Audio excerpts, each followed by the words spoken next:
All right. You ready? Mr. Mayhem?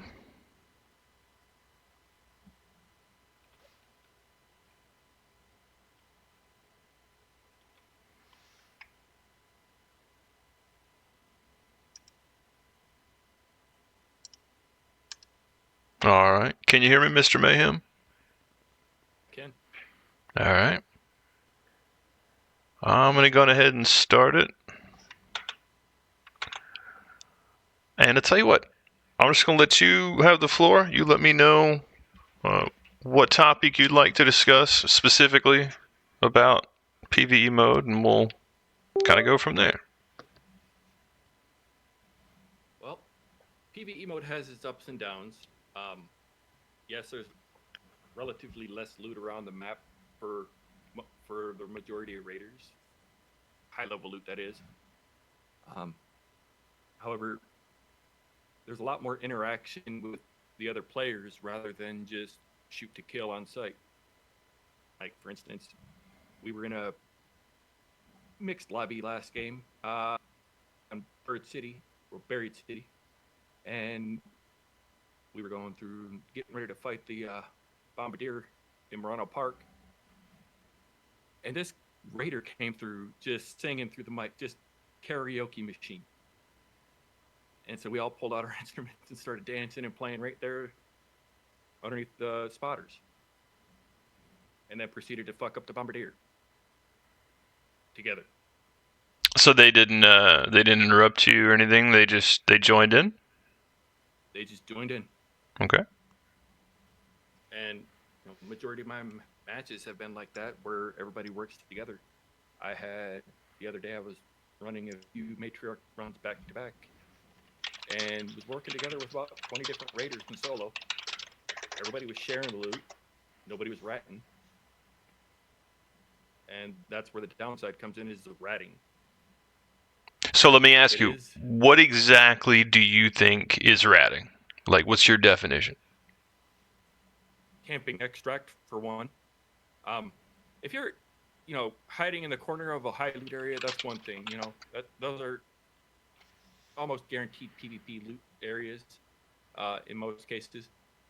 But like, if you're just camping extract and you're doing nothing but camping extract, that's just rat behavior. Mm-hmm. So other than where they camp the ventilation air shaft, the seed vault extract, yeah, I know what you're talking about. Seed vault extract, yep. Yeah. Okay, so other than extract camping, is there any other rat behavior that you think? Particularly, I don't like it when people just shoot you and don't say anything into the mic. I mean, even talk shit, I don't care. But if you're just gonna come in and shoot and not say anything when people are trying to talk to you, you just seem like a shitbag to me. Well, some people don't have microphones. Like, I can agree with you about some of that, but some people, they don't have communication at all, which I'm not a fan of. I feel like everybody should have a mic. It's 2026. Yeah, it's 2026, bro. If you don't have a mic, what the hell are you doing? Yeah, no, I agree. Console. I think consoles come with mics nowadays. Yeah, a lot of them do come with mics built in. Right. But, not a lot of people like to use them because they're low quality, though, and I can understand that. Sure, but I'd rather somebody be low quality than not communicating with their teammate. Your team needs communication in this kind of game. I'd rather somebody sounds like a squeaky mouse or some sort of staticky, robot person than just not communicate. Yeah, case in point, like earlier, me and my buddy Weiss were running a run on Dam. He just had to go take a picture of the field goals over there by the soccer field. Mm-hmm. We're running up over there, and I'm like, oh, I have to take a picture too. So I'm running back. He's ahead of me, and there's another team there that we did not see. And he starts lighting my buddy up with the Toro.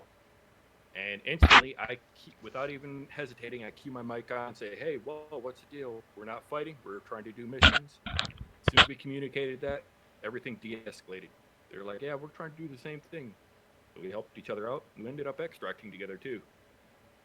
Mm-hmm. So you think that the default was shoot, and since nobody communicated, y'all were just following the default action of shoot? Yeah, that was their default. My default was to try to communicate first, but if they don't communicate, I will have no problem lighting them up. Okay. I'm not against PvP. That, as hard as it is to believe from my posts and what I said on the Discord, but it's just the crappy behavior of some of the people who engage in PvP just for the shits and giggles of PvP. I understand it, but when you're doing something as ready as camp and extract, or not talking on the mic and just jumping people from behind and not saying anything, hey, do you? But you're making the rest of the players not like the game, and it's not for anybody to care because they bought the game. They're going to enjoy it the way they want to. But well, let me ask you this, because there are a number of times, like camping the extract, that's its own thing. Somebody who is doing that, they were aiming to do that. They probably planned to do that. They probably brought stuff specifically to do that. That is something that I have seen. I have 500 something hours in this game. I've probably seen extract campers 6-7 times, something like that. Like that seed vault, more than any one other extract in the game. That particular one seems to have more than anybody else. But as far as like damn battlegrounds or like spaceport or something like that, I almost never see extract campers there. Do you? Not as often anymore. A lot of the times, if it's on damn battlegrounds, they'll try to camp on top of the research and administration building, especially during matriarch events, to try and take out people going for the matriarch. They did that to us, me and my buddy Weiss one time. We were working with another team. We were getting ready to go to the matriarch, and as soon as we crossed out to the street, somebody started shooting us. They knocked me, and we went into cover. And as soon as my buddy got me up, we noticed our two friends were nowhere to be seen, and then we see two flares go up. Like, all right, shit, let's go avenge them. We just zip-lined up to the roof and lit them up. Yeah. Well, let me ask you this, because I see people use the term rat in a wildly different way. I'll get into like a fight with somebody. It's just a straight up, we see each other, we start shooting, because that's kind of the default, in my opinion. And to be fair, I think probably a lot of people's opinion. Mostly because they've been shot so many times that it's got to be the default. It's either the default or you're probably going to get your loot taken. Yep.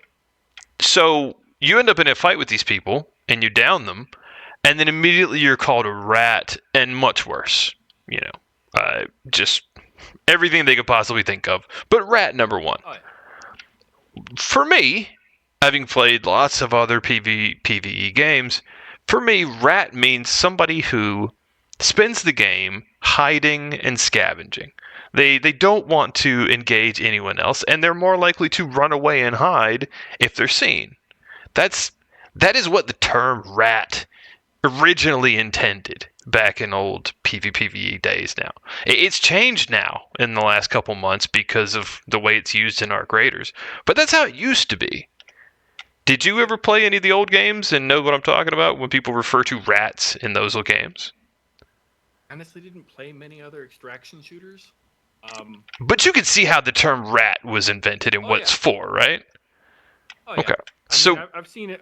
I've heard of it, and I've heard people being called rat in Battlefield lobbies and Call of Duty lobbies.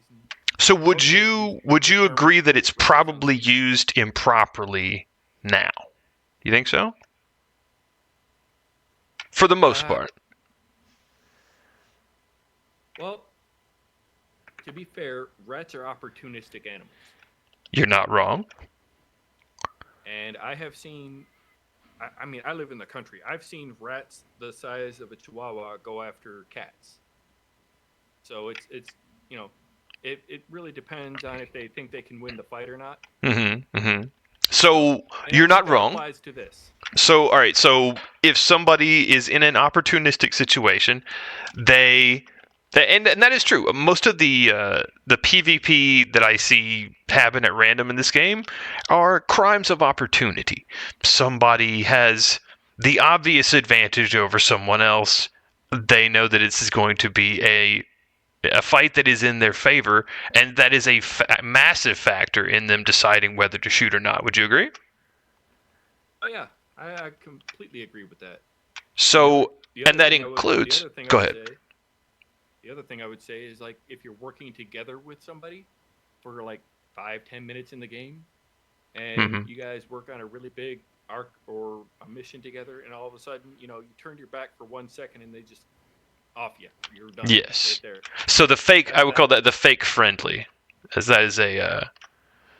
So that is one thing that I would 100% agree with you is ratting. That is, and it is a crime of opportunity. They have, they probably, if you were probably gunned to the back of their head the whole way to the extract, with them being on the computer and you standing right behind them, they probably wouldn't have made that decision. But being that they had the opportunity, and they probably know what kind of loot you had because they were with you the whole time, they're likely to make that decision. Yeah, I would agree that is, rat behavior. So, I want to ask you now about the nature of PvE. Why do you think? Because I assume that you are in favor of them adding a pure PvE mode, right? Not necessarily, no. Well, then tell me why. Why not? Well, if they add either a PvE or PvP only lobby, it's going to fracture the player base in ways that they don't really want. And it is many people think that would be, it's really not. The whole point of having the extraction in the game is to have the risk of PvP. Mm-hmm. So I get that. I respect that part of the game, and I think there should be with the aggression based matchmaking, and it's starting to work better. But I still think there needs to be like a player side consequence, sort of say, for like betrayals or rat type behavior. Mm-hmm. Well, let me ask you: how would you determine someone has done that rather than say, simply run into somebody who they ended up getting in a fight with? Well, that would be entirely up to the player at that point, and how I would do this. But it's never going to be a perfect solution. It's going to be one of those things that has to go through multiple rounds of refining before it can be even remotely implemented. But I think there should be like a bounty metric. Like if you rat somebody in a, like, say you're abusing the aggression based matchmaking algorithm, like I was complaining about before on the forums and Discord here. If you're engaging in that type of behavior and you're in a predominantly PvE lobby, the players that are killed should have a one-time chance at the end of the match when they're going back to lobby to either choose whether or not to place a bounty on you. And it could be implemented in numerous ways, but the way I would do it would be more like a 3-tier system.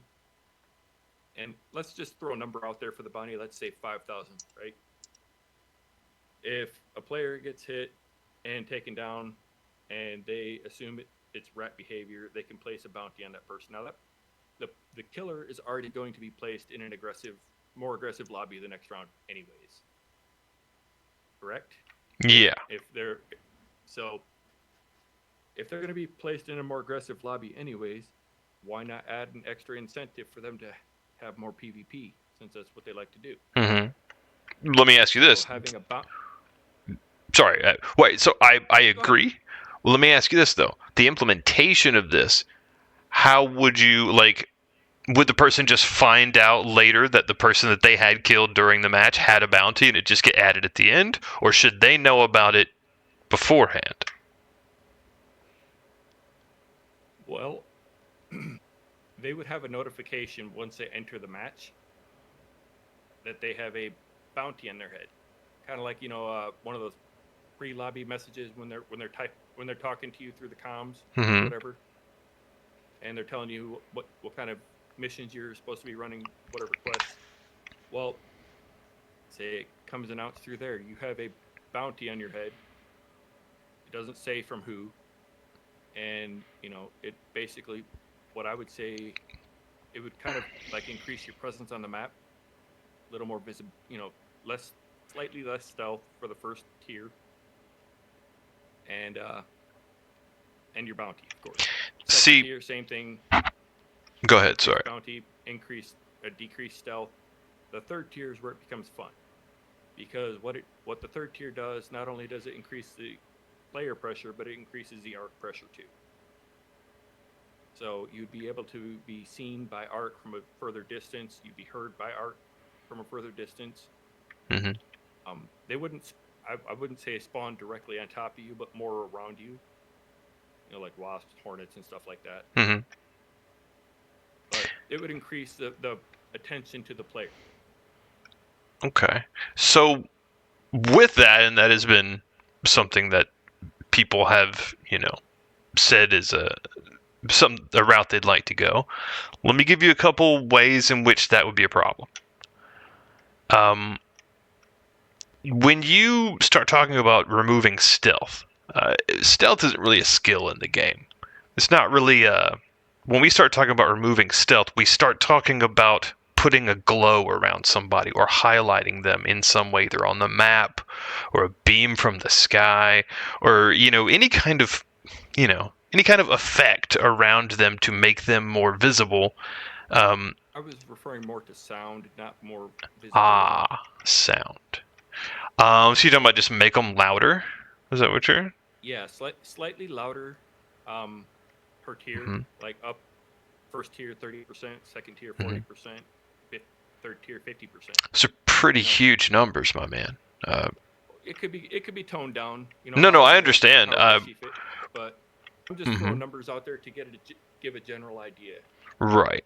So, well, let me point out some ways that could be a problem. For somebody like me who has like 10 million in coin, I would then have an incentive to kind of say that every time I died, somebody was a rat. If somebody killed me in such a way, if it's up to me, if there's not some sort of system, that can determine ratism, and there isn't really, that would be pretty hard to do, which is why you said it would be, the person would have to, feel that they were ratted and, act upon that. Which is why I would probably impose a limit of like 3 reports a day that you're able to file. 3 bounties per day that you can, send out. That way people aren't abusing the system every time they die.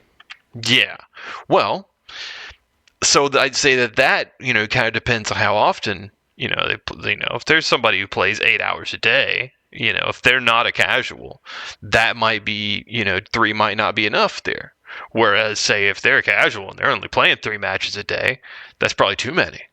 So, I mean, it would need, definitely some refinement. But if you allow somebody, regardless, to make the decision themselves that I don't like what just happened, and people, people often don't like what just happened, regardless of whether they did well or the other person did well. Often in the moment, people are pissed off, especially if there's maybe some trash talking happening afterwards, which there is often. In that moment, they may decide, I don't care if it was actually ratting.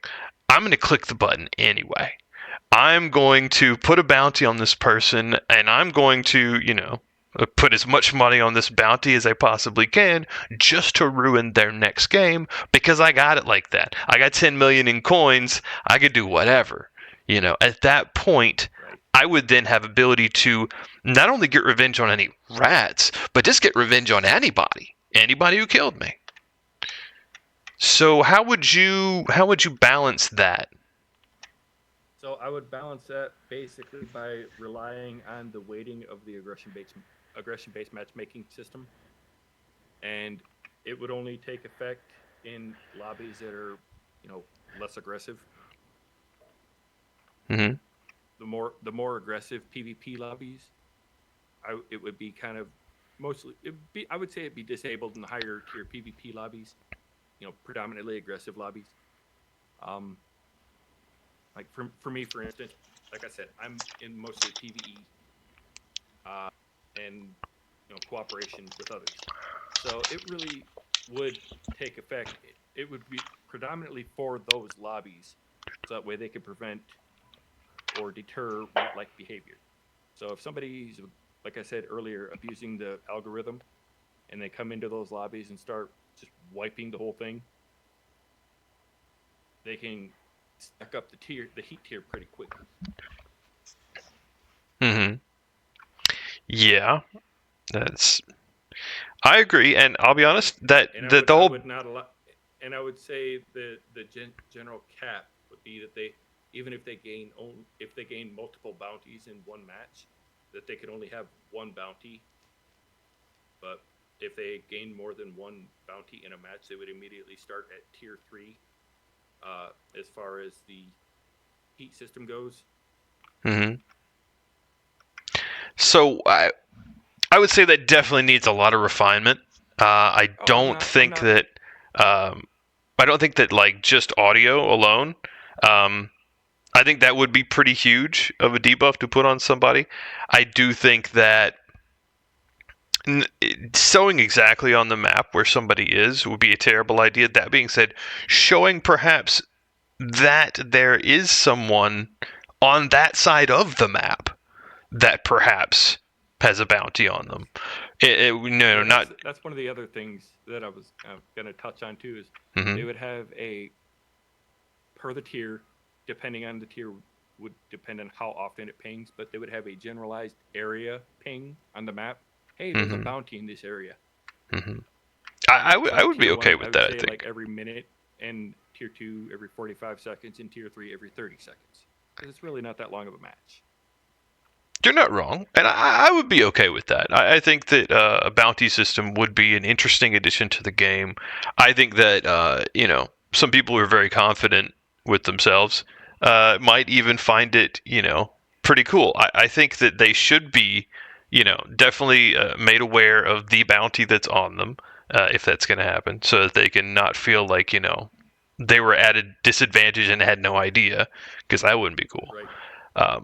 But I definitely think that is something that could be looked into, for sure. So there are a lot of people who want pure PvE modes, and they go PvPvE game to PvPvE game, demanding that they get a PvE mode. And that is typically the thing that I'm looking at when I look at the forums.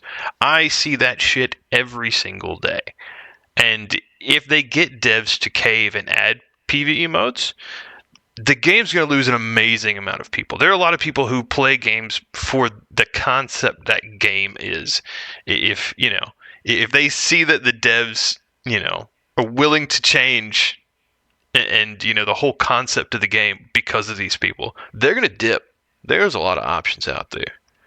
Oh yeah, that's why I'm not trying to advocate for a pure PvE or PvP mode. Yeah, no, for sure, and the same for PvP. It would definitely ruin the game.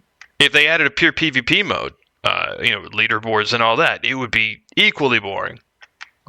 Because there are way better games for PvP. There's going to be plenty of people that'll go into it. Mm-hmm. But yeah. Yeah, man. Okay. The thing with the bounty system, though, like for content creators, like big streamers, it would be an additional piece of content they could create. They could go on bounty hunts for the whole night, for sure, stuff like that. And there'd be a lot of people who would back that up, who would want to come see that, for sure. Absolutely. Yeah, okay. So, I mean, let's see if somebody else wants to have a shot at it. Okay. Anybody else? Hold on. Unmute some people. Okay. I have unmuted everyone. I think. No. Shit. Hold on. Okay. Hat and Hair has himself muted. Yeah, I never got muted. Okay. Yeah, P. It doesn't show me your full name now that I'm in streamer mode. If you have any arguments to be made for or against, go ahead. So, I think there should be a separate PvE mode if they want to retain numbers, because the game was pretty much kind of sold on the fact that there would be some kind of cooperation in order to take down larger arcs, and now it's just kind of devolved into running around shooting each other in the back. This is coming from someone who regrettably has become a rat. I'll admit to it. I never wanted to. It just became the path of least resistance. And so I started ratting super hard. And at this point, because the PvP in the game is, let's be real, not great, I'm in the process of giving away my epic gear to my friends, and I'm just uninstalling the game. I figured it'd be interesting to come in here and kind of talk about, like, Yeah, no, yeah, you're welcome. Because I didn't set out to be a rat. The game funnels you into being a rat. Okay, let me ask you some questions. I don't know if you were here for the beginning of me and Mayhem's conversation where we discussed what rat really means. Were you there for that? The term? No. Okay, so rat means, as far as PvPvE games, what is intended to mean is somebody who hides the majority of the match, scavenging for scraps, on the, not even really going to the high value places, like hiding, avoiding combat, avoiding other people, running away and hiding. That's what rats, meant for years before Arc Raiders happened. People use it differently now. Now they use it as anybody who shot me, typically. Oh, no. When I say that, like, I'm a rat, I mean I will get on my little green spacesuit, sit in a bush next to Extract for 10, 15 minutes. Someone rolls up, and I just stitcher them in the back real quick, take all their shit, and leave. Mm-hmm. Oh, you're the reason I can't wear the costume anymore. Yeah. Well, let me ask you this. How often, when you do that, do you then get third-partied by another person who either saw that whole thing go down or shoot you in the process of you looting that bag? It sometimes does happen, but honestly, there's been a lot of times where I'd get away scot-free, or I end up killing the rat who's trying to rat me. Mm-hmm. And I don't want to brag, but because I genuinely do not think that Arc Raiders PvP has anything to do with skill. It's just ambushing, listening for when you hear that creak of someone breaching something, or listening for nearby gunshots, knowing they're going to be in the middle of a reload, or they fought someone so they're going to be weak. I'm not using any kind of skill, not in gunplay. I'm blind as hell. I just rush over knowing they're weak. I mean, I literally, this is how bad it is. I beat somebody to death with the breaching tool. Like, yeah, man. You get an achievement for that. I got a few of those. It's not hard. It's really not hard. It does decent damage up close. Well, let me click it. Yeah. PvP is so unbalanced that it's unsatisfying, and honestly, I mostly started doing these tactics because I defended myself a few times and ended up in PvP lobbies and got tired of getting shot. So then I just ended up kind of becoming the monster. Trust me, I know all about it. I wouldn't sweat it. Let me ask you this. So, you say that the game needs PvE mode to retain numbers. And and we'll get to that here in just a minute. I do want to talk about that. But you tell me that you feel that the PvP is bad. Do you feel that it's... I don't even like using the term imbalance because that's just so subjective. Do you feel that because it's third person, that it is, it would be more, skill based if it was first person? Yes and no. Its main issue, I think, is the short TTK, because I've literally used a Stitcher. Shit, I've used a Rattler and demolished somebody with a medium shield. It's not hard. It's not hard at all. Again, well, let me then point out that this game has a way longer TTK. It takes much longer to kill somebody in this game than it does in Hunt Showdown, than it does in Tarkov, than it does in Call of Duty, or most of these games. You can kill somebody in half a second. A lot of them are one-shot kills.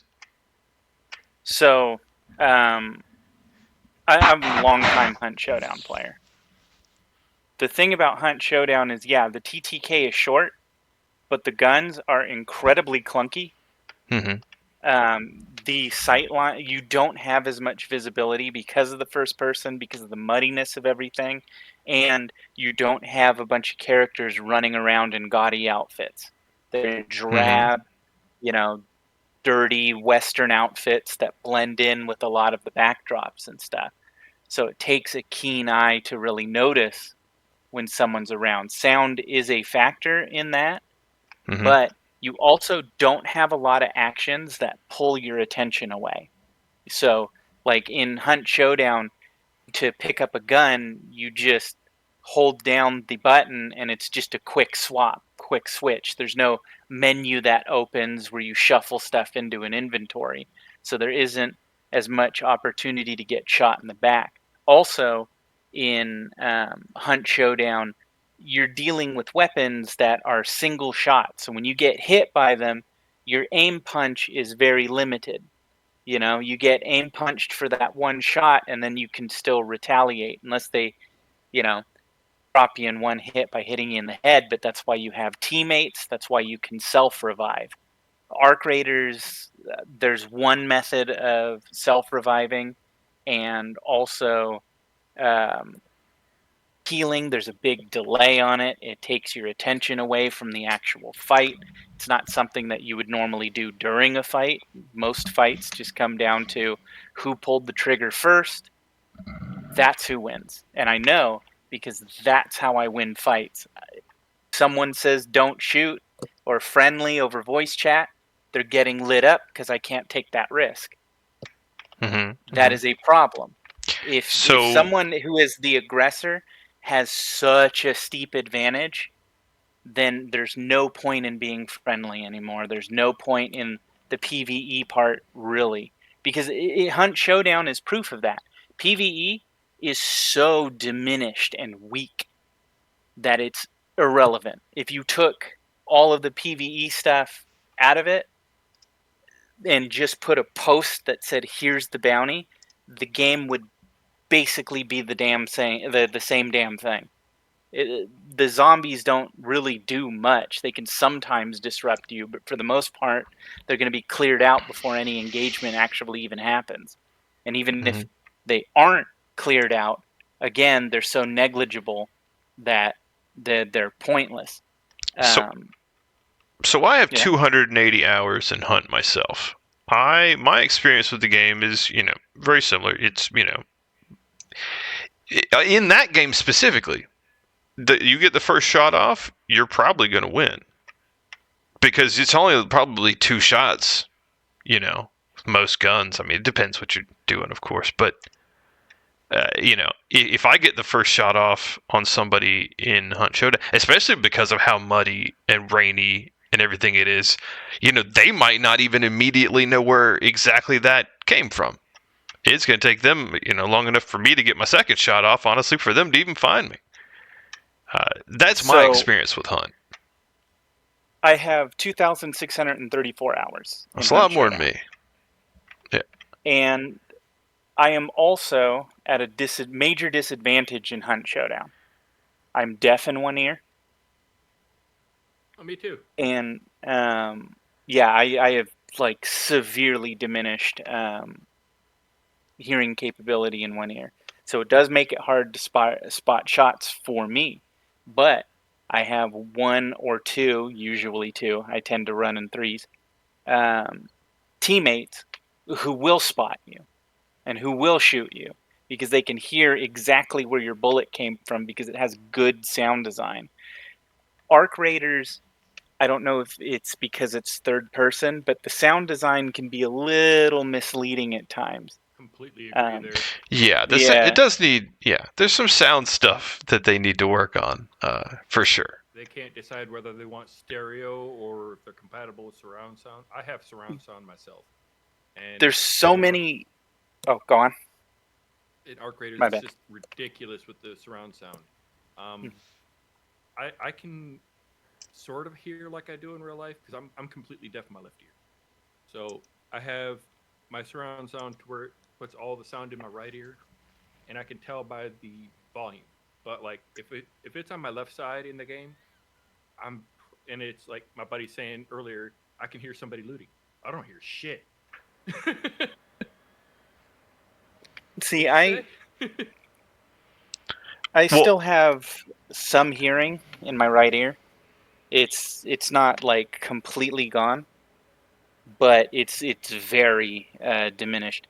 But the thing is that really the sounds that someone makes while they are like looting a box is way louder than running footsteps, and I know because I've just rushed down tons of people while they were looting arc bodies and freaking crates and stuff like that. You're right. You're right. The looting of specific things is extremely loud. You're looting on like a bus. The front of a bus. You can hear it for like half the map. I will say that I've had numerous situations where I've talked to people who they mess up their audio because when they first start playing a game, they change like the audio settings and they'll turn down like the master audio to like 50% or something to whatever their current setting is to make it sound nice for them at the moment. And what they're doing is really handicapping themselves because that's going to be those sounds they need. So I had to make sure mine's at 100%, and then I'll turn down everything else in the computer to like match so that it may be probably loud in some gunfights, but I can hear footsteps as far away as possible, drawers being looted as far away as possible. I do think audio settings mess a bunch of people up. It could be better though. You said it shouldn't drown out Discord when you're in game. Well, Discord has audio ducking that can be on that can, if you got some friends that say just they light up in Discord, whether or not they're even speaking, it'll cause the audio in the game to duck out a little bit because it's lowering the audio of the game because they're about to speak at things, but they don't speak. They're just breathing heavy or chewing on some sandwich or something. That's the other thing too. It really, I don't know. It's the audio in the game is just screwy. It's either too loud or too quiet. Yeah, they know about it though. They're working on it, so it's that's cool. I do want to ask because you said that you feel like there should be a separate PvE mode. Can you tell me how that would work and how that wouldn't completely destroy the game? Because you're gonna lose at this rate. You're gonna lose the PvE focused players anyway. But so you they can were always either gonna have those. If you have a separate PvE mode, you can hold on to them longer. And since anything you add to PvE wise is going to be added to both modes, it's really not going to take anything more to continue to add to both modes. You can still balance them the same. It doesn't matter because PvE mode balances it's irrelevant basically. You're just going against arc robots, but right. So I think the you problem... can still put your work and resources into PvP, and still, because the thing is that one of the big problems with PvP VE games, the reason why they have poor retention overall is because they're clashing dichotomies. PvP, wants to kill players. PvE wants to engage with the game but have a little bit of tension. But the problem is that you either convert to a PvP player or you get attritioned out. There's nothing in between. So you're not going to stick to it. That's what's happening with me. I transitioned to PvP, don't like it, and I'm now leaving. So let me point a couple things out. One, this game has a higher player retention rate than any other PvP game, PvPvE game that has ever existed by a massive amount. The player retention rate in this game is crazy. You see 400k, getting up to 400k on a regular basis. That is not common. I would say that its player retention rate is extremely good. It is second to Counter-Strike 2. And that's just because Counter-Strike 2 is crazy. So I don't think we can say, definitively that PvE players are going to leave and the game is going to lose a massive chunk. It has stayed steady. And I remember when we were going into the holidays, people were like, oh, well, it's only staying steady because we're going into the holidays. And as soon as the holidays are over, it's going to crash. Here we are all the way through January, and it's still hitting 400k. So I wouldn't agree there that the game is gonna die when a bunch of PvE players up, because I gotta say, there is not enough pure PvE content to keep people busy for 3 months. I would say less than a month. I would say that if people are even semi-decent at it, you can be done with the whole PvE side of the game in a week or two.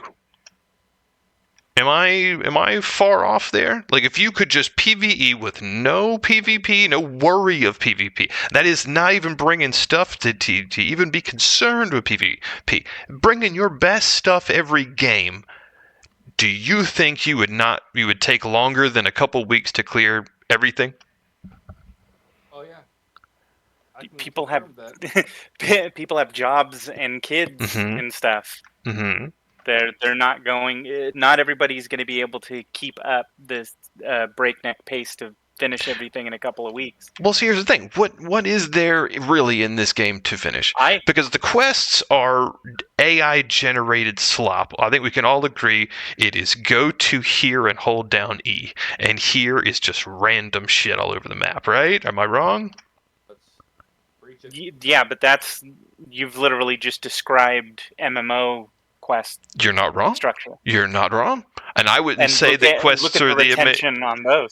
Well, I wouldn't say that end game in MMOs is carried by quest doers. I've played a lot of end game MMOs, and I would say I couldn't even tell you what's going on in Elder Scrolls Online in the lore. I've been playing it for 11 years. I don't know what the hell's going on.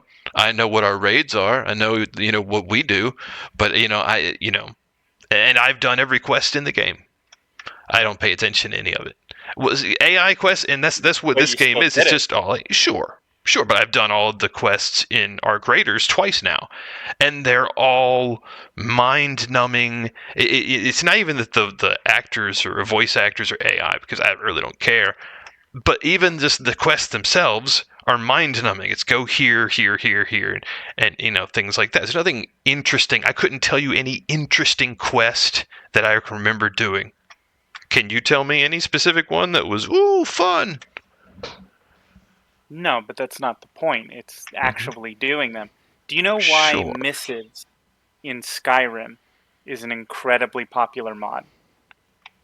No, tell me about it. So all Missives does is it expands the already busy work system of the Radiant quests in Skyrim to where there's a whole bunch of new quests that are literally in the same vein as those Radiant quests that are already within the game. Just maybe you have to go rather than just point A to point B, is you have to go to A, B, C, and D. But it's all still the same kind of progression. Go to a point, collect this, go to another point, drop it off, go to this point, collect it.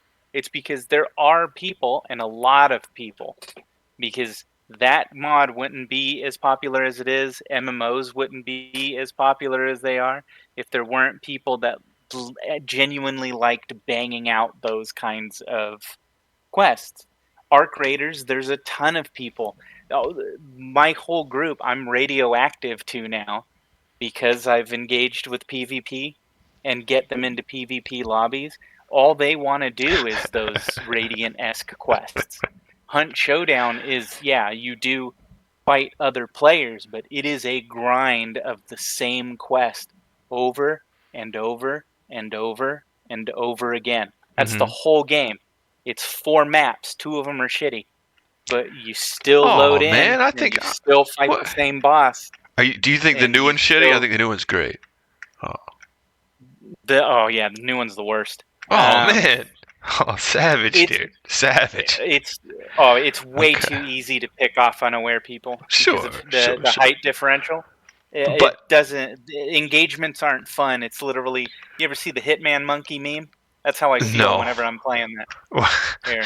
Let me ask you this: in that PvPvE game, when you are going into, when you have tracked essentially that, you know where the boss is that you're going to kill. When you're coming up on that place, is PvP the thing you're focused on, or is PvE the thing you're focused on? When you know where the building is, you're 100 meters, 200 meters out. Is PvP is that your focus, or is it PvE? That game is different because it was marketed as more of PvP, and it is definitely like the E element is such a small thing. Like I said, even the bosses are completely irrelevant. They're not hard to defeat, even for a basic player. But you still go after that same boss over and over again. And you know what? Matches where we can get in, kill the boss, grab the bounty, and just leave.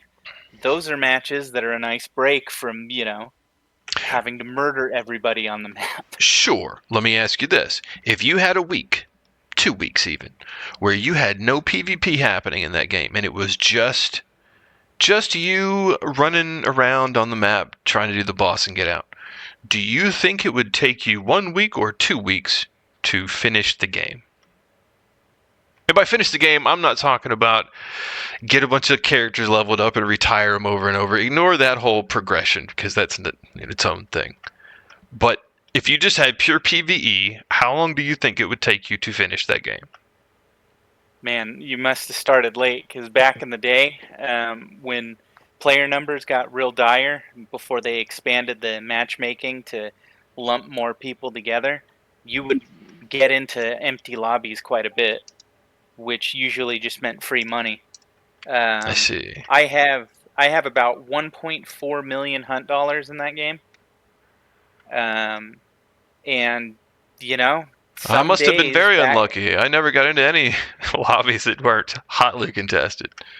Oh yeah, no. There were times where we would go into a lobby, wouldn't hear a gunshot for a while, figured either it was someone just like farming weeklies, or just nobody was there. So we'd go, kill the monster, grab the bounty, because we're just trying to get those numbers up. That's, Well, let me tell you, from my experience, I think that if I didn't have any PvP on these hunt maps, I think I'd be done with the game in a week. Now, granted, I play a little more than most people. I can pull some pretty decent players with me who are going to absolutely, devastate the boss, and we'd be out in, record time. I think that within a week, they'd be bored and want to go play something else. I think that PvP adds a crazy amount of potential gameplay time to games. I think that the concept of PvP, having PvP in these kind of games shortens their life, I think is is wildly wrong. I think that, again, a week, my friends would be bored and wanting to leave. If in Arc Raiders, if there wasn't PvP and we didn't need to prep for PvP and bring stuff for PvP and have our characters not looking bright and shiny, running around like clowns, actually making them look as dark as possible to blend in. I think we'd be done in a week. Quests aside, because again, these quests are randomly generated, and they could, if they wanted to, crank out 100 of them a week. They even got voice, AI for the NPCs giving them to you. They could crank these things out so much. So, these, and honestly, what do you get for doing these quests? I've done them all twice now, and I couldn't tell you any of them that makes me be like, ooh, I look forward to getting, gosh.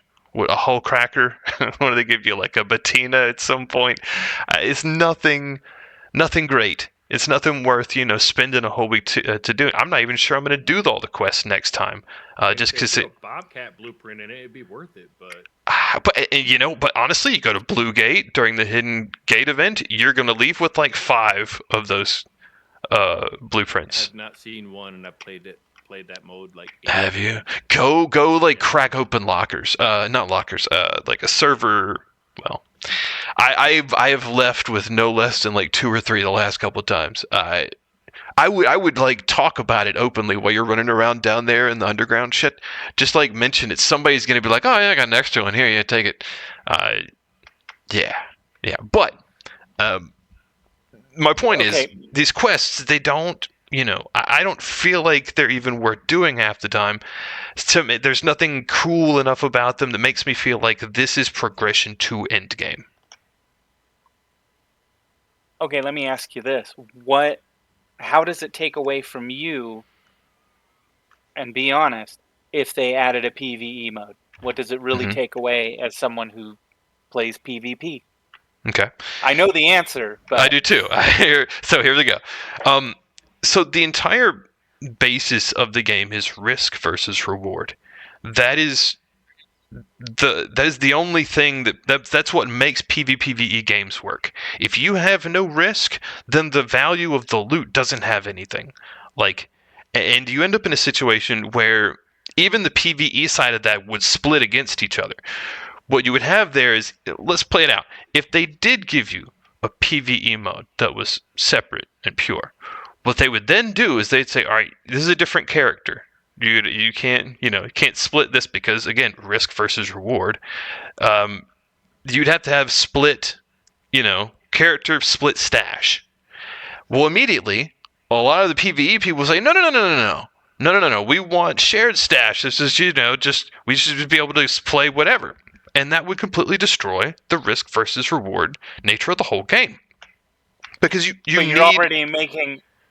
You're already making assumptions that they will kowtow to that and make a shared stash. Well, no. I'm just. Let me make this. Make this point then. So the last few matches me and my friends did, we had a bunch of Bastion cores, we had a bunch of Bombardier cores and everything, and we just did the Blue Gate Night Raid map, and we had a ton. We had Rocketeer, we had Bastion cores, we had the loot from the patrol car, all that stuff. We had 2 teams in the tunnels with us, and we were getting ready to engage, and I told my friend, hey, is it worth the risk to engage these guys even though they're engaged with somebody else, or do you want to get out of here with your loot?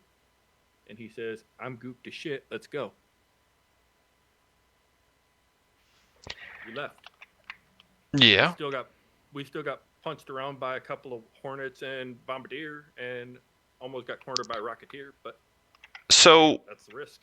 So you got that loot in a PvP zone. So that creates more value on that loot. That loot was harder for you to get than if it was a pure PvE server, right? Like, you didn't have to be watching. Yeah, that loot has some value. If you were to say, people, you have a shared stash, people could go into PvE servers and easy mode all day, farming up all the all the best stuff in the game, and then bring it to PvP servers, and they're now PvP servers. There's no point in actually looking for loot.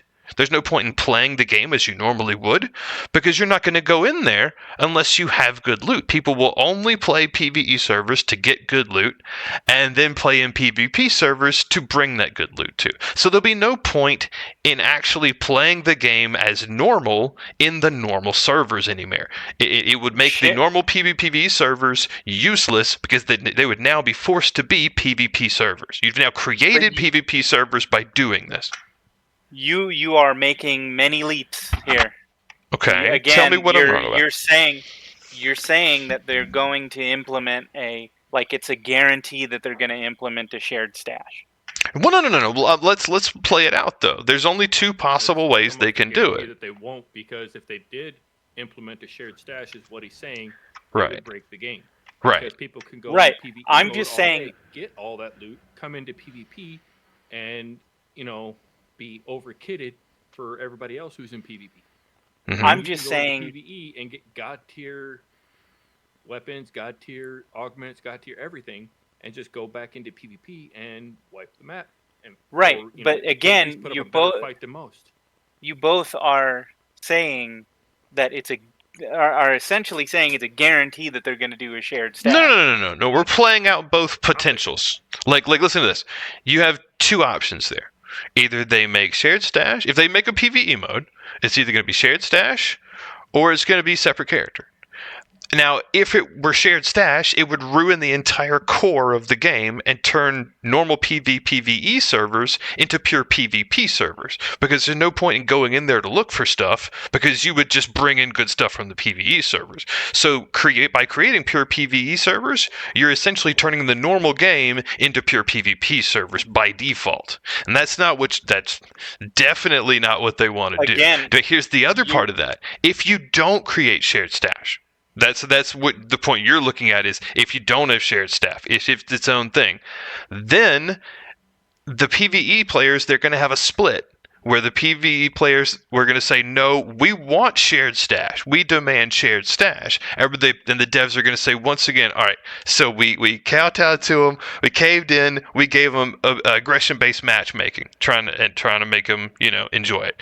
And then they were like, no, this is pissing us off. We want pure PvE modes. And then you give them pure PvE mode with the non-shared stash, and they get upset again. They're like, no, we want shared stash. It's like, how many times do we need to break our game to cave into what you want? All you're doing is the slippery slope fallacy. Mm-hmm. Well, am I wrong that that's not what would happen? No. Here's the thing. Literally, my only thing that I said is that they should add a pure PvE mode. I said nothing about shared stashes. Sure. But you come up with these doomsday scenarios. No. Well, I mean, let me ask you. There's only two ways of doing it. There's either, if you're having a PvE mode, you either have to have shared stash or separate character. And so I'm asking you, how can they do it? Well, which one of these do you think is the best one to go with? And how could they do that without ruining the whole game? Tarkov did separate stashes. It's got a PvE mode. And how's Tarkov doing? Let's check out how Tarkov's doing right now. Because it doesn't look like he's doing very well. Well, it's not a Steam exclusive game. Well, neither is Arc Raiders. Its Steam numbers are irrelevant because but Arc Raiders it had it did console release and Steam release at the same time. Its primary release for PC was through Steam, whereas Tarkov didn't come to Steam until much, much, much later. Tons of people already had that game. I know. Tarkov. You're not wrong. And that being said, the only numbers that we have that we can look at are on Steam, because unfortunately consoles just don't. Yeah, and they're gonna be dog shit. Yeah, they're pretty bad. They're pretty bad. Steam adopted Tarkov way later, so try to use that as a little. You're not wrong. You're not wrong, and that's why I'm not doing that. You're absolutely right.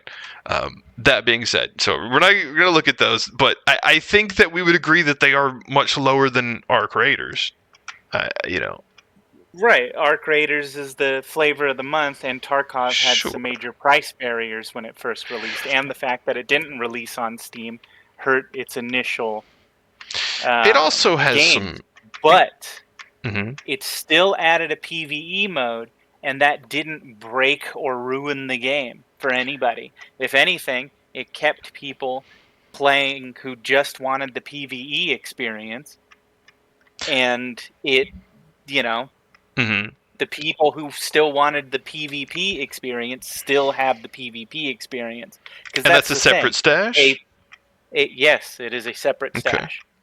Okay. PvE mode will not affect the PvP players. PvP players don't want a PvE mode. And again, I'm a PvP player. So you can't even say that I'm just a PvE or being pissy here. PvP players don't want a separate PvE mode because they don't want free food anymore. See, that's not... I've heard that argument before. I've heard that argument before. I disagree. As someone who PvPs every day, I gotta disagree with that. Let me point out onto the Arc Raiders platform here. Is you want so you're advocating for a pure PvE mode. Now, with aggression-based matchmaking, and I've followed it. I followed the algorithm to the point of insanity. All right, I solo lobby most of the time. I probably play 2 or 3 matches, maybe 5 total with friends, because squads. Let's be honest, squads is mostly PvP. Yeah, and that's okay with me. I'm fine with that. Solos, the biggest and squads, but the biggest problem we had, and why I see a lot of people advocating for a PvE mode, was because of the initial wave of cheaters, glitchers, and exploiters. Because it was just unfair for everybody all around. And that was the biggest bitch I had the whole time was not just the people abusing the algorithm for aggression-based matchmaking to rat friendlier lobbies, but the fact that we had people who were using the Steam and the Epic console commands to get rid of, to be able to see through smoke, to be able to see at night easily, and people exploiting into the walls and like Stellamontis, stuff like that. That's what I think generated this giant push for a PvE mode. That's my opinion. Yeah, they're fixing most of that stuff now, though. Like they got rid of all the console nonsense, and they're getting rid of a lot of spots in Stellamontis that shouldn't have existed. Oh yeah. Also, the marketing was a big reason for it. Yeah. Is the other thing. So because it was marketed more as a PvE, VP, whatever, but they emphasized that the developers flat out said it's not a strictly PvP game, but it's devolving into it. That's so for sure. I want to mention this when they niche player base, but that's my opinion. So I want to point out this when they had a dev recently who said this whole it's not a PvP game. People have taken that comment and twisted it pretty heavily, and I want to point out what he was talking about. Somebody was talking about how one of the, and I forget which streamer it was, said that they don't think the game should have leaderboards, and they talked to the dev about this, and the dev was like, no, it's not going to have leaderboards because it's not a pure PvP game. And that's his, what he was talking about is these leaderboard situation. But people, took that, and twisted it so far into being like, the devs don't think the game should have PvP. I've seen some wild quotes on the forums be used about that. He's definitely, he means in the same way that it shouldn't be pure PvE, that it also shouldn't be pure PvP. You don't need leaderboards in a PvE game. The problem is, though, is if there is PvP, it will eventually become a pure PvP game. Because back when Hunt was in its early days, it was closer to PvE VP because the monsters actually mattered. They were disruptive. The combat was a lot more like close combat, and you had to take into account everything. Every little zombie, every little special infected, and the other player. And there were moments where you and the other guy were sitting there in the bayou looking at each other, realizing that if you fought, those dogs that are on the other side of the compound will hear that one swing come over and rip you to shreds. Because you know those dogs that everybody just runs up and punches to death? Back in early access, could two-shot a hunter. Yeah, and then you're bleeding, and it's a whole thing. Yeah, no, I know what you're talking I would about. argue that was pretty much the same experience you had when Arc Raiders first launched, too. I mean, nobody really knew how to fight, except for the people who got into early access. Nobody really knew how to fight the Arc initially, and everybody was just looking at each other like, what do we do? Fuck the thing up first. But so that is why Hunt always marketed itself as even though the monsters were very strictly just supposed to be background fodder, they were a lot tougher, but the game was always PvP focused at the end. You were funneled to a central point to kill each other for a reason. Arc Raiders that basically tries to emphasize that you have to team up with other teams, with other players in order to take down larger arcs. That's the whole point. That PvP is an option, but the problem is that only one party gets a choice in the exchange, and that's the person who's doing the PvP. The PvE person has the choice imposed upon them, and because if you shoot first, shooting first is so powerful in Arc Raiders that once that choice is made, the other person is doomed. That's it. Well, again, okay, I got to disagree with that. Hold on. Go ahead. Finish your point. Go ahead. I have popped in with a level 1 Stitcher and stacked 6 bodies in a single match. That's because people are bad, dude. Just because people are bad doesn't mean like go ahead, Mayhem.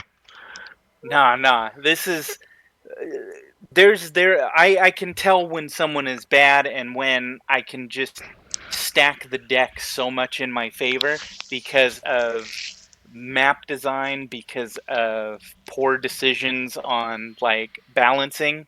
The Stitcher, something I got for free.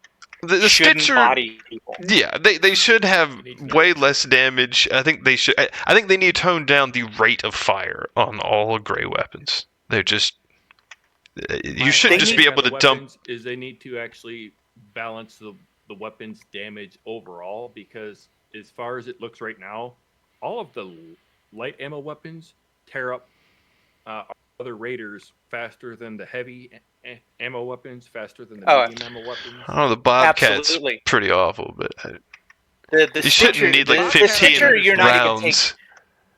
The Stitcher, I can understand, but the Stitcher shouldn't even come close to the Bobcat. Yeah, I think we can all agree that all the weapons definitely need like a whole rebalancing, for sure. I find. But go ahead. Hold on. If you rebalance the weapons, then you end up with the dichotomy of people who just bang shit out longer are guaranteed to get the win because they are going to have the best gear, and so the lower end will just not have a chance. I gotta say, as somebody who plays, sorry, go ahead. I mean, that's a huge problem in a lot of extraction shooters that have like loot tier systems. Okay. Yeah. I kind of want to chime in because I've been hearing a lot of stuff about balance. Okay, so on the point of weapon balance, PvP and PvE incentives. So the thing Princess says about is that we have two parts. We have loot, which is important, but like it promotes looting, but it creates a gear imbalance. And we have the other part where we have loot, which isn't necessarily great to loot, which we essentially have now, where gray weapons are too good. Purples don't exactly give too much of a bang for buck for their price point. And we have this kind of place. God fucking damn it. I lost my train of thought because I'm thinking about too much things. No, take your time. Yeah. I'm just kind of processing a lot of things alongside. Give me like a minute. No, you're good. Then Go ahead. Another thing is that, okay, you nerf the gray weapons, then people who are new to the game are instantly alienated because they're just going to get mollywopped by people with better gear all the time.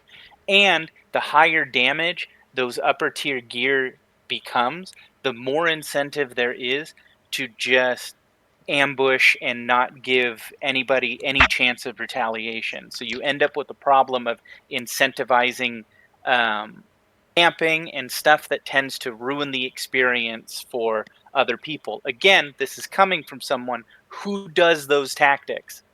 Okay. I'm saying that the way that I was making a lot of loot and a lot of money in this game should not be as lucrative as it is at all. It's actually complete horseshit that I'm able to get away with what I'm getting away with. Well, I mean, but how? All right.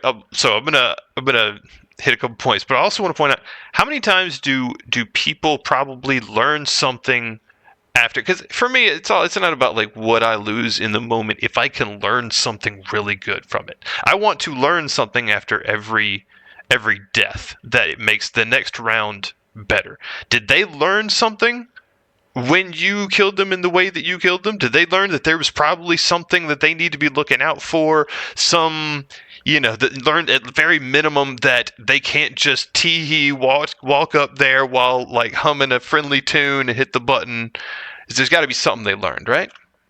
No, what they learned is don't open a box or you're going to get shot in the back with a stitcher.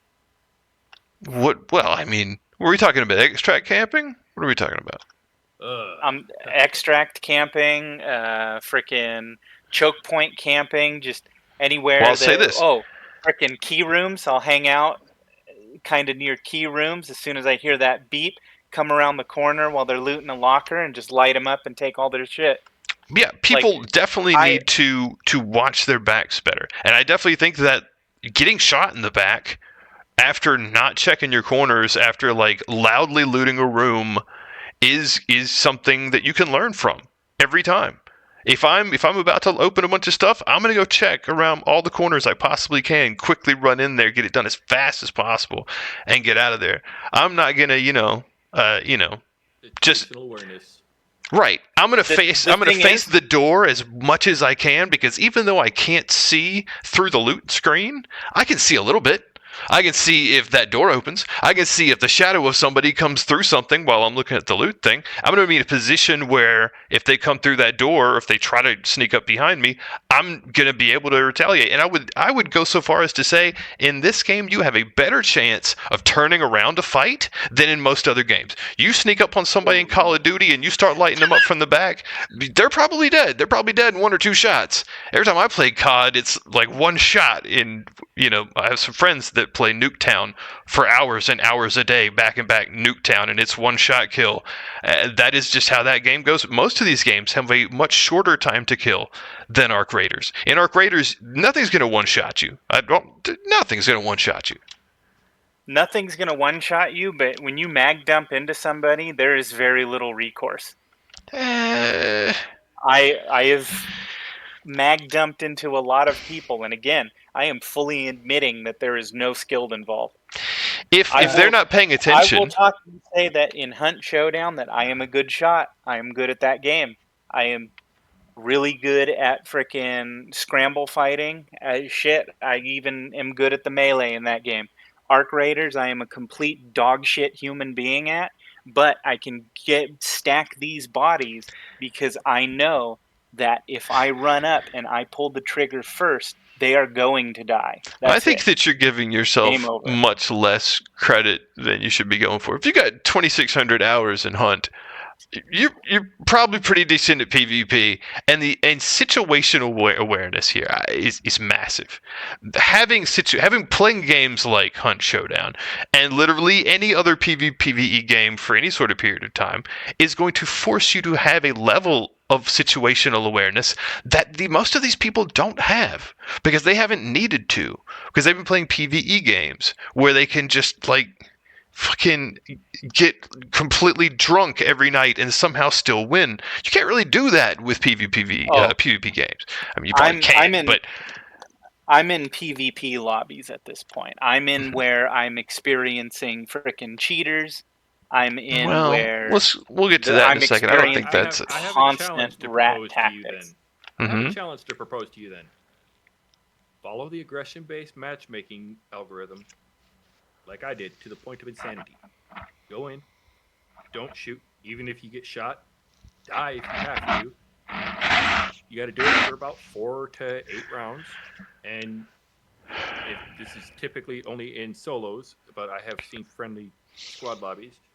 But I haven't had in the past week, ever since they patched up the last round of cheats and exploits, I haven't had many rats in solo lobbies at all.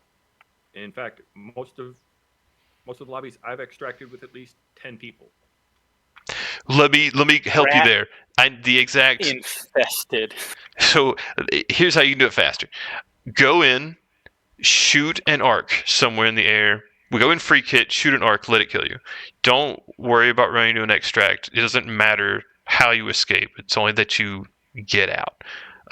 It's the same, and you can't just surrender either. It's the same thing as like if you surrender immediately, your chicken's not going to give you anything. If you have to actually die to something. Yeah. So if you want, just do it 3 to 5. I would say like 5 times. Within like 10 minutes, you should be able to move your matchmaking over. It's also 3 to 5 both ways, so people can PvP for a few games sometimes before it moves them back over. Because I've been in situations where I've been in PvE lobbies and wiped a lot of people, and then we got to do it again. And we expected to move back immediately, but I'm just saying. I feel like it's both ways. Yeah, they typically weight it based on your overall matchmaking for the patch timeline, because I think every patch it resets. So I gotta circle back toward the risk versus reward thing, because like I was saying, if you have shared stash, if they did PvE mode, if they gave you PvE mode and you had shared stash, the entire game would be ruined. You couldn't have their core game mode anymore because it would automatically shift toward being PvP, because you wouldn't go there to do the normal gameplay. You would go to PvE mode, farm up good gear, and then use that gear in PvP mode. You're super focused on the whole shared stash thing, and I already gave you an example of a game that doesn't have a shared stash and functions perfectly fine with having both PvE and PvP. But would you agree that a large chunk of the PvE community would demand it? What, a shared stash? Mm-hmm. As soon as they got PvE mode, they realized they had to make a whole new character, and it's not going to be a shared stash. Do you not think that they're going to complain? Same people. They demanded out of Tarkov, and Tarkov never made a shared stash. Well, sure. Do you not see, though, that the devs giving them aggression-based matchmaking, thinking that, okay, now we've solved the problem for these people, then seeing that, like, the same people on the forum now demanding pure PvE mode? Because do you not see how aggression-based matchmaking doesn't work? It does, though. For the most part. No, it doesn't. Because if it worked, I never would have taken the heel turn that I took. When I first played the game, I was pure PvE. When people got downed by Arc, I would run over and use my defibs on them, heal them up, and frickin', pat them on the ass. Well, you're not building good boy points here. It's not. It doesn't work like that. No. Here's the thing. What ended up starting to happen is I started getting ratted over and over again. Mind you, I hadn't shot anybody. But then now all of a sudden there was PvP people, getting into these lobbies and just frickin' stacking bodies everywhere. Next thing you know, I defend myself, and I actually managed to get a win. Then next thing you know, I continue to defend myself, continue to get these wins, and then now all of a sudden it's just a feeding frenzy. Yeah, it sounds like you initiated a chain reaction there that went out of control there. I would posit that when you got shot by that first rat, you just fell down and died and let it go, if you didn't retaliate, if you had just been like, okay, it is what it is, a rat has gotten into this lobby. Oh, and honestly, the term rat has... a PvP player has gotten into this lobby because somebody who, is very aggressive, is out there hunting loot. That's the definition of rats doesn't match up. I don't know. Create some other term for it, but he wasn't out there aggressive. He was camping at extract. Okay, sure. That goes back to my earlier argument for the bounty system.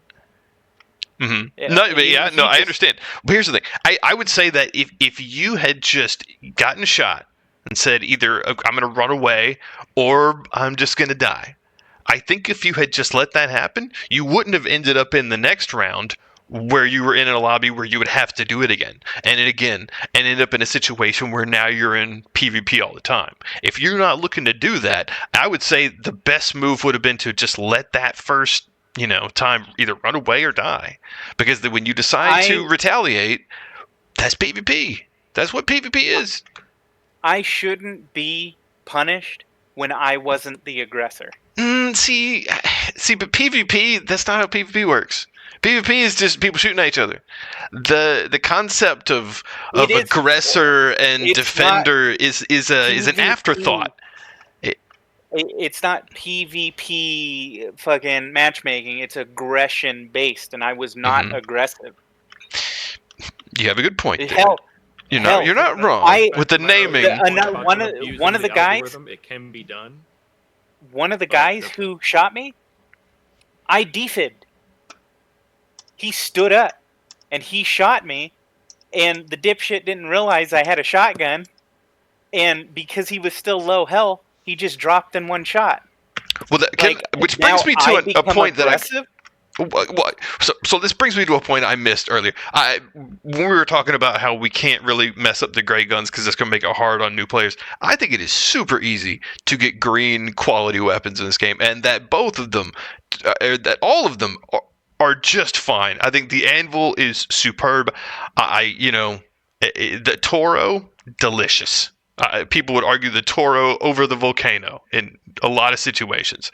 So I don't think that, and I don't think these things are hard to make either. I don't think these things are hard to get. You can buy them; they're cheap. I don't think that argument. But we passed the point, and I skipped that, and I completely forgot about it because I ate a bunch of edibles earlier. Continue what we were talking about. Okay.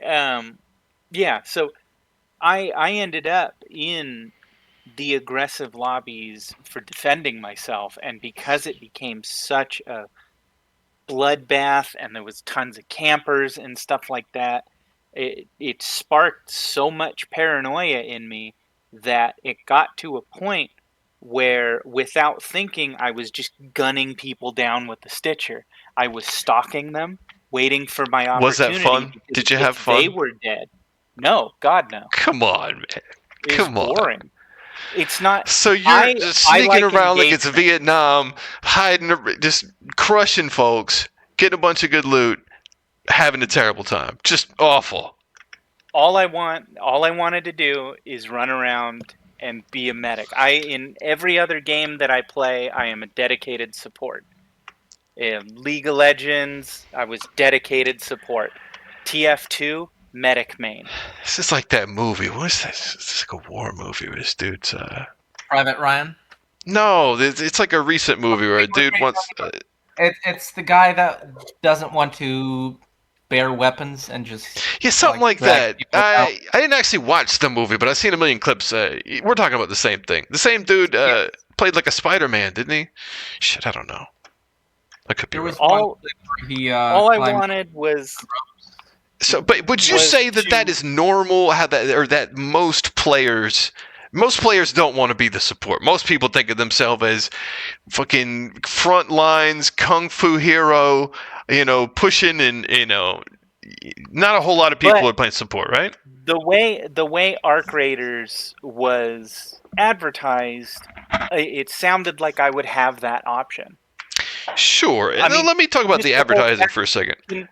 Can you revive a player on an enemy team in Hunt Showdown?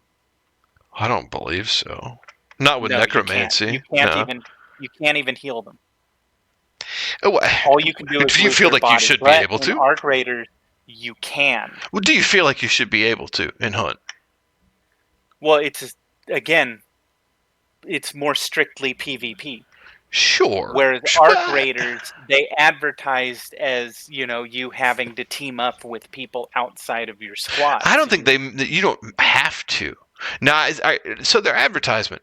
So the game up until 2022 was a PvE game. Mm-hmm. But I think they realized that if it is pure PvE, people are going to be done with it in a week. If this game was just pure PvE, there'd be no point in doing weekly. Right, because you wouldn't just be able to have these seasons. People would be finished in a week and be done.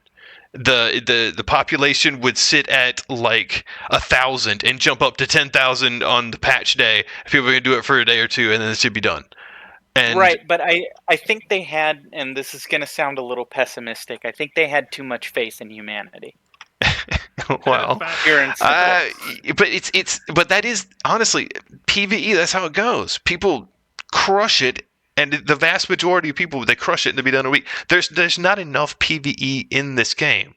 Well, I could name the mobs in two hands, and like one of the hands you would say those are I'd shoot them once or twice and they're done. There's not enough of it, and so they were like, all right, it's got to make a major pivot, and so they did in 2022 to PvPvE. And it's not like they just I heard a lot of people say, yeah, they tacked it on at the end and shoved it out the door. No, they spent 3 years. They could have, if they wanted to, they could have released it immediately. They could have just made it PvP and boom. But no, they spent 3 years. It's a long-ass development time that spent many millions of dollars to make it a good PvPvE game. And they did exactly that. They did so good, they got multiplayer game of the year last year. After only, being out a month? 2 months before that happened? That's huge. Woohoo! So I mean, it was a hyped game, so I'm not surprised it got Game of the Year. Game of the Year is just a popularity contest. Sure, and you're not wrong. The flavor of the month. Yeah, you're absolutely right. That being said, be that surprising. That being said, I would argue that it was not sold as a PvE game. Everything I ever heard about this game was it was a PvPvE game. Its biggest streamers sold as a strictly PvE game. I'm just saying that the way that they kind of sold it, that teaming up with other groups and stuff would be more emphasized, more incentivized. So I've never bought a game on this whole platform, and I've been buying games on these platforms for decades.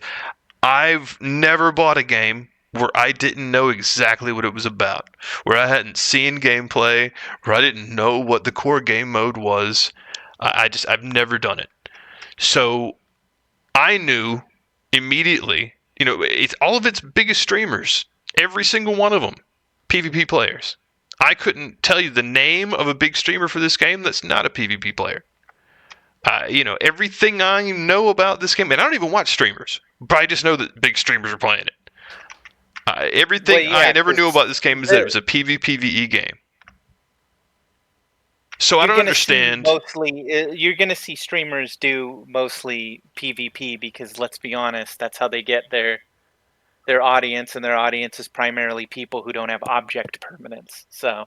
Well, you're not entirely wrong. I don't know. The PvP is it's the kind of thing that it adds longevity to a game.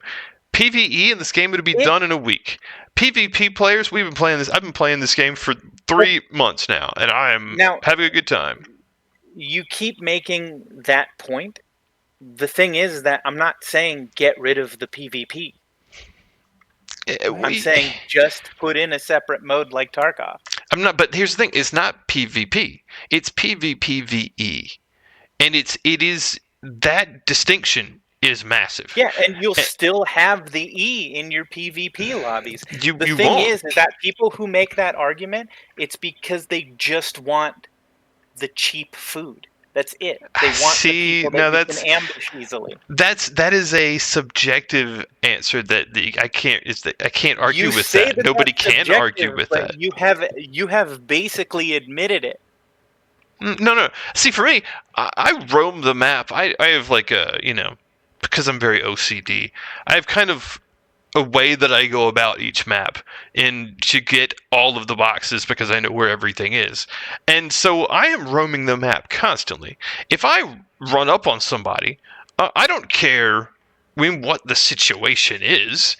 I don't care if they're running at me down the hallway, clicking their light, jumping up and down, squatting up and down, yelling at me on the mic, whatever. I'm probably going to shoot them. I don't care if they're looking at a box, if they're, looking in some sort of filing cabinet and they didn't hear me loudly come kick the door down and sprint dive roll through the room jumping on stuff. If they're not paying attention and I shoot them, there's a massive thing they can learn from that, and they're going to learn from that next time for sure. If they hear something like this happening nearby, stop what you're doing. That loot's still going to be there. Stop. Take a look around you. See is there a crazy man about run through the door with a volcano in his hand? Shoot him. Do that instead of just tunnel visioning on this loot like y'all know a lot of people do. They open a box and they think, as long as I'm tunnel visioning on this loot, nobody's going to shoot me. And they just pray into God that whatever that thing coming through the door is just going to be super nice, when it's probably not. They shouldn't assume that it's not. That experience is still going to be in your frickin' PvP-enabled lobbies. No, so but they won't have it. Adding a PvE mode, the only thing... Yeah, so what? They're because that's the risk versus reward. No, it's what the game's built on is risk versus reward. So was Tarkov, but they added a PvE mode anyway. Just because another game makes a mistake doesn't... Go ahead. It was a mistake to add a mode that people enjoyed, and they were going to leave the game without it anyway. I could make that argument. Okay, I would make that argument. I really don't like football. Should I buy Madden 2025 and say, I love your halftime shows? Can you just make a whole mode that's nothing but halftime shows? I really don't want to play football before and after this. But because I'm going to leave if you don't do it, will you make a whole new mode for me? Or what about a kart racer? I like kart racing, but I really don't like football. Madden, can you make a kart racer mode for me? Because I'm going to leave. I'm going to leave. I swear to God, if you don't make a kart racing mode. Do you see how that analogy works? But they have something to gain by retaining those players by just simply adding a PvE mode. They get better numbers. Simple solution they could do that could fix a little bit of this.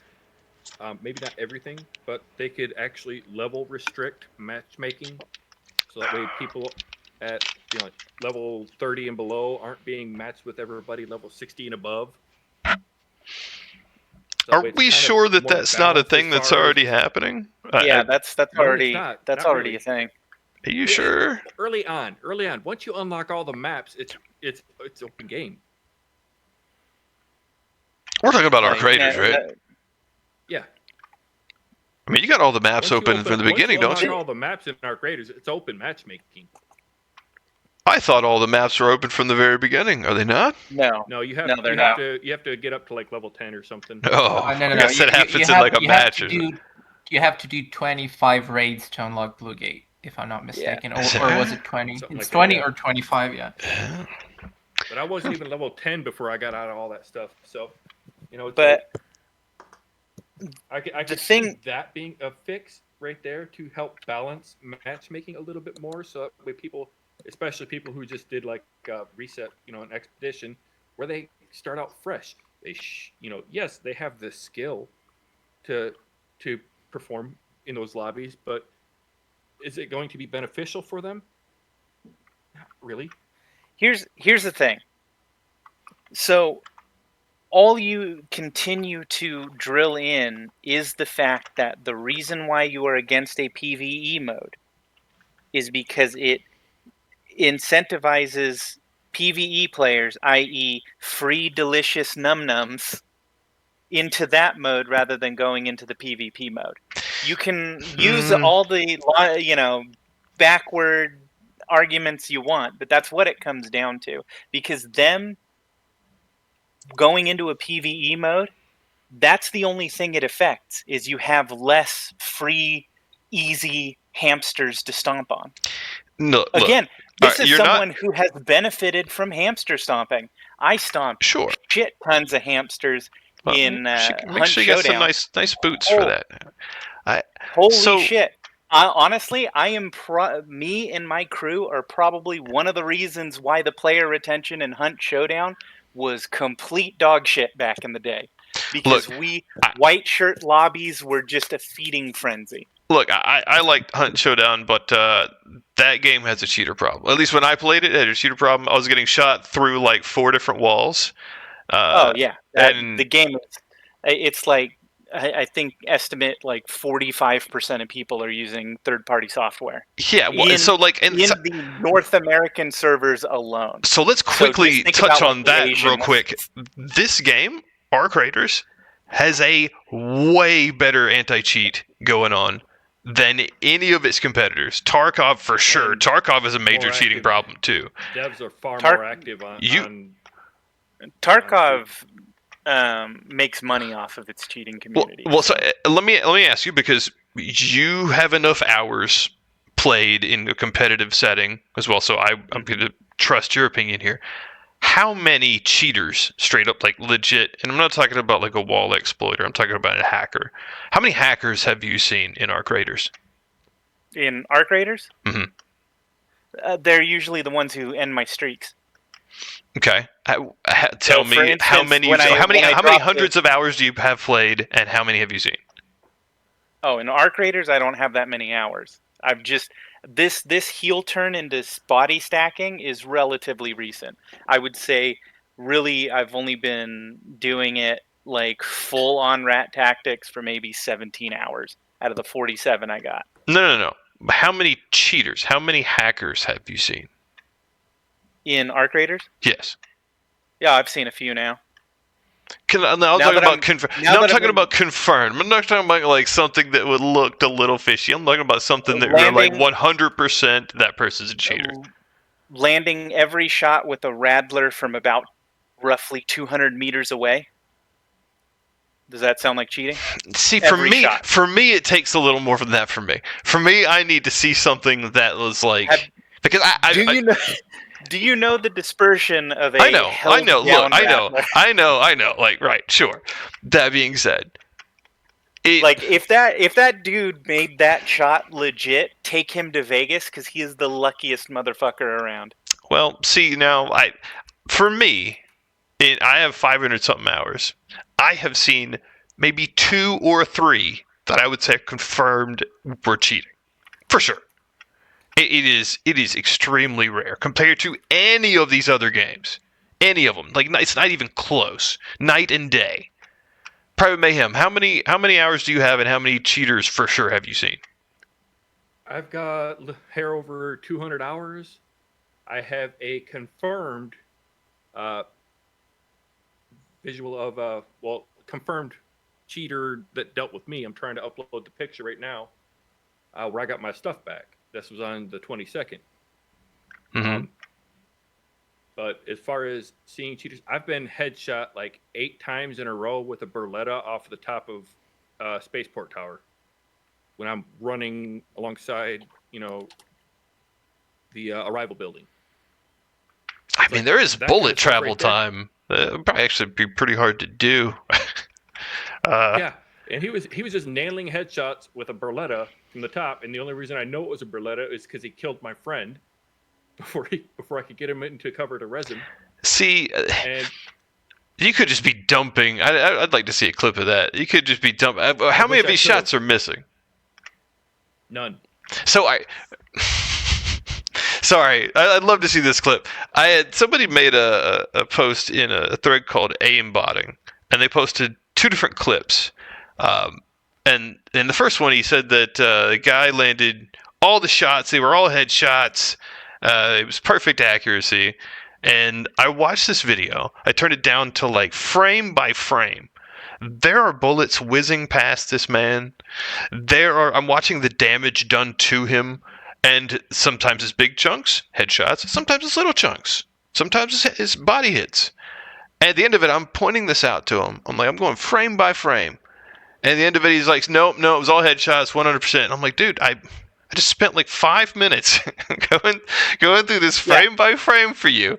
And at the end, I think just some people, they think that this is what happened. There's no... Okay. 210 meters, a Rattler held down, pop, pop, pop, pop, pop, and I'm dropped. Can I see this clip? All of them had to be head. Can I see this clip? I don't record. Gosh, golly, that's something I'd love to see. Yeah, no, I these emails, I see what you posted. These emails, yeah, and I've gotten just one of them, but for me, it takes a lot for me to make an accusation of cheating. I play games like Dead by Daylight where it happens quite a lot. I need to see like not just something fishy. I need to see something fishy like twice. I need to see something that's pretty heavy for me to make that kind of an accusation against somebody. Four headshots. Night raid I had a couple weeks ago would have shown you that. Where, like I said, we were in a predominantly friendly lobby, but it was a night raid, and this team of 2 was wiping the entire lobby, back to back, nonstop. And the problem is they were seeing in the dark, no problem. They were using the console command exploit, and they were just killing everybody on site. And I feel like everybody should have taken 30-day bans for that. Yeah, that's stupid. They should get a permanent ban. But the only reason my buddy got away is because he was already in a building and they didn't see him. Yeah. I died. I went to a damn good hiding spot. Like, you shouldn't have been able to see me running where I was. They found me within 5 seconds. Yeah, that's exactly where I was running the whole that's time. rough. I do agree that they should have definitely got some sort of bans for that. That was I don't know if they did. I assume some people did. In fact, I'm pretty sure some people did because people complained. Lobe, have you seen the video by Goat on Tarkov cheating problem? Is that with the lean move? Yes, it's pretty much that. Yes. So the thing is, most cheats, turns out, aren't exactly visible to the person dying specifically to cheats.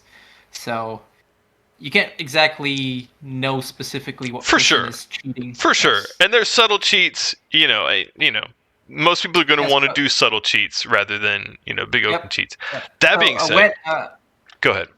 Just a small example. So how I understand matchmaking works is when you do really well in PvP, it puts you into the higher tier lobbies. Because I start hearing a lot of expensive equipment, Bobcats, Tempests, I start hearing a lot of more C4s. And what happens is most of the players I die to in these lobbies are like 60% either level 1 Steam accounts that are not yet set up, means they have no profile. They're just like new. Some accounts don't even have the game on them. They use family sharing. Like, you look into a level 1 account, it doesn't even have the game bot. Or it's private accounts. So as you go... One thing I think they should disable is sharing across Steam. Yeah, family share, they disabled being able to do it at the same time. I think they should get rid of it completely. The vast majority of family share use on the entire thing is for cheating. I understand that, maybe somebody's family, somebody's brother far away is, using it to also play some shit. But, it's in Steam's best interest to get rid of it as a whole. Like, make these people get their own games. It's mostly used for cheating. It's not for Steam to decide. It's a developer checkmark, quite literally. Well, I mean, Steam could disable it. It's through Steam. It's through Steam, but it's like a general system, and they just kind of have the system out, and they give the developers the ability to decide whether or not they want. So that's the developers should. They should call. The developers should disable it, not Steam themselves. I agree. There is a lot of people who don't play multiplayer games at all, and that would affect them. So maybe. I don't know when I get into those high tier lobbies and get like 6 lose streaks to people that don't even have like real accounts, from what it seems, and when I get back into midline lobbies, when we start just fucking ill-touring everybody on Stella Montes or something along those lines, you start seeing people with like level 10 accounts, level 20. You have fully set up Steam profiles, and you almost never see a private profile, a level 1 Steam account, or an account not yet set up. So that kind of quite a bit of correlation there. So I'll say this. I would much rather that kind of situation where you describe, where what is happening was, so what's happening is people actually do get banned fairly often. The people who are trying to stream snipe, Peanut and all these people, right? They get banned fairly quickly, and they just buy a new account, change their Embark ID, look the exact same, and they continue to do it the next day, and they look the exact same name and everything. The anti-cheat's actually like hitting these people pretty hard.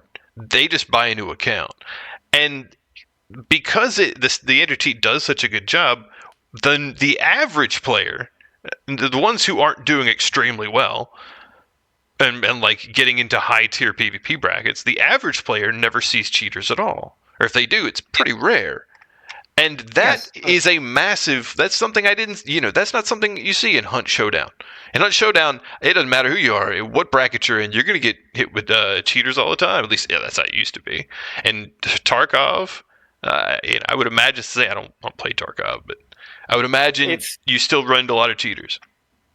Arc Raiders will be susceptible to the same thing Hunt Showdown will eventually, because every game gets cheaper. Hunt Showdown would go on these massive sales, and third-party key sites would buy them up or get an account that had Hunt Showdown on it, and then they sell them really cheap online for people who've, But I mean, they get banned so quickly that they're going to need more of these keys, and that's why it's great they're so cheap. But because the anti-cheat's so good, there's no point in them actually playing the normal game.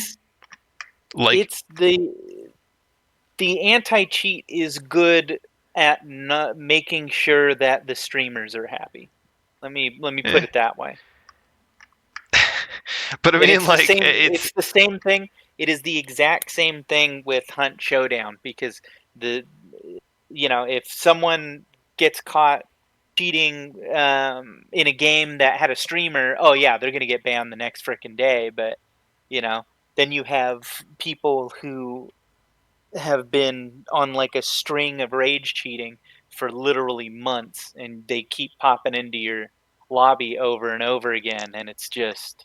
I mean, are you talking about Arc Raiders? Because they probably are getting banned and just. I'm talking about Hunt Showdown. It's the same dude, the same Steam account. You can tell his bounty, because remember, it tracks your total bounty, just keeps going up, and you're tracking the same guy, because every couple of days he ends up in your lobby and headshots you from 500 meters away. At that point, it's on the devs, dude. The devs at some point need to, if they're just being shit at their job, then that kind of situation can happen for sure. Yeah. But Arc Raiders will eventually for the ban situation. Just sorry to interrupt, but what I think they should start doing, and I used to be against this, is they should start instituting hardware ID bans. Mm-hmm. Yeah, you're not wrong. The anti-cheat already requires you to have TPM enabled. Period. That's how all anti-cheats are these days. You have to have TPM and all that with Windows 11, Windows 10, whatever. And as expensive as hardware is these days, I think a hardware ID ban on these pukes would actually really start to nip it in the bud. You can just spoof your system. Yeah, you can get around it. It's just like an extra whole thing you'll have to do. It's not as easy as it seems. I mean, it's pissed easy. Generally, you just need a basic understanding of soldering, and you can get. See, but most people aren't actually gonna learn a physical skill. Most people are sitting. Considering direct memory access cheats. Considering DMA cheats require an extra step, and right now they're the most popular method of cheating because of their low attrition rate. The most popular of getting through. The vast majority don't get through for very long. And that's, people who are willing to go this extra step, they're always going to be your main issue. The people who are not doing that stuff, the people who are lasting a few hours, that's who I'm focused on. Because that means that the vast majority of players don't encounter them at all. It is extremely rare, and that's pretty massive to me. And on the situations, rarely that they do, they end up getting their stuff back in the mail. That's extremely rare. So I would say their anti-cheat's doing a pretty good job. If the person is caught, and let's be honest, only like the most ragiest of cheaters are the ones that get caught. Here's the other part of that. People make accusations a lot. A lot of people, every other death that they die, they're like, that guy was cheating. I'm sending a report. And with the amount that's happening, for every time I've been accused of cheating. Yeah, it happens a lot. And therefore, if people actually were, then with all of the times that they are investigated, they're going to get banned. Eventually, it's going to happen. If you're doing well, you're killing 5 or 6, 7 people in a match, 2 or 3 of them are going to report you. Maybe not. Maybe exaggerate. 2 of them are going to report you. A lot of people don't. Back to what we were saying earlier. A lot of people don't even realize what cheats actually look like. I mean, yeah. And I understand that because a lot of people that have not cheated or have not had to deal with cheats on the server side don't know what to look for. I, on the other hand, was a server admin, security admin for multiple Counter-Strike and Call of Duty servers back in the day. I had to deal with cheaters left and right. I was the one that got rid of them. Because back then, getting rid of cheaters wasn't on the developers, it was on the server owners. Yeah. I remember those days. It's really easy to tell when somebody's doing the basic, wall hack, aimbot, all that kind of stuff, because you can tell the moment you round a corner. The moment you round a corner and you start getting lit up, and you didn't even know somebody was there, they're wall hacking, or aimbotting. But I've also been in Quake 2 tournaments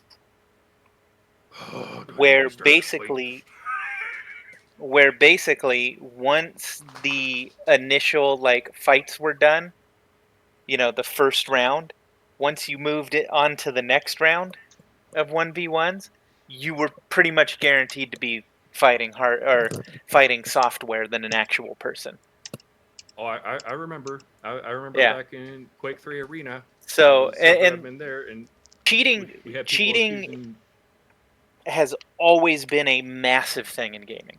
It's not something that's gotten it to some extent. It has gotten worse because we don't have lobbies anymore. Lobbies really filtered a lot of it out. Now that we're relying on these third-party softwares, the third-party software sucks ass at. It doesn't matter what game it is. Even the best ones, there's easy bypasses to continue to cheat. It's child's play. You don't even need that much technical knowledge in order to set these things up. You just need to buy a board from China and plug it into your system, and boom, you're pretty much ready to go. The fact that the vast majority of players rarely see hackers, legitimate hackers in this game, is great. That's not something for me as something I take lightly, because in most games, PvE games, I see them all the time. So yeah. I don't see them very often in this game. And I see people on the forums claim they see them every game. They can't get through a single lobby without just running into hackers left and right.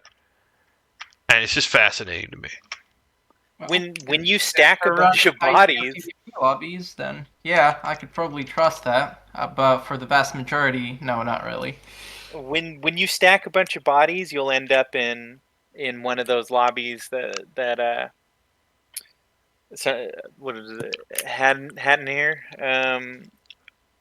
talked about, where everybody's using high tier loot or just frickin' people clearing the whole lobby. But yeah, it doesn't take much. You get dropped, and then you end up in the mid-tier lobbies again, so you can frickin' shoot people in the back to your heart's content.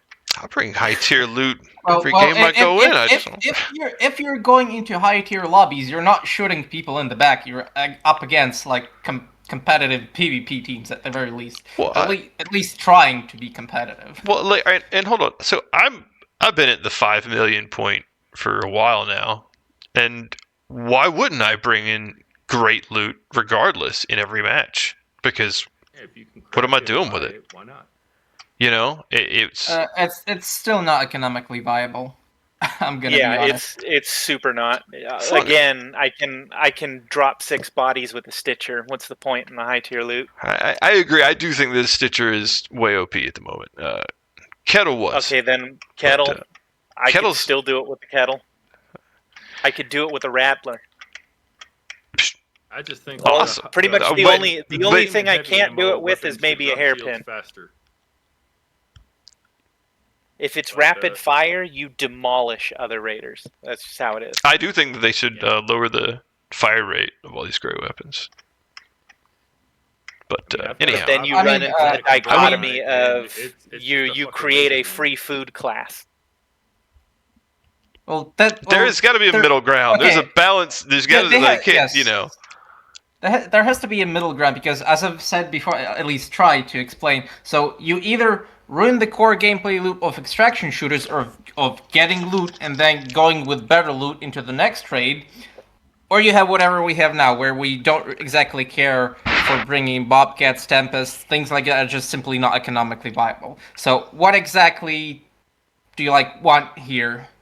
Do you want an extraction shooter at its core, or do you want just like a Battle Royale with persistent loot? Because this is exactly what we have right now.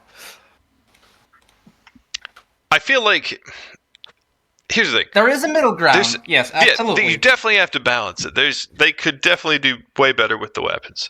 I want to point out something about the whole PvE argument. That's the reason that the devs, a big reason that they don't do something like make a pure PvE mode, is because they see what's happened to other games that have added a pure PvE mode.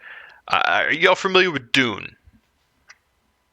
The recent Dune game?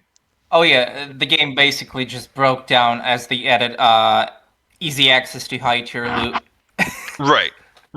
And because PvE players just demolished itself. Right. As soon as you let people level up, right? You let people get to the point where they're, high level and all that, and then you add a pure PvE mode where people can just immediately complete the game, essentially with no worries. And then the game dies. I don't know how fast, like a month, a couple weeks? I wasn't there for it. I was there, but I have people constantly talking about it in my friend group. But if you ask the PvE players... Right, but if you'd ask the PvE players, the ones who were demanding they add a PvE mode, they would tell you, oh, no, game died, they just had all its problems. They would not accept that it's their fault for demanding a PvE mode, and then as soon as it gets added, the game crashes and dies, and they move on to the next thing. Something I called the plague. Was it shared stash? I'm not sure. I didn't play Dune. For it to ruin the game, it would have to be shared stash. It wasn't exactly like they didn't exactly have PvP servers. They had PvPvE servers, but with zones.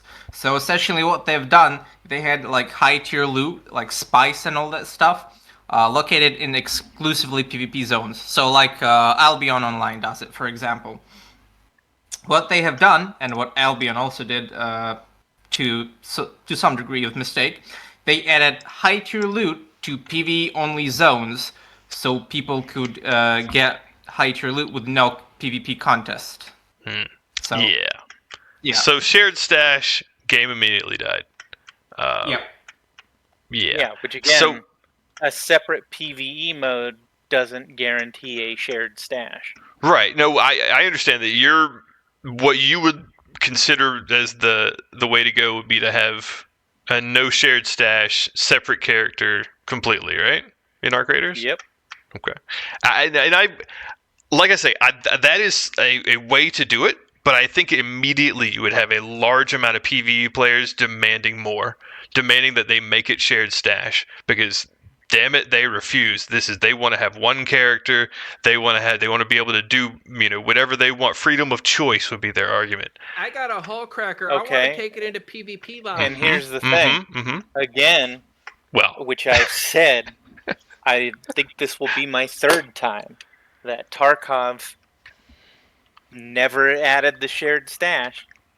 And it didn't, but it did two things. It split the player base massively. But that was going to happen anyway. Well, yes, because the of attrition rate. Yes, you're correct on the Tarkov part, but you're less correct on the Arc part because it tries to play more into the PvE side of the game. And if you do a little bit of tuning, you could probably decrease the importance of like first shots made in a firefight. You can get more incentive to do Arc together, more incentives to ally. It just needs like certain content people wish to do together but can't do alone. For example, like I don't know, Helldiver's example, simple 2-button door. If you press the doors 2 buttons simultaneously, it opens. So you need like an ally to do it. Very simple example. Or you could do something along those lines, maybe more complex. Yeah. So at least in solo lobbies, people would have like actual reason to ally because let's be honest, the enemies are mostly solved at this point. So bastions, bombardiers, every arc are up to like midline difficulty isn't hard if you know how to deal with it. Maybe Queen.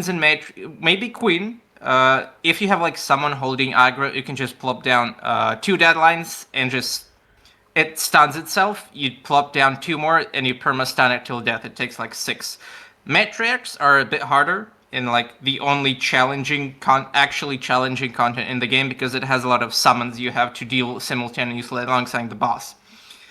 This is also like a problem with pure PvE game. It means that the game probably would have to be balanced differently and take away from the strength of the development team that could otherwise go into a hybrid mode, which we have right now.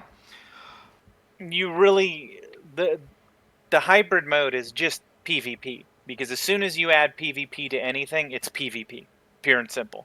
You can tack on the little VE, but it's irrelevant. It's PvP.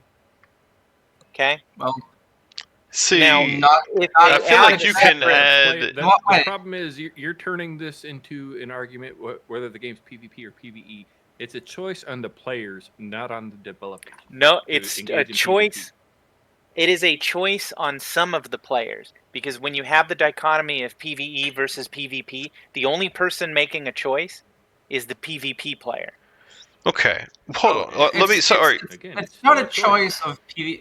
It's not a choice on the player. It's more so a problem of the current ABMM matchmaking that PvE players can't exactly like defend or retaliate. Well, so here, let me. Their lobbies. But okay, go on. So I want to make this very important point here. They clicked a button in the lobby called Ready when they decided that they were about to play this match. They're readied up for PvPvE. For them to, at that point, at any point during that whole match, them to get PvPvE'd, they've readied up for that. So I think the whole concept of I'm looting a box and somebody shoots at me, well, I wasn't ready for PvPvE. That's and then that's you're doing something wrong by shooting me without announcing your presence. Hey, I'm going to shoot you, sir. Stop looting the box on 3 and 2 and what? No, they don't need to do that. I've readied up. So beyond that, I cannot imagine somebody has an argument. You've literally made the argument. You basically told an entire chunk of the player base, stop playing. Yes, because it is a PvPvE game. Pure PvP players, they're not going to like this game. There are plenty of pure PvP games out there. They're going to be way better for pure PvP. COD, Battlefield, whatever. And the same token, pure PvE players shouldn't play this game. It is not for them. They're not going to have a good time because of this, because PvP is happening. So it is for a class of people called PvE players. Okay, but then what takes away from adding a PvE mode? Because that all you would literally reward. have to do. Okay, but that doesn't matter to you. Okay, It's the core somebody else's game enjoyment. mode. Somebody else's enjoyment doesn't matter to you. It's the core game mode. The world does mode. not revolve around you. No. Sure, no. It's not taking away from me. It's taking away from the game. It's not taking away from the game. It's only adding to the game. See, you the are devs just disagree. adding a new mode. And I'll tell you why. Let me give you a great example. Okay, hold on. The devs' only incentive is to make money through a minimum viable product. See, that's it. I feel like you got to go with what the devs are doing rather than what you feel like the devs should be doing. Like, and while I agree, everybody's about getting that bread. It's all about that. However, when they've made a crazy amount of money, this game made a way more above their projected, what they were intending to make with this game. They have the ability to then do what they want to do. If they barely broke even, then they have investors down their back saying, all right, this is what you had to do. But because they made so much money, they can do what they want to do. That is not how the industry works. That's exactly what you're seeing with your eyeballs them do. No, here's the thing. You can make a metric shit ton of money, but it doesn't mean that it gives you a free pass to do what you do. You're always beholden by publisher wants, by shareholder wants, and the fact of the matter is a developer's only job, we're getting into project management here, a developer's only job is to create a minimum viable product that makes money. And so they're not going to add a PvE mode unless people ask for it. That customer input is part of a development cycle. Even when they are going by an iterative cycle here. That is how live service games work. It's agile, iterative development cycles. Customer feedback is part of those. Those product cycles. They've been taking that feedback. Can't have good things anymore. They've been taking that feedback for a long time, and yet you can see with your eyeballs that they're ignoring it. If they intended to add a PvE mode, it would have been on the roadmap. It's not even on the roadmap. They have no intention on adding a pure PvE mode anytime soon, nor even discussing it, or they would. But they're ignoring every question about it. Here's the thing. You are so adamant against the PvE mode that it makes me think that your intentions for being against it are not what you say they are. I'm about to tell you a short story about why. I genuinely believe that you want that free food. No. You admit it. I'm going to tell you. I'm going to keep bringing that up. Sure. Go ahead, man. So let's ask a question here. Who here has played Minecraft? Yeah. I think everyone. Okay. Yeah, I have. Point taken right there. So, Minecraft is not a centralized server. It's based on community-run servers.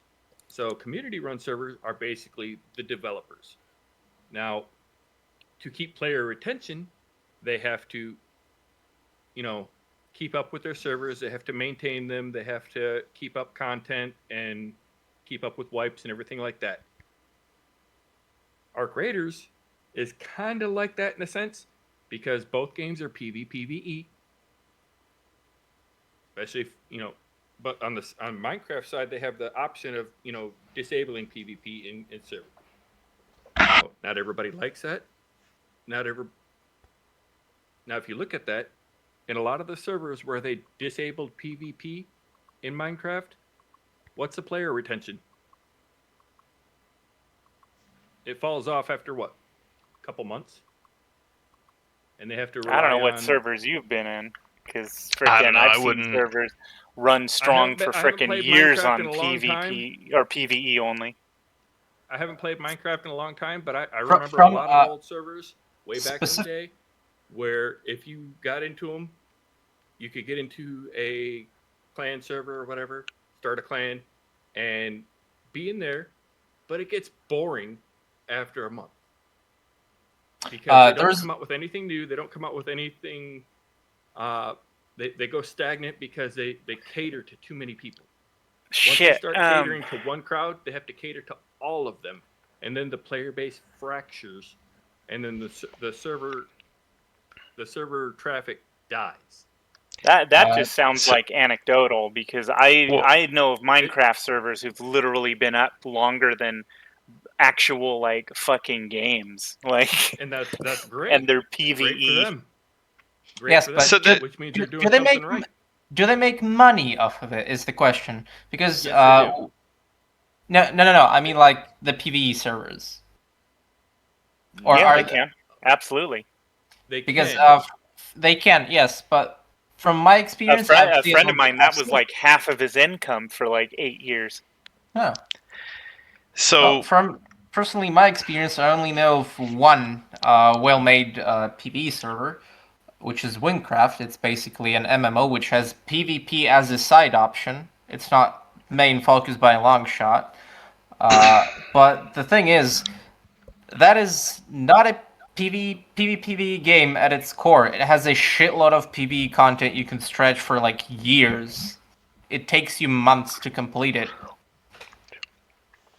Arc doesn't have that much content to stretch PvE for. Hopefully they come out with more, but you know. So let me tell you a short thing about some past things that are, you know, on the devs' mind. You've heard of New World, right? Everybody's heard of New World, right? Some of y'all probably played it, right? Okay. So I haven't played it myself. I know a lot about it, but I haven't played it. So New World cost Amazon hundreds of millions of dollars. They made Amazon games, and they made like 2 or 3 games, and most of them were dog shit. And the New World was the thing they put all their money into. And I think the Amazon Game Studio was like a $500 million annual budget, so they put a lot of money into this stuff, right? They built a PvPvE game, right? A game where you go out and you get resources and you bring it back to your base. You have the whole like faction and this whole thing, right? And during its playtests, a bunch of PvE players joined this PvPvE game and got absolutely slaughtered because they have no situational awareness. They don't understand what they're doing. They're not PvP players. And so they got completely destroyed because realistically, PvPvE games are kind of focused toward PvP players because they are people who are comfortable with the PvE so much that they can do it while PvPing. That's the kind of people who were playing this game, and they were having a great time. The core audience of New World's, early tests were PvPvE players, and they were having a great time. Slaughtering PvE players who shouldn't have even been there. Who downloaded it? It was by invite. They had to request an invitation, and yet they made such a fuss on social media that the suits from Amazon came downstairs to ask why is there such a people are saying our game is toxic on social media, and they had to say, well, that's kind of how PvPvE games are when PvE players who aren't even supposed to have been here requested to get in. Our normal PvP players, they don't do all this toxic whining about PvP happening because they understand they're playing a PvP game. It's all the PvE players who shouldn't have been there in the first place causing a fuss, and therefore you kind of have to ignore them. Well, the suits, they didn't listen to them. They said, no, you're going to change the whole game.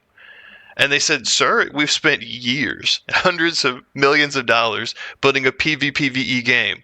You can't just tack on PvE to the end of it right at the end, and it's going to be fine. There is no PvE content. There's not like a PvE endgame. There's nothing like that. But the suits were like, do it. And so they spent the last few months before release, because they couldn't push release back anymore. They spent the last few months just trying to create the bare minimum PvE they possibly could to make it a PvE game. And from there, people joined it, and they were like, well, we're done in a month because there's nothing else to do. There's no end game.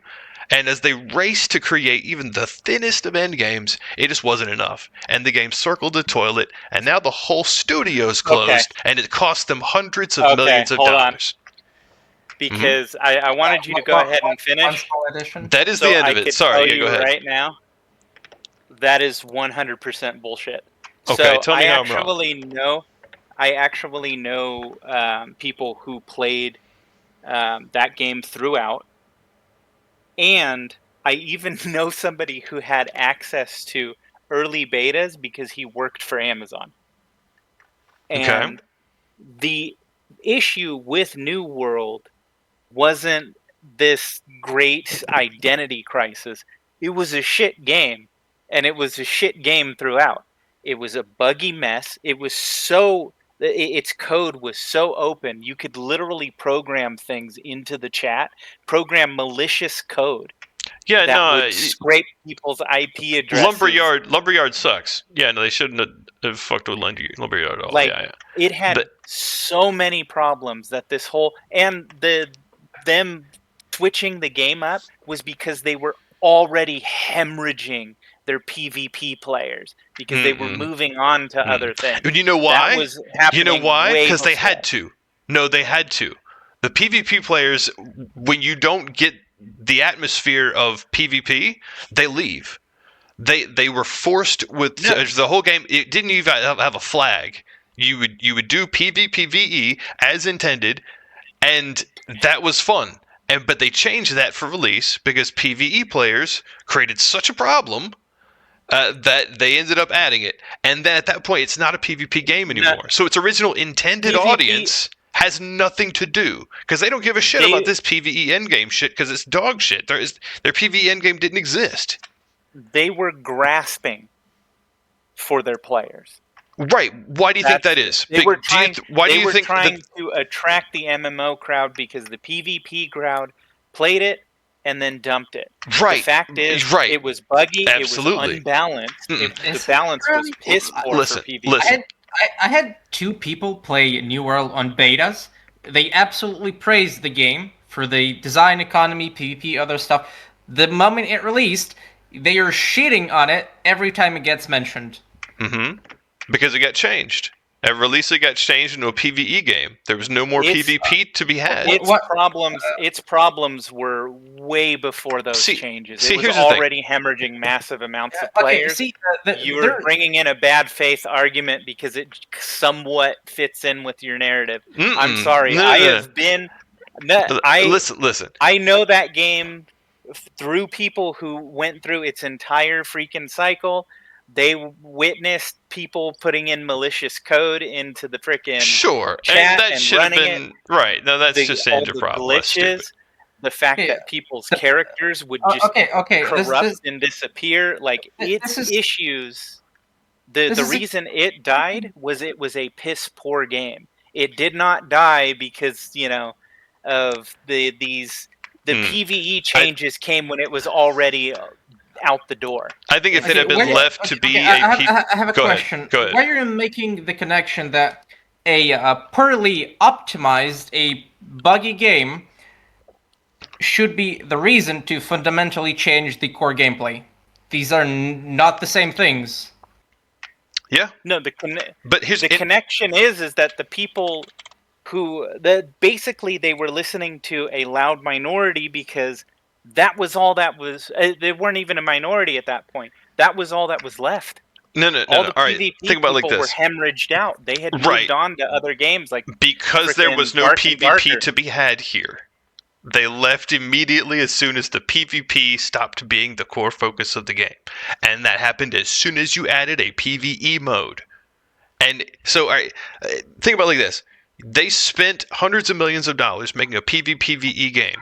The people who were playing PvPvE for PvPvE were having a great time. And then people complaining were the people who were PvE who shouldn't have even downloaded the fucking game to begin with. That's already where I know you're wrong. Because people were not having a good time, and that's why the suits panicked. The suits panicked because people were complaining.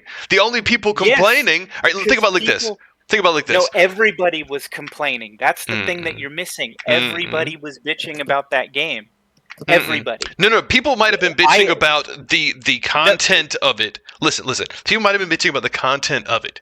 But the only people bitching about the core game mode were PvE players who were getting killed by PvP players in this PvPvE game and complaining about it on social media.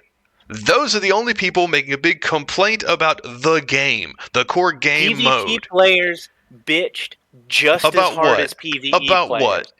The About poor what? balance, all the glitches, the fact that you See, the could glitches. That's core glitches. Something you gameplay can loop. fix. Right. That is just something you can easily fix in a bug fix. Bugs. Yeah, and they never fixed it. Okay. Well, that's not the core gameplay. That people are having a great time with the core gameplay. Is Listen, buggy and shitty. You're not gonna retain and yet players.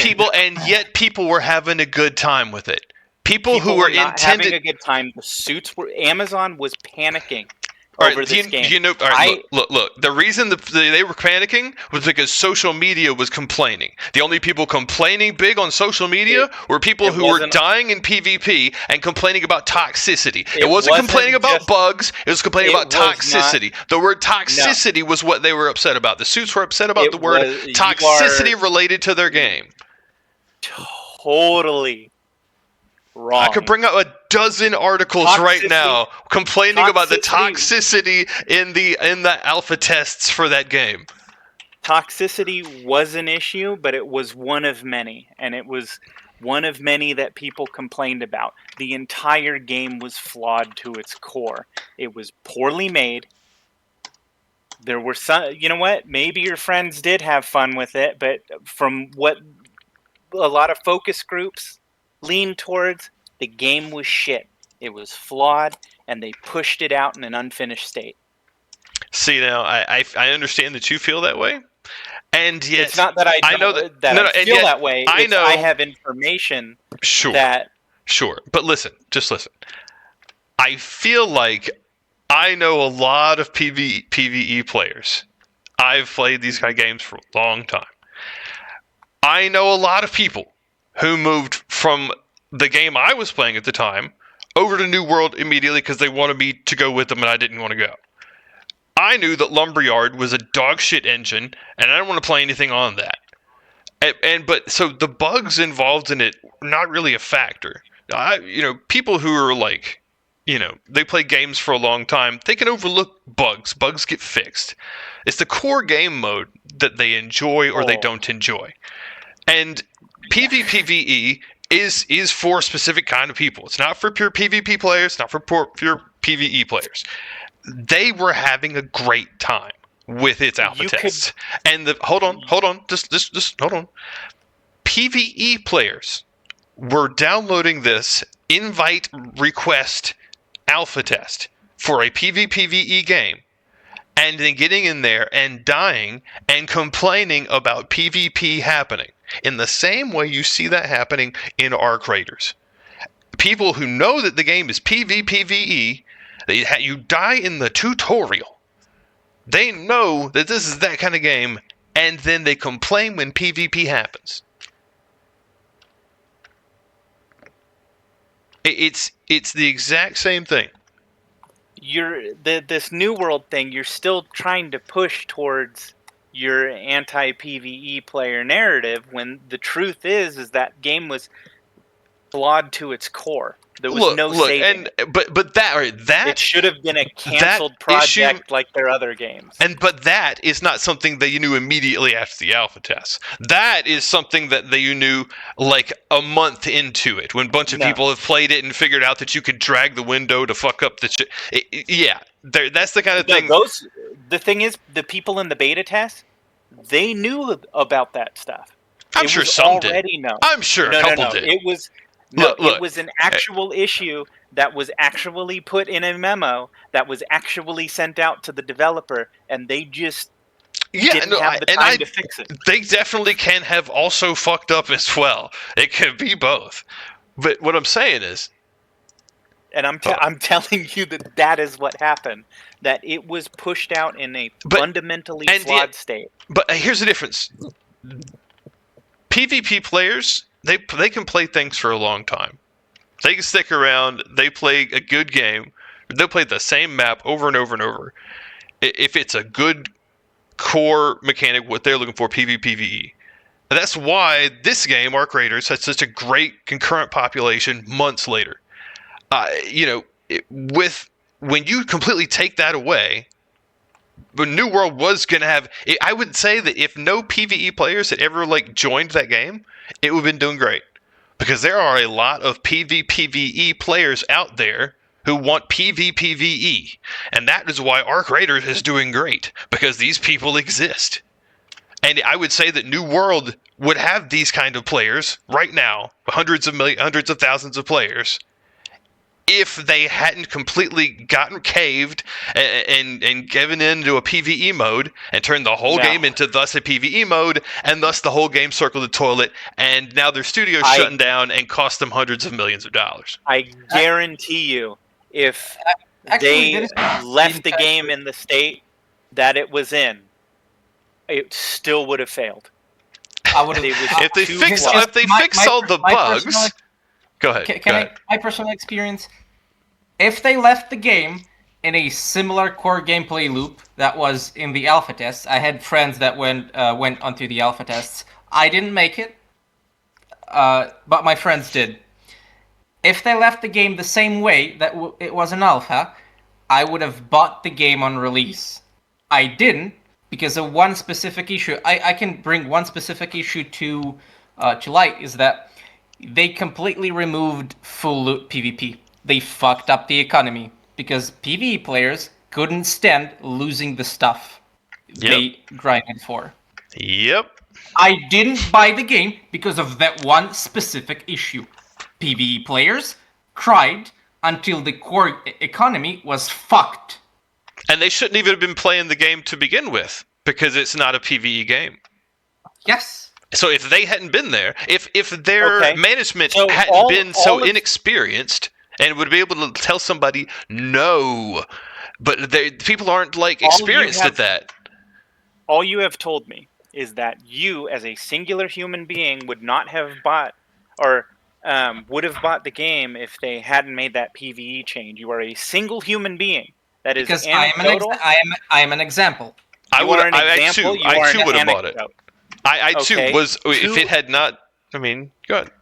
Two anecdotes versus the actual development issues that led to it being a buggy mess. That is what people talk about. Yes, because these bugs were so pervasive. There was so much technical debt. You're not wrong. Right. You're not wrong. The game was buggy. I have a question. Please answer it. Mm-hmm. Why do you keep bringing up bugs in contradiction to the core gameplay loop of the game? How is that any correlation? You can fix the game on a buggy, on an engine level. You can fix many things that are not related to the core gameplay not loop. The amount why did the core gameplay loop had to change is the question. Here's the thing. There was so much technical debt with that game that they, in order to fix it, it would have had to have done gangbusters on release, which it didn't. Because everybody already knew it was a buggy piece of shit. Okay, so let me ask you this. You're not answering my question. Let's pretend that it didn't have bugs, that it was on a better engine, and that it didn't have all these bugs, and the core gameplay, had been left the way it was, it would be doing just fine. And you know that because there is a large amount of PvPvE players out there looking for a good PvPvE game. And the reason they're playing Tarkov's because it's way more technical, need to know different kind of bullet types and shit. There are a lot of people out there looking for a good PvPvE game to get into. Hundreds of thousands of millions of them, if you count the amount people playing every single day. This game sold 12 million. This game has sold 12 million copies, and it has a larger concurrent player count. I think they said on January 4th it had 3.2 million daily players. Yeah, it's So I think that there is a large amount. To be the flavor of the month No. It's probably going to be like it's. Think about it like I would this. even dare say maybe if they keep up with more content, maybe do collabs and fundamentally destroy the actual identity of the game. If then it'll be they ignore Fortnite. it, nope. I think they're going to completely ignore it. They're going to continue ignoring the PvE players requesting a PvE mode because they know that they're going to completely destroy their game if they do so. They have seen what happens to other games. I'm not even saying that. I'm not even talking about adding a PvE mode. I'm talking about just becoming the next frickin' Fortnite, because that's how you. They don't need to do that. They don't need to. Longevity. They have shown. You add your nice little bots so that people have some easy kills here and there. They have shown that they don't need to do that. They have shown that if they just have their core gameplay and they leave it like it is, they're going to have massive numbers, and it's going to keep having massive numbers. Shit yet. Let's be real. Let's be real. Their concurrent player count is some of the highest on the platform, and the game is still on the top selling list. So it's still 3 months later selling a lot. And the fact that this many people are still playing it, this game has, I think, what was it? Elden Ring lost 50% of its players in a month. That was game of the year. This game has like what 85% of its players still 3 months later. That's massive. It's a PvP flavor of the month game, like how Fortnite was. If they play their cards right, they could end up being the next Fortnite. But it does mean they're probably gonna fundamentally shave their edges, much like how Fortnite did. I don't think they need to add anything. I don't think they're going to. I don't think they're going to have some Nicki Minaj skins coming in. I don't think they're going to have Ninja Turtles from Beavis and Butthead kicking people in the nuts. I think that if they want, because when it comes to retention, it's all about casting the widest net possible. See, I think you could see them not doing that. If they wanted to, if they really wanted to add a PvE mode to cast this wide net, they'd have done it.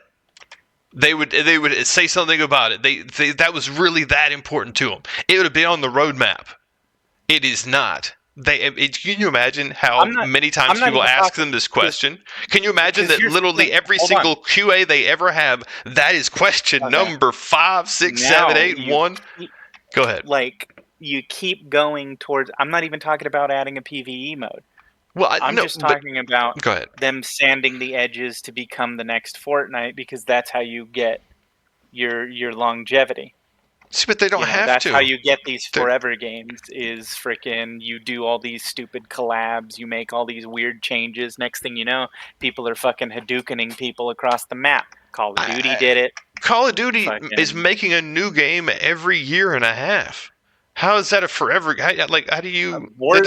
Warzone is basically like it's always free, and it's it's got player retention. It's also Warzone. The reason Fortnite is still as popular as it is because kids like cartoonish stuff. That is true. I'll say this. PvE players, they tend to... think the gaudy veneer of post-apocalyptic 80s wasn't a deliberate choice to make things a little more bloopy? Like, the fact that you just knock people out, it screams trying to be Fortnite-ish. So here's my thing. Rather they go back to like Quake 3 where you just blow everybody apart? Fuck yeah. I was a big fan of Quake. Not against it, but still. So here's my big takeaway. I feel like this whole thing is people pick what kind of games they play. I've never downloaded a game, never bought a game where I didn't know exactly what I was buying.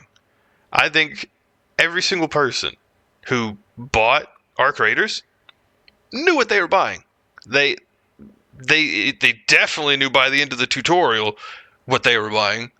And that was 100% during their 2-hour window. I can't imagine anybody who did not get through that tutorial in 2 hours. So they don't have any excuse not to take that 2-hour refund if they, didn't understand what the game was about. So I think that every single person who bought this game 100% knew what it was about. And if they kept it beyond 2 hours, I feel like they have no right to complain and demand a PvE mode, or they're going to quit. I mean, they're welcome to it. I looked at all the material. I looked at all the material for this game before someone actually bought it for me. I really didn't even actually have interest in Arc Raiders whatsoever. But when I first started to play, it was, a lot of people mostly being cooperative, and then you had the occasional dickhead you lit up. And now, in a short span, it's just it's a constant fucking war zone, and the PvP in the game is such dog shit. I'd rather just reinstall Hunt. See, tell me. All right, so the reason people were nicer at the very beginning is because people were trying to level up, and people were focused on getting shit done before they really dove fully into the PvP. They always intended to. And therefore, as soon as they got to the point where they were comfortable to, they did. But that's why that happened. That's inevitable. That isn't why I became a PvP player. Sure. I was pushed into it, and then now I'm playing this PvP, and I'm fucking dropping people left and right, and I'm getting zero enjoyment out of it. That meme that I posted, that is me. I am Hitman Monkey. They made me do it. Going back to what Jeff said, they specifically stated that aggression-based matchmaking does not have an intent flag, so it doesn't detect, basically who shot first or who was the aggressor. Mm-hmm. If you fire back, you're gonna be put in more aggressive lobbies. You don't want to be put in more aggressive lobbies. Yeah, and either that's run or just die. And exactly. That's a horrible system. That is a terrible system. And push into the algorithm and get into the friendlier lobbies if that's what you want. If somebody shoots me, more aggressive lobbies. If somebody shoots me and I shoot them back and kill them, they should be punished, not me. Hold up. They lost the fight. Why should they get punished? Because they started the fight. They were trying to They're PvPing in this PvP game that you readied up for.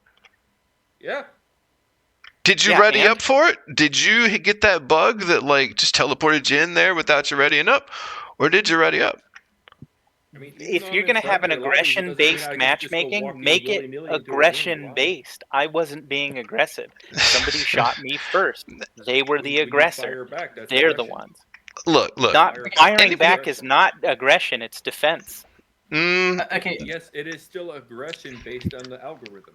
It doesn't have to be right. Their algorithm sucks ass. Then I understand that you disagree with their algorithm. I have a little bit of a wider question. Go ahead. If your main issue is with the aggression-based matchmaking system and it being completely unpolished, making you do stupid shit like refusing to defend yourself if you want to keep in the mostly PvE lobbies, why are you advocating for a separate PvE mode instead of fixing the systems that we have right now? PvE mode's honestly probably an easier fix. It's an easier fix, but it's not a good long-term fix. It's not a good long-term fix at all. There isn't there's nothing at all supporting a pure PvE mode in this game. You will at least retain some people versus losing all of those people. See, it's going to be a retention for a month. Yeah, there isn't enough content for it. Right, they're going to get done with that stuff in a week or a month. That being said, I've heard the same argument been made since the game launched. And yet I see some of the same people on the forums talking about I need a PvE mode. There's absolutely no way that these people haven't finished all the PvE content by now.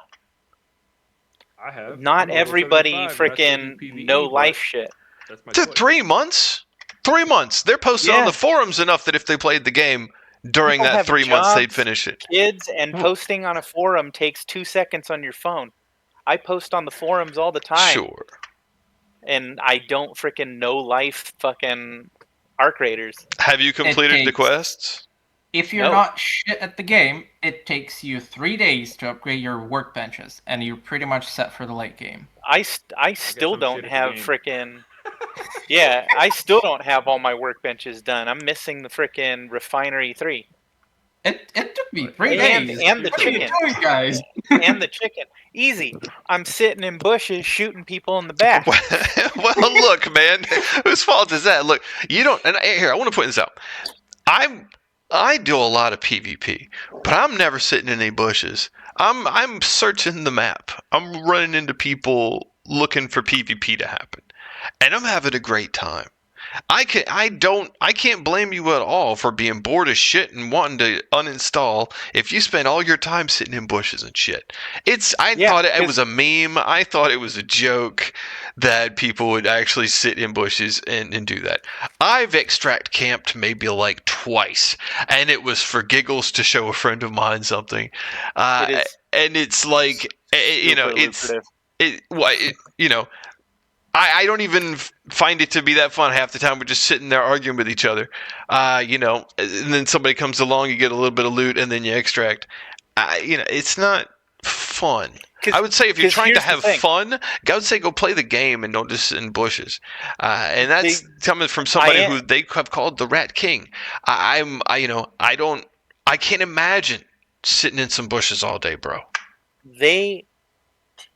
The game funneled me into it because I tried to, in the PvP lobbies, just, you know, loot shit. But as soon as I'd start popping open a crate, I would hear footsteps and I'd get interrupted every frickin' time and have to deal with someone and drop them. Or I'd have to go and skitter off and hide in a shadow. So when they approach to go pry open the crate I was trying to pry open, I could shoot them in the spine a bunch of times. Like, why are we prying open crates, man? I don't feel like I pry open shit anymore. How many times in those interactions did you attempt to communicate beforehand? You can't trust anybody in the PvP lobbies. Are you fucking kidding? I don't care. It's not about that. Have you ever... You say hello, you give away your position. And they're going to light you up. If they shoot first, they're probably going to kill you. That is a risk. Yeah, that's a risk I'm not willing to take. I would rather just kill everybody to preserve myself. Well, it's a choice that was made for me, though. The PvP aspect of the game, even if you're quote-unquote defending yourself, you're going to be put in more PvP-based lobbies based on the aggression you show. I shouldn't have been put in the PvP lobbies in the first place. That's a flaw with its aggression-based You can feel that way. That is absolutely, you know, you're welcome to feel that matchmaking wasn't working perfectly, and that thus you ran into somebody who shot you. That being said, that's gonna happen. People are going to get into that kind of lobby. And if you react by shooting back at them, you know that you're going to get into this cycle of being in a lobby that's PvP. If you want to get away from that, you're just going to have to, like, die. That's kind of the price you pay for clicking ready in a PvPvE game, knowing that you could die. Now, as aggression-based matchmaking, I see people in the forums claim that they go for weeks without seeing any PvP, and they're so happy, and cuddly Care Bears in there, and everything's great, and they're walking around with a cup of tea in their hand, and it's a good time. And then there's some people that claim they're getting murdered constantly. There's got to be a middle ground there. There's got to be a something that they're doing that you're not doing, and that is they're just dying. When somebody's shooting at them in PvP, they say, "Oh, well, spilled my tea," and they fall over and die. Well, here's the thing: I'm not a bitch, so I'm not gonna roll over. No, I get it. That tells me that what you should be doing is be ready to shoot back. That tells me that you really want to be a PvP player, but you've gotten stuck into some sort of rut where you're hiding in bushes all day. And brother, I feel you. I want to get some help for you. I'm here. We're gonna ask Jesus to fix you today. Lord, help him.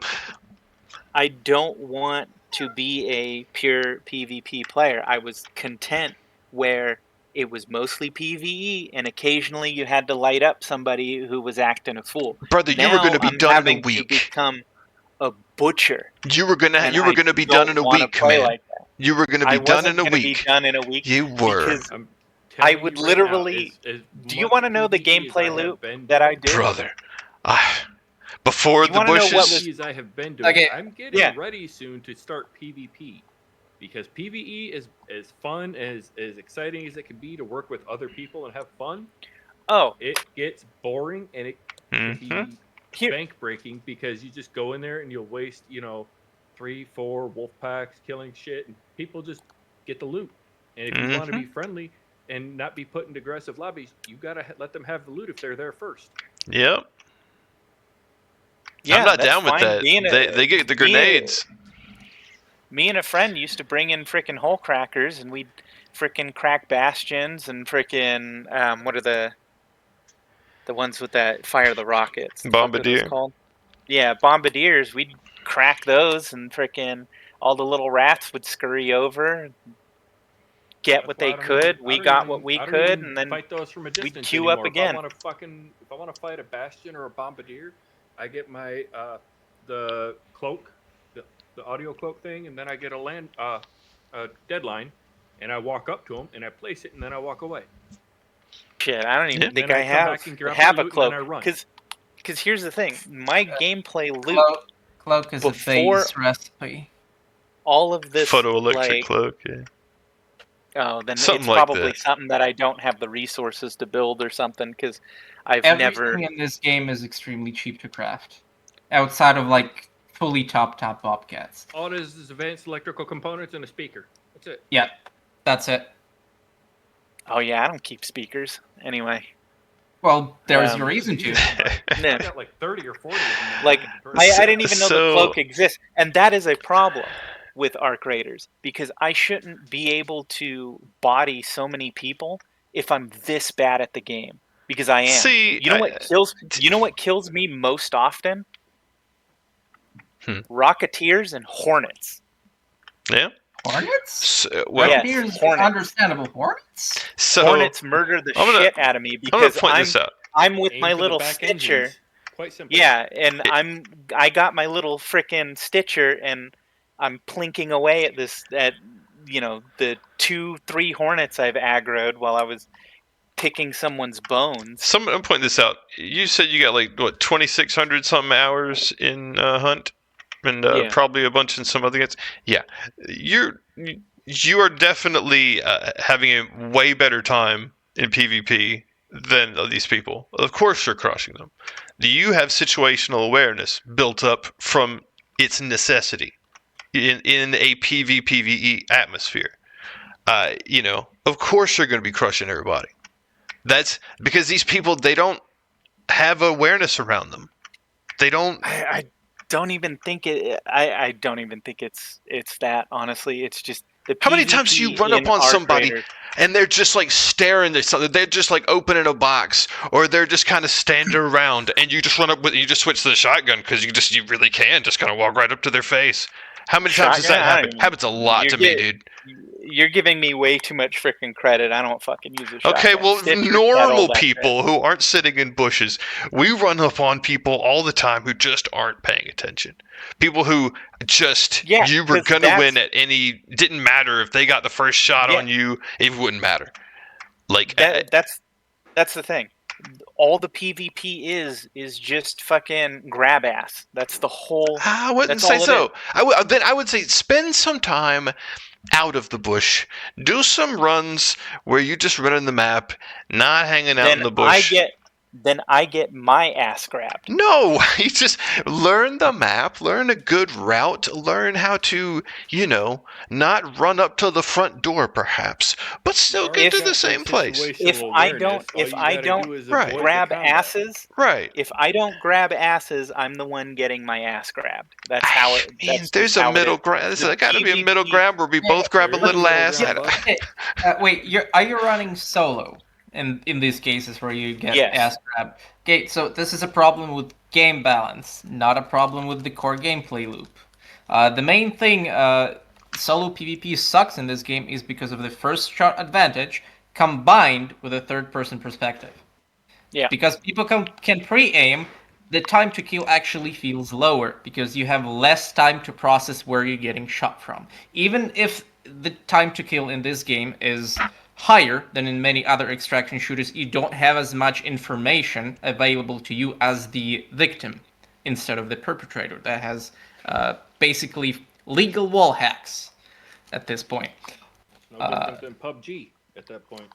Yes, but in PUBG, you generally play in teams, which is remedied in Arc in the same way. Even if you get ambushed, even if you get knocked, you have two teammates to help you up. One can revive you, another one can cover you. You have a lot of utility. You have a lot of combined vitality, perseverance, other synonyms and stuff to turn a fight. In solo PvP, the way initiative works is if you get shot, you're gonna get pushed if the enemy is close enough to you, and you're probably losing that fight because if your shields are down, and if you're not dead immediately, you probably still don't have enough time to use enough utility to turn the fight, which is not the case in teams. Yeah, so unfortunately. This is mostly a PvP and specifically solo PvP balance issue. It's not a core issue of the game. You don't need a PvE mode to remedy it. Need to change the perspective more or less than anything, but in reality, it's your aggression towards other players that puts you in these more aggressive lobbies. Granted, like we've all agreed, the aggression-based matchmaking system is not perfect. It does not filter intent, as the devs have stated. It doesn't filter aggression. It just filters, did you shoot another player? Okay, you might want to start moving into these lobbies, so it'll move you into the next tier up. If you continue that behavior, you're going to get put with more aggressive players. That's and the PvP is so unsatisfying. That's really why I'm quitting. That's a personal perspective. Yeah, I mean, it's pretty good in trios. In solos, absolutely agree. It's dog shit because of how weapon balance works. Solos, I would never PvP in solos. It's gonna take my fucking heart out. In trios, I'm trio PvPing almost every evening. It's great. I like it. I can't play with my group anymore because they don't want to be in aggressive lobbies, and nor do I want to subject them to that. So I've basically become radioactive to all my friends. So that's why how it is sometimes, man. Right now, I'm just offloading my gear to them so that they can, do whatever the fuck they want with it. I don't care. Well, there we go. Before you completely uninstall the game, I challenge you to follow the aggression-based matchmaking algorithm to insanity, like I did. You will get your friendly PvE lobbies. I got too much shit to do. If honestly, it takes at this point, I just want to, like we said. At this point, I've gotten such a piss poor taste for the game that I'm just gonna go back to like Witchfire and Forever Winter. But the thing is, when you go into friendlier lobbies where you're not having all the aggression, you get to learn far more mechanics of the game, which can help you in the more aggressive lobbies, which makes it more fun.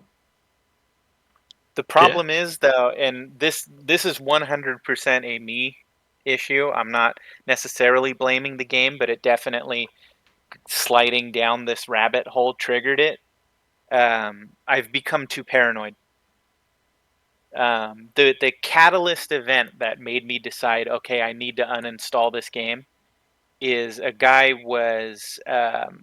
he was looting a probe at Dam, and I just rolled up and lit him up while he was in the animation for pulling the loot off, and I went, picked his bones, and he literally had like babies first. I just learned how to upgrade a gun loadout, and I just realized I just shit on someone who probably just got this game an hour ago. And that made me feel like a complete asshole. And then I wrote, and all of these kills just make me feel like an asshole. Other games, when I kill people, it's a fight. Carry defibs with me, because if I hear somebody talking back to me and saying, "Hey, I'm just trying to do this," hey, I'm going to res you, but if you shoot me, if you fuck with me, you're going down again. That's it. Too many people, I would defib, even if I wasn't the one who shot him. If it was Arc that shot him, I'd defib him and they'd shotgun me. Look at it like this. It's a PvPvE game. They also readied up. I would say this. There's no need for excuses in victory, because defeat allows none. If you die, none of that matters. There's no excuses that are going to work there. So you winning this PvPvE fight in this PvPvE game, that's it. You don't need to worry about the feelings of the person who's now down, in the same way that they're not necessarily going to care about your feelings either, as they loot your corpse. You readied up for it. The issue is I really thought with Arc Raiders, because of the fact that there was a bit more, it almost seemed like they were trying to go for a community aspect almost. I figured that there was gonna be PvP, but there would still be more chill people, and this fucking and I'd be able to play with my friends in chill lobbies. Which the fact that once you go into duos or trios, it's just all PvP. That's a whole other issue. But not necessarily true. That's all I've experienced. But you can actually get friendly trio lobbies, but they are not they're not popular by a long shot, because most of the content you can do in trios, even if you're shit at the game, you can't do as easily solo. So there's much less incentive to do co-op trio lobbies. But the game just really kind of, by pushing me more and more into this frickin' just demolishing people. Oh God, how do I put it? It woke up the kind of frickin' this Rust / Conan Exiles fucking toxic, horrible person that I try to avoid being. And I thought I could avoid that with Arc Raiders. You can if you just enjoy the PvP without hiding in bushes. Try just playing the game normal. Well, I PvP. I use hiding in bushes as an example. It's one of the many bullshit tactics that I've done.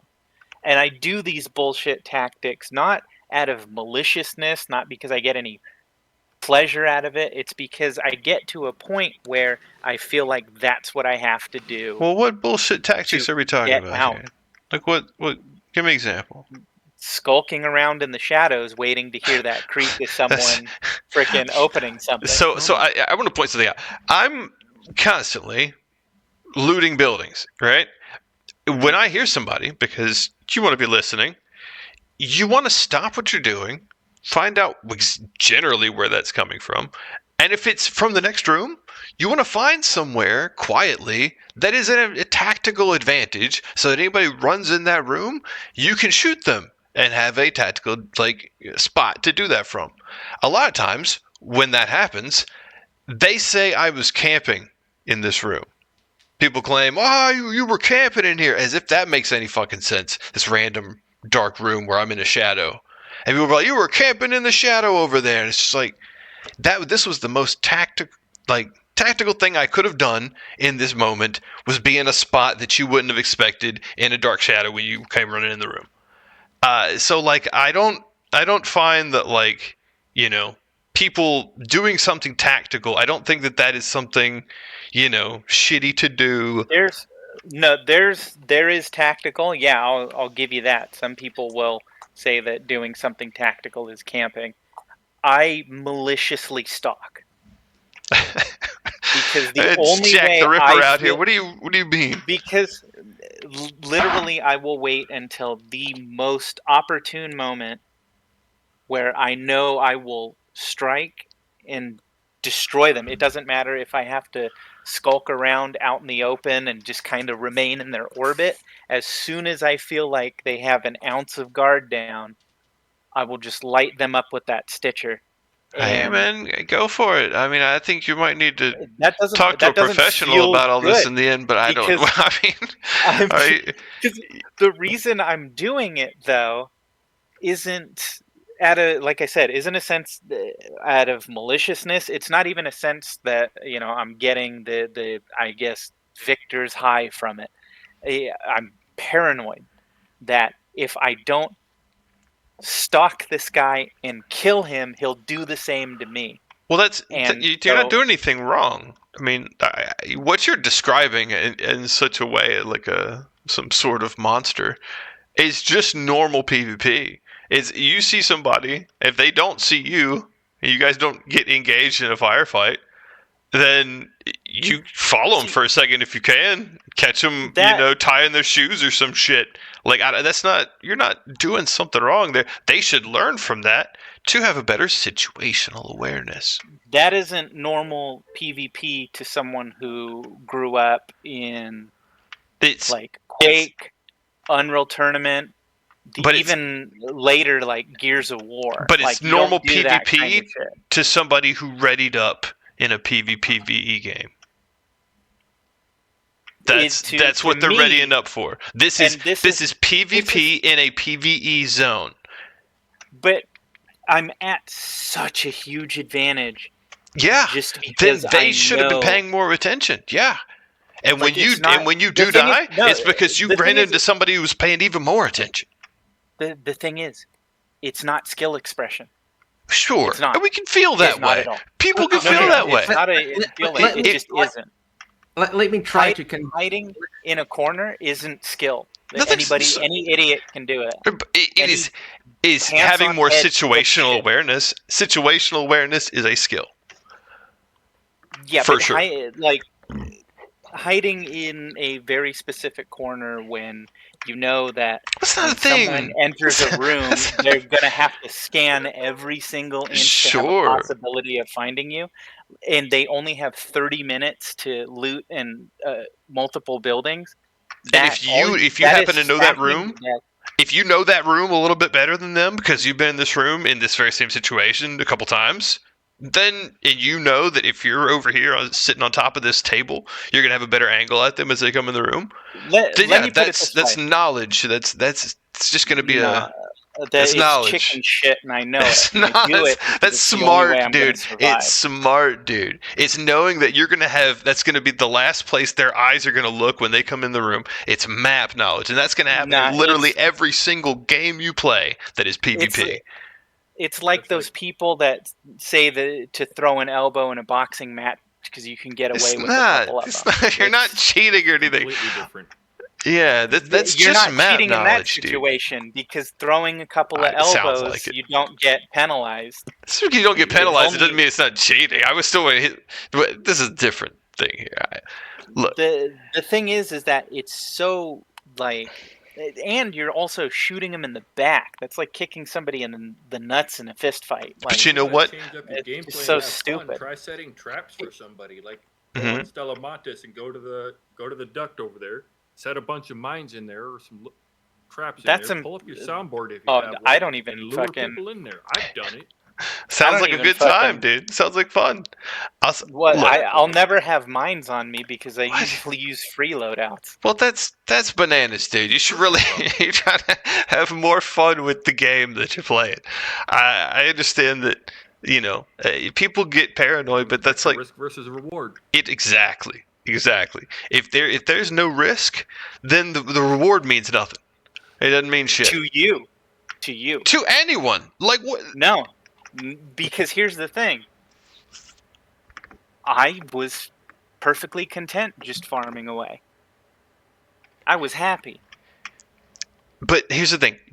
And I got to bring in cool shit. And I got to fight the robots with that cool shit. And I got to run around with my little freaking lever action and my stack of defibs that I don't bring in anymore. And you were going to quit. You were going to finish it and you were going to quit. You don't know that. I've been playing freaking Forever Winter forever, and it's a PvE extraction shooter. Dude, look. Yes, because it's focused on PvE. It has more content for it. Mm-hmm. It's That's its focus. This is a PvP. Incursion Red River. Bro, is that a band? Two maps, like I don't ever even heard of that. Like 7 guns, and I play the shit out of that. And frickin' the thing is that you're looking at it specifically from a perspective of it wouldn't be valued to you, but you are not me. I wouldn't stop playing the game if I got to continue in those friendly lobbies. Let's take me and you out of it completely. Grind. No, all right, I understand. Let's take me and you out of it completely. The average player, right? They're gonna be done if there's no PvP, if there's no risk, right? All this stuff they're gathering, it's not gonna have there won't be this ooh, I just found a level 4 Tempest. I really hope I extract with this. It's gonna be level 4 Tempest. Okay, let's use that. It's gonna be, you're not gonna have the same value to the loot. You may feel that way in the moment. That being said, you're gonna finish with the game way faster in a couple weeks, and then you're gonna be done and leave. If that were true, Borderlands 2 wouldn't have been as popular as it was when it came out. I've never played it. I couldn't say. It had a lot of content, though. It had a lot. It had a lot of content that was procedurally generated trash. And again, the missives. Generation can be trash. The No Man's Sky. What about it? Because that has a lot of players. In the beginning, I almost started playing it again until I found this game. And then again, the Missives quest in Skyrim, it wouldn't be as popular as it is if there weren't people who just like to grind for grinding's sake. Those people exist. There's a lot of them. They play Conan Exile's PvE servers for years. So let me ask you this. So when devs try to make a game, right, for a specific audience, and they make a PvE game, and a bunch of people come to their game who shouldn't, like I say, pure PvP players really shouldn't play Arc Raiders and I can have a great time. They should go play COD or something like that. Hold on. And pure PvE players, they should go play something like Elden Ring or something like that. Another great game, right? But devs try to make PvE content, a PvE game, and then a whole bunch of people who are pure PvE come to that game and then start making demands. Can you see how that's probably pretty annoying to a dev? Do you think that they might consider that to be, look pretty entitled and annoying? Here's basically how boring PvE only would get in Arc Raiders. Embark. Even as shitty as I play, I could solo a matriarch. That's how shitty the game would get if it was just PvE. Yeah, eventually, yeah. But then, you probably see that video on YouTube already, yeah. But then you have some people who, again, there's a lot of people who just enjoy the grind. And to your question, again, Embark is a developer. They are making a game that is based off of iterations. They are using an agile project management framework. That is how live service games work. That's all it is. This is their project. It will eventually end when they stop developing it, but it is in active development. Okay? If an iteration adds PvE, it's not going to take away from PvP at all. They're going to be completely separate, divorced from each other. And it really isn't going to take any development away from PvP because literally all they have to do is make lobbies with a couple of variables changed and boom, that's it. The only argument that I have actually seen that is legitimate against adding a PvE mode is that PvP players will lose easy food. See, we already, but we talked about this. Here's an idea. Here's an idea. Like all these new giant arcs that they're going to be bringing in, How about making those events just PvE only until the boss is brought down? It's gonna be brought down the first day. Like, be real. It'll definitely be brought down the first day. Somebody's gonna do it, but still, if it's gonna take at minimum 10 to 15 raiders to take something down, PvP is gonna be off the table for most people. That's gonna make it to be fair, interesting because you have a lot of faith in people. People are gonna bring in 15 wolf packs each, dude, and it's just gonna have people are gonna throw 150, and whatever it is, it's gonna die immediately, and it's gonna be it. And then 10 people are going to be throwing wolf packs, and then 5 are going to shoot them all in the back, and I'm going to be one of those 5. Developers to start putting anti-air on some of these larger arcs that they're bringing out. So the wolf packs would be basically fucking useless. Yeah, that would be cool. So, what you're saying? So the only thing I'm getting is that the only way that a PvE mode will work, it will be separate stash, separate character, and I think we agree that at least a significant portion of the PvE crowd would still be upset and wants shared stash. I think it'd be more of a loud minority, honestly, because that's the way it is with Escape from Tarkov. It's a loud minority that. See, but that argument could be made both ways. What do you think, Mayhem? I think it could be made both ways easily. It's definitely a minority of the players, because how many people do you see streaming about this, complaining about it? I mean, even the predominantly PvE streamers that I've seen, they don't mind the occasional PvP. I mean, it's part of the game. They understand that. That's why they bought the game. And that's the whole point of it. If you buy a PvE game, you have to understand that there is going to be PvP, and you might not enjoy it. That's just the way it goes. Such is life. I mean, imagine if this were real life. You would definitely complain if somebody was knocking your ass out, but what are you going to do about it? Knock them out back. Yeah. Or if the PvP was enjoyable, I would advocate perhaps less for a PvE mode, but honestly, the PvP it impedes my ability to fight the Arc, which is the actual interesting thing. I mean, if you don't like the combat system of the game, then you definitely should play something else. But I feel like I said, it's most people do, though. This game has very positive ratings. Like, most people do enjoy the combat system.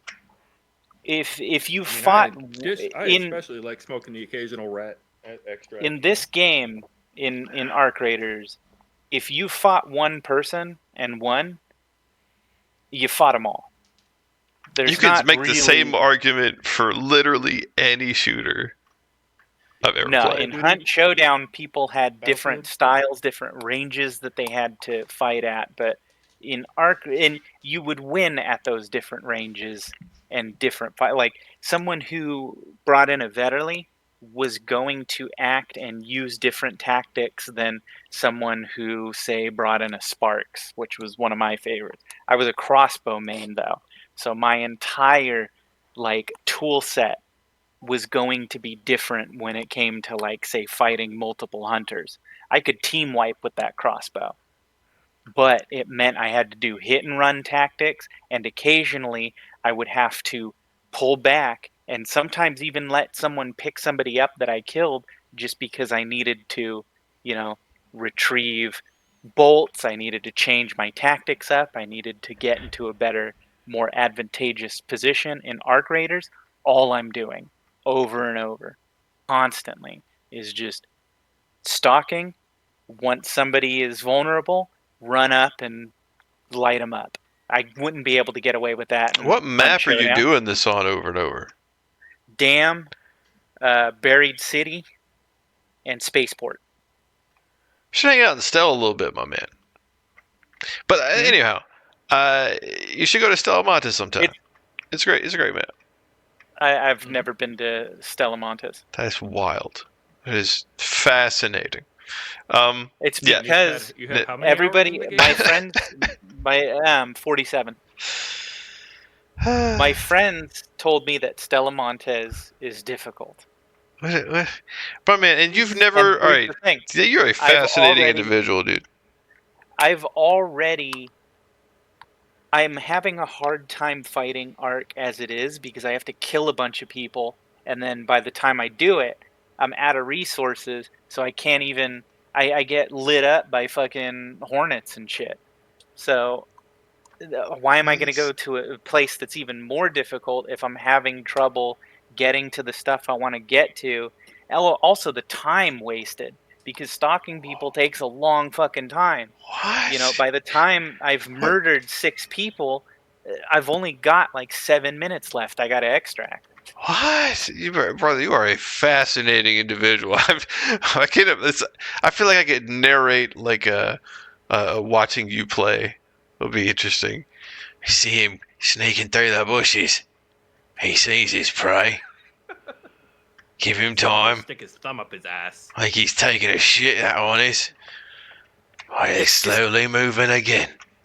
You know, like getting the simple gun parts. It's taking me forever because I'm trying to farm wasps, and then I hear somebody, and I instantly go into wasps? because I like fighting wasps. For simple gun parts, you just go to weapon cases. You find a green weapon, any green weapon, and you break it down. You instantly get 2 simple gun parts.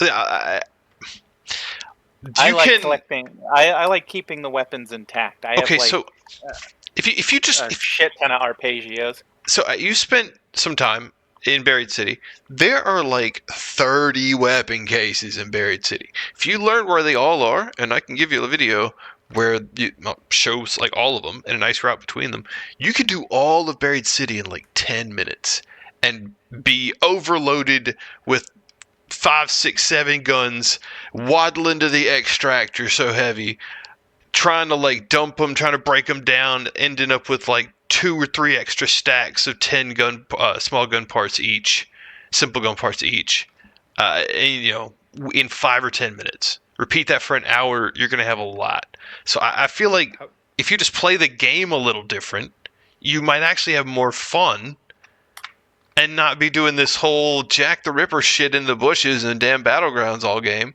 Because that sounds wild, my man. I wouldn't have fun if I were doing that all the time either. You emphasize risk reward. Mm-hmm. One of the ways to get a lot of reward, and this is from years of playing games where you can stack the deck in your favor, is to stack the deck in your favor. You minimize risk for maximum reward, and that's what I'm doing. The game has a part. It's risk reward time. Yeah. So that is a great point. There are times when I'm extracting after 5 minutes into the match because I've got like 60k on me and I'm right near an extract. And it's just like because I've been so fast and I've been looting some good stuff, and I may not have even gotten a gunfight yet, but I found some good stuff. Hey, it's time to just leave, redrop, and go right back in after making a quick like 60, 70k real quick. But if I'm spending the whole match hanging out in a bush, I might leave with some good loot, but I'm going to waste so much time. The loot's not my reward. What is your reward? Maybe we got some different. Right? What's going on with you? First, let me ask. I like blueprints. Do you have learned? I really don't have very many. I have El my. Toro. There we go. I have what's it called? Yeah. I have the. This is a fundamental playing the game wrong situation. I hate to even say that because I hate to tell anybody they're playing the game wrong. It sounds awful. It sounds really awful. But my man, people are sticking all those up their ass, dude, and you're not getting them. So do you want to actually get out there and, loot stuff, like open boxes, find some good spots so that you're getting those recipes? I would love to. But there's a big impediment to me being able to do that, and that's when someone is comes down near to me. you shooting other players, though. The problem is if you I gotta do it. No, you don't. That's the thing. Yes. You don't have to. You don't have to do it. The That's- lobbies I I'm gotta in do it, are man. so Hold on. aggro. The bloodlust. Let me finish, because I swear to God, let me if you finish. follow the algorithm, I'll bet you $100 right now. If you follow the algorithm, within a day, guaranteed, you will be in a friendly lobby. Hell, I will go in duos with you, and I can guarantee you, within a day, I can have you in a friendly lobby as long as you He's do not wrong. shoot anybody. He's not wrong. He's not wrong. And you could do it yourself, actually, problem- by just going in a free kit, shooting the first arc you see, and letting it kill you over and over and over. You're not Okay, losing anything. This is going to seem like a tangent, but I think this explains my situation and why I'm uninstalling this game. Okay? Have you ever played Hotline Miami 2? Mm-hmm. Well, not two. No. First one. Okay, so there's a character that you can play as in Hotline Miami 2. He's the journalist, right? And if you play normally, instead of killing people and maiming people, he knocks them out. Or when he picks up a gun, he'll unload all the shells, he'll unload the magazine and pull off the slide. He does everything so that nobody dies. But if you are mounted onto someone to punch them in the face, you can punch a couple of times and they'll be knocked out. But if you keep doing it until they die, he changes. Then he can use guns. Then he can kill people. And once you do that, for the rest of the game, every time you play the journalist, he's violent. He kills. That's where not I'm how at. it works here. Yeah. The problem is that I have really bad anxiety. Well, And brother, so that's Brother, let me explain. I do too. I have a diagnosis of PTSD and bad anxiety. I've had panic attacks left and right throughout the years. But I can tell you right now, this game is not as bad as you're making it out to be. I'm promising you, it's just the play style that you're going through. It's a learning curve on your end, and we're not trying to say you're playing the game wrong. I'm not trying to knock Lobe for the remark. It was kind of right, yeah. I just don't know how to word it correctly. Yeah, it's I a go- learning curve that you have to adjust to for this game. It's not At going this- to be like every other game. That's the thing you're trying to compare it to. You're trying to compare it to other games. You can't, because it's not the other games. At this If you point, follow if the- I you go follow into the friendly algorithm lobbies, this game has set forth, you will get the play style that you are trying to achieve. You just At have this to be point- willing to play that. at this point, if I go into friendly lobbies, I'll get paranoid and I'll start gunning them down. Well, here's I the can't thing. Not Here's the do thing. it. Here's the thing. Why don't you just lean into it and just play the game normal? No, like camping extracts or anything like that. Just play the game normal. Start learning some good loops and good routes around the map where you can, learn the map a little bit better so that you can feel more confident with it and know some because there's, especially in Buried City, if you know the map really well, you can be all sorts of in and out of all the different buildings without spending very much time out in the open, catch all sorts of people slipping, and get all sorts of good shots on people. And just lean into it and do the PvPvE thing as it was meant to happen, having readied up for exactly that, just like the people in front of you. Also, you When don't in Because- friendly lobbies. You have because to here's- openly communicate with people. You can't just walk up on people and say and not say anything. If you openly communicate, the likelihood you will get shot in a friendly lobby goes down about 80% in my book. It doesn't matter because Well, I will light them up. In okay, a so all friendly right. lobby. Well, you aside, let me point this out. In general psychology, in this game, if you see somebody, the first thing you want to do is say something to them. And the reason for that is, if they see you before you've done that, they may choose to shoot at you. But if you said something to them immediately, the first thing that goes through their head is, somebody sees me that I don't see right this very moment. And that's going to make them feel like they're immediately at a disadvantage going into it. So even if they turn and immediately see you, they may have a less chance, a less opportunity they feel that they should immediately start shooting because they already feel like they're at a disadvantage. So especially for me, for instance, I lie to people. I say, hey, we're friendly. so that they immediately think, oh shit, it's not just him, maybe somebody else who's with him that I don't see is also looking at me right now. And that also makes them perhaps not want to shoot me as well. So, yeah, you definitely should be communicating with people immediately, as soon as you see them, my opinion.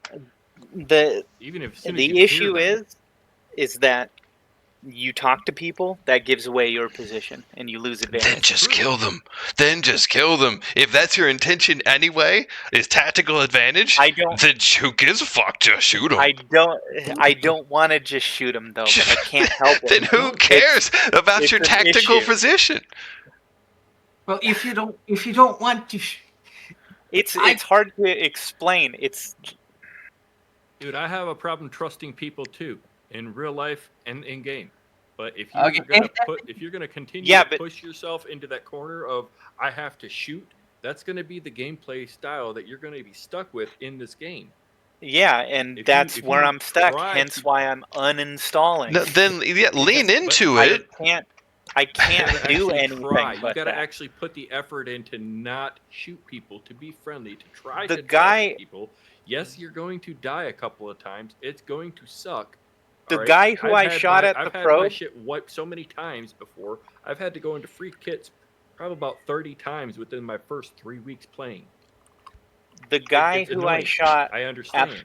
At the probe, I had hesitated and I had full intention to test the waters with him, but I couldn't do it because that little intrusive thought popped into my brain that he was going to shoot me. So I lit him the fuck up. That guy you shot at that probe, he actually had just murdered like a dozen people the previous game. But then he died before he got out because he was an idiot and like got killed by a shredder or something. Oh no, he had freaking. And then he had no loot. Ammo stacks. Right, he had no loot. Yeah. If you're in an aggressive lobby already and you see somebody poking at a probe, they've already been in PvP the previous lobby. They're already gonna shoot.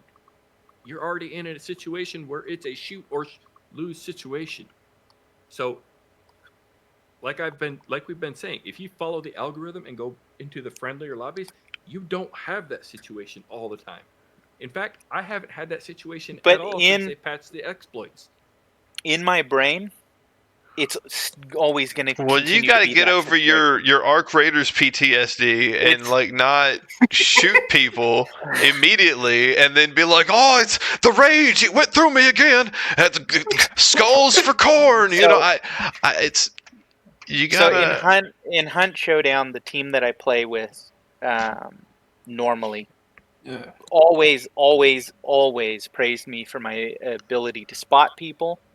Despite having poor vision, my aiming, and my reaction speed. In fact, the guy who I thought was the best on our team, he says that I am the best one, said that my reaction speed was inhuman. That if he didn't know me, he would accuse me of using a trigger bot.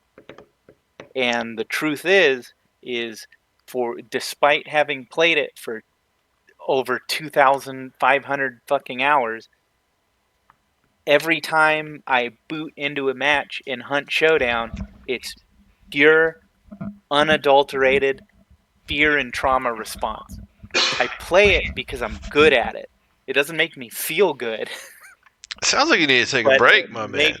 I get to seeing the numbers rise up. You know, getting more hunt dollars.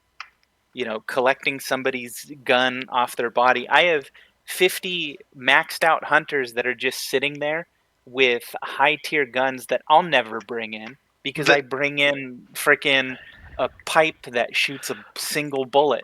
Well, then I would point out that all of that happened because you went out there and you risked it. You didn't like sit there.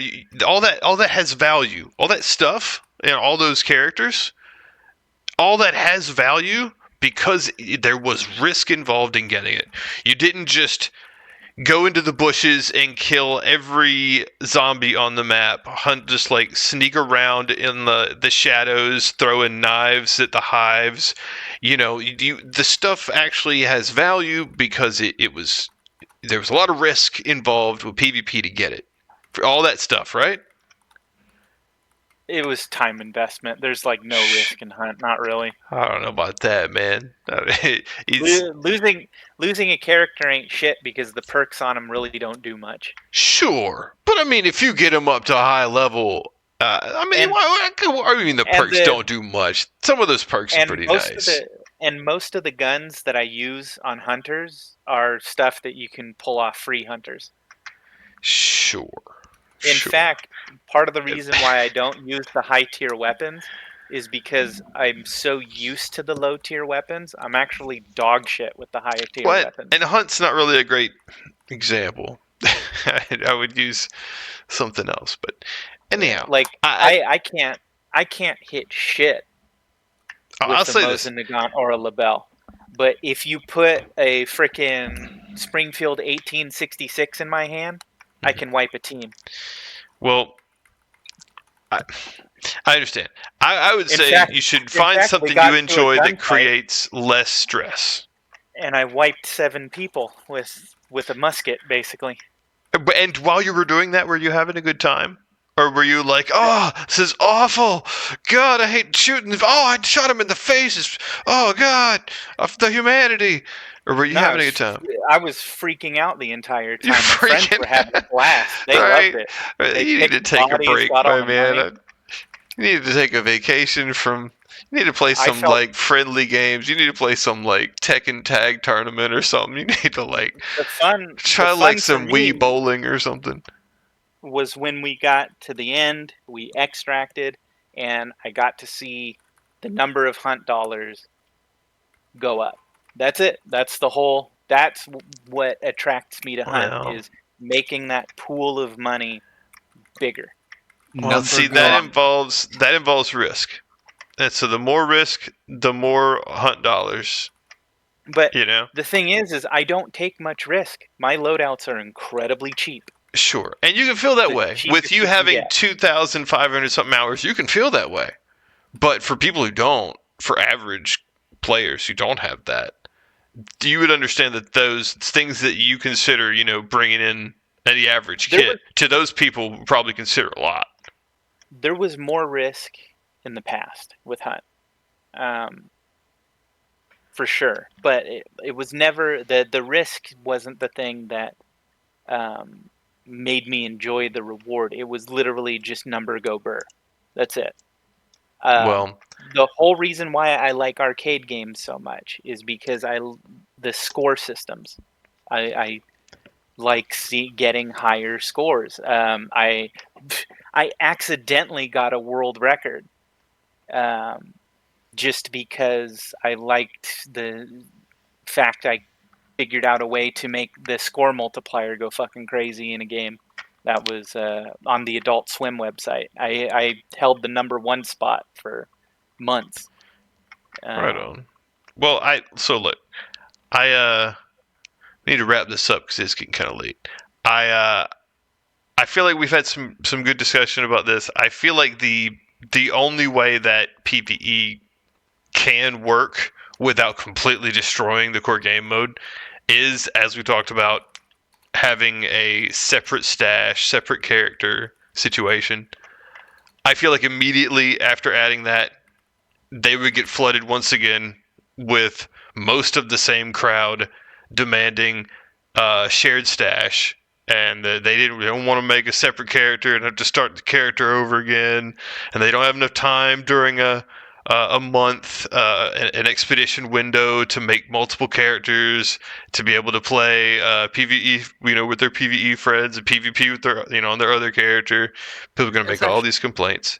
It's actually a pretty big issue with the modern game audiences in general. They tend to whine until all friction is removed. Helldivers 2 is actually a pretty great example at that, if you've ever played it. I haven't. I've heard though. Launch. So essentially, what happened is developers had like a grunt fantasy where teamwork was crucial. What happened? People then picked the highest difficulty, got mad that it's difficult, and whined until they overbuffed every single weapon and nerfed every single enemy until it became a basically Reddit Rambo shooter. It's no longer a fantasy game. That's kind of oversimplifying that. I played Helldivers, Yes, but and that's essentially there what was happened. A lot of teamwork necessity went down. well, no, because I stopped. I didn't play on the highest difficulties.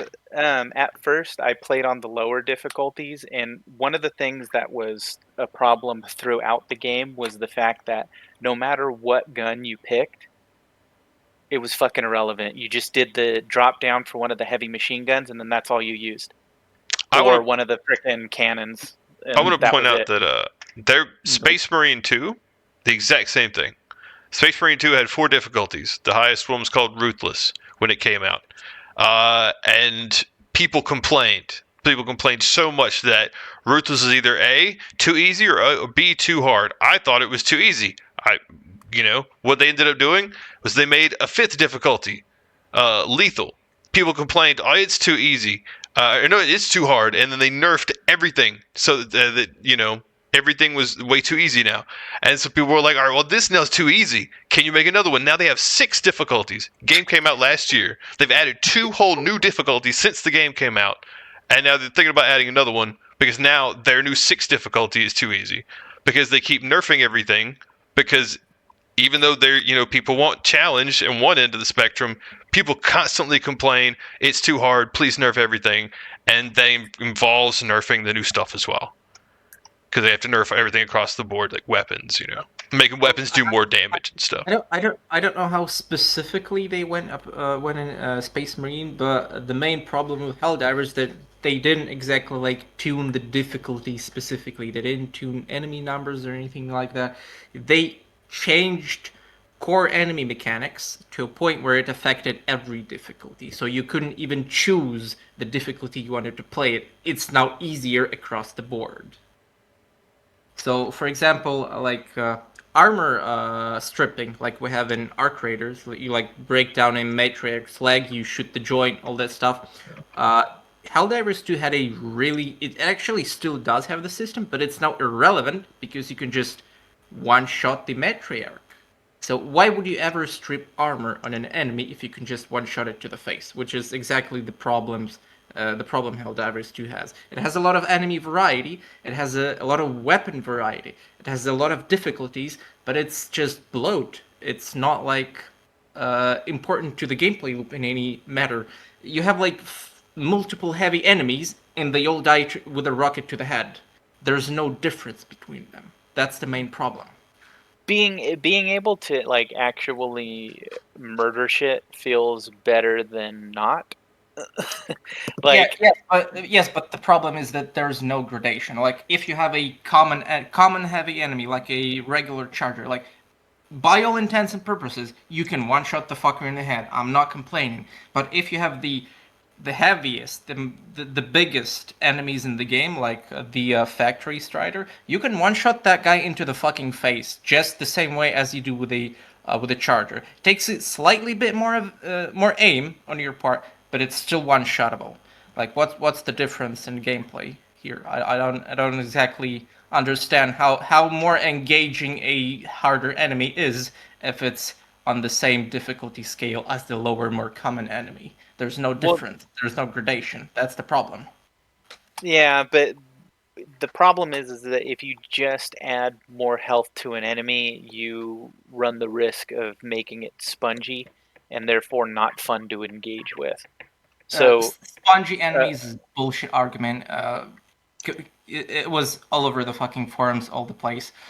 So the point is, if you one-shot the enemy, it loses every adjacent mechanic it has to it.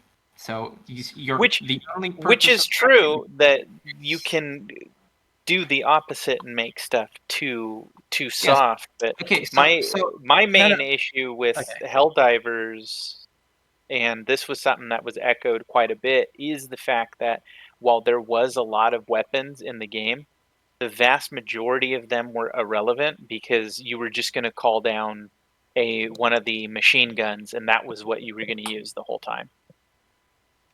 Because that was the only viable option. No, not a lot of people on difficulty 9 use machine guns. Most people used the meta was actually expendable anti-tank at that point. So it had a lot of qualities that were beneficial to the general like pacing of the match. It was able to be cooled down anywhere and on low cooldown. It had similar breakpoints to other weapons, but other weapons still had uses at that point. At this point, it doesn't exactly matter what you use. You weren't going to use the assault rifle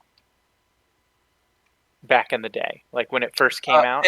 If we're talking primaries specifically, yes, they were unbalanced. But at this point, everything is so powerful that it doesn't matter what you pick.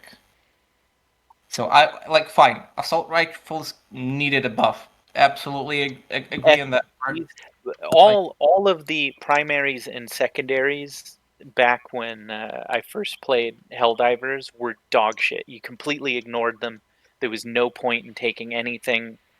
You could leave those slots if you could leave those slots empty. You might as well, because you were just going to call in whatever gun you were going to use. Well, yes. I like the.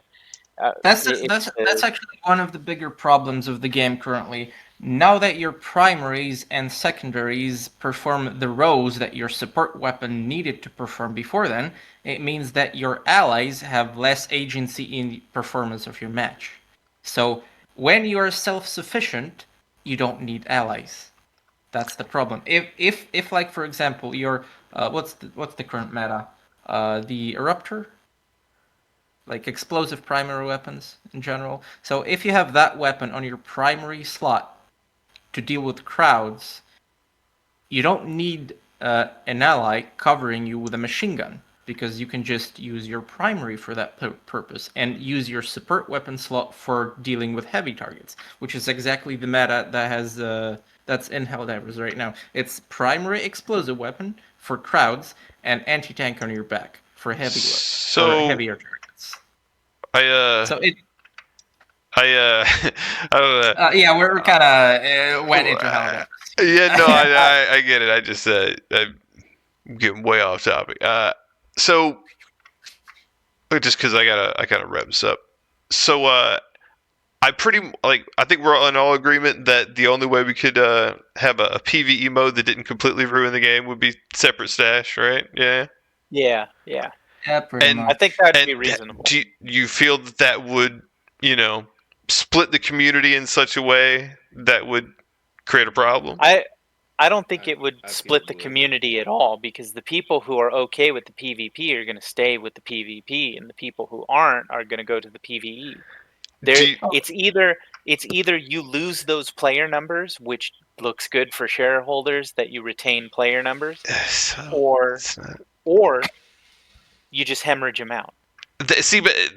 And I've been hearing that for months, that we're gonna leave, and yet they're not leaving. Like they're sticking. Sure. And to be fair, you're with your whole I'm PvP and hanging out in bushes all day, and now I'm depressed about it and I'm leaving. That is a weird case, my man. That is not a normal gameplay loop. The thing is, though, is that I'm a domino. Now that I've left, look, my friends are going to leave. Sure, and then their friends are going to leave. That's anecdotal. I have a huge group. It is anecdotal, but I also happen to know that there's a lot of people who are saying they're going to leave because of the rat problem, and that's mostly actually coming from PvP players getting frustrated by the rat. And how has that changed since the game came out? Not at all. People have been PvPing the whole time, and yet the population is just fine. New things have been getting discovered that makes ratting even more pervasive, especially when it comes to like economic breakdowns, like the actual benefit of doing stuff like extract camping and things like that. Extract camping's been going on since the whole time. It's mostly a balanced issue, specifically in solo environments. It's not really a core gameplay issue. If you asked me another time, I would say that I would prefer to not have any sort of PvE mode and rather have those PvE players learn how to defend themselves in the PvE sandbox. That's like my preference, because it makes for a more how would I say, desaturated player base of that have more different varieties to behavior types. And that's the Okay, game so they bought. you're They gonna- bought you're this kind of game. Then you're gonna hemorrhage those players because video look, games are cheap. But here, and I'll take this perspective with it. That's okay. They made a mistake buying a PvPvE game. It is a game aimed for one type of player, a PvPvE player. And PvPvE players are having a great time with it. Thus, it's great reviews. Thus, it's massive concurrent player count. PvE players, they're going to leave. Expected. That's expected. The same way that pure PvP players who bought it, they're going to leave too because they're going to get bored. That's expected. That is built into their whole core ethos of the game. That is what's going to happen, and that thus to ignore the people making demands either for or one way or the other, to just trust in their game mode and just make it as it is. And because they've done that, they've had massive success. Way beyond what they even thought they'd have. The PvE and the PvP are shallow enough to the point where I think if a competitor that was as polished were to come out, you would start and let them do it. Let them do it. Let them make one. But for now, this is the top PvPvE game on the market. The top extraction shooter on the market. When I Google extraction shooter, it gives me 3 examples. Tarkov, Hunt, and Arc Raiders. It is the top one on the market. And for it to... PvP, extraction doesn't work. Yep, because there's no value to this loot. I don't care about any of it. If it's, if there's no, if it was easy to get, I don't even feel like I worked for it. If I didn't have to watch my back at all, if I could, casually walk over there. Raider hatches at that point.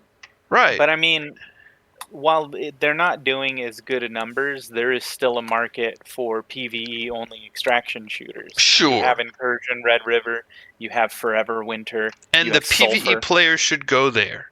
But the PvPvE players, of which there is a large market, are playing this game and having a great time.